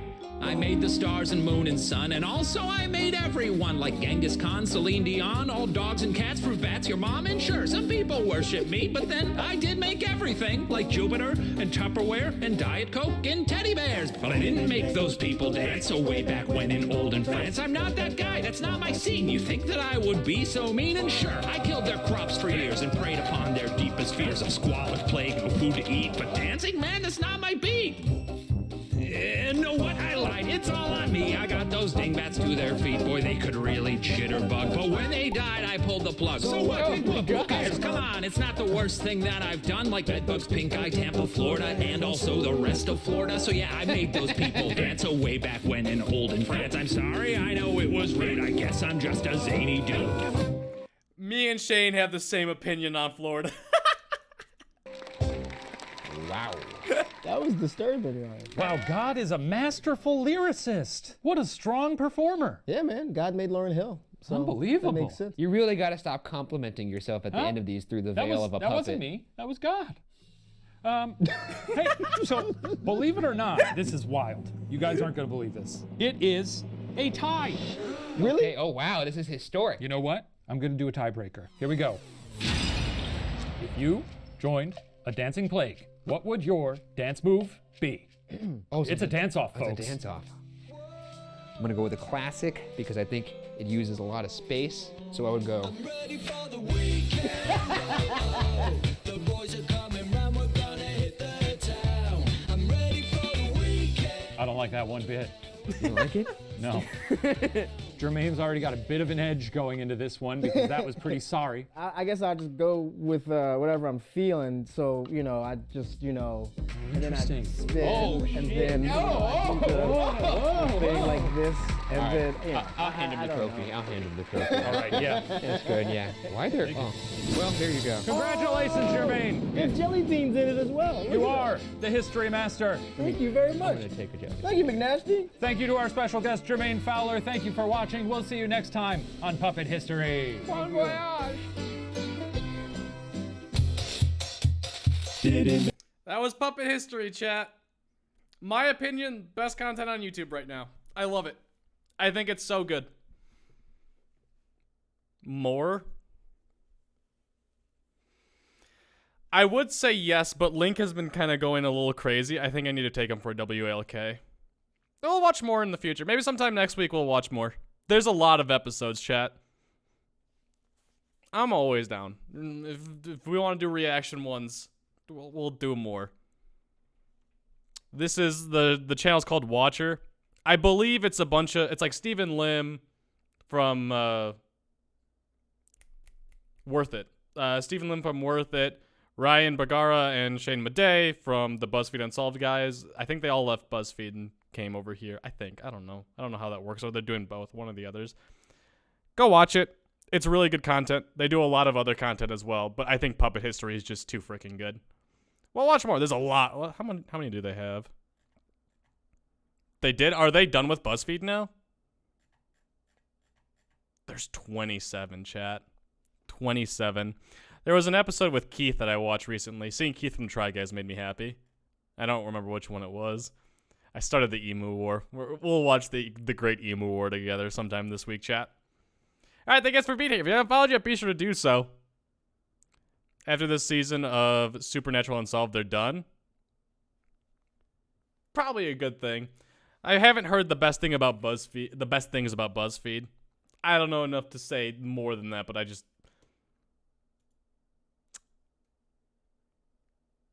haven't heard people enjoy them.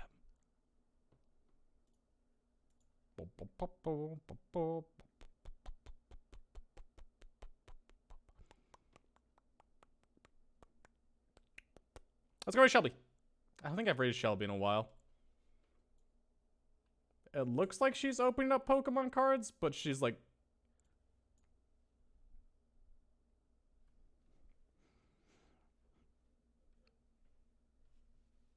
Shelby really just needs to get a second camera. Oh, Chad, do you...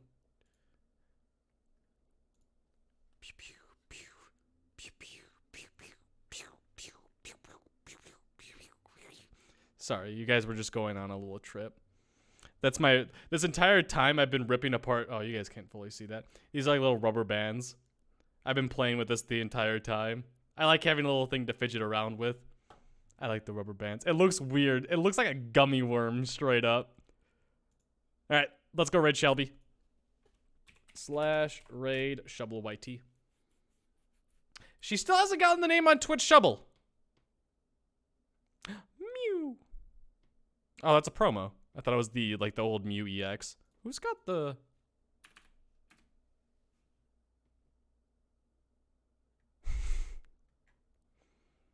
Sorry, Shelby, you're not cool enough. You need more than 24 followers on Twitch to get that one. All right, go show her some love, chat. It looks like she's opening up a bunch of Pokemon cards. Oh, she got the celebrations thing. I don't think... Pokemon was supposed to send me some things, but they just don't, so... I guess I have to buy all my own Pokemon cards. Feels bad, man. All right, go drop her a follow. If you haven't followed me yet, be sure to do so. I'll talk to you guys Monday. Goodbye, chat!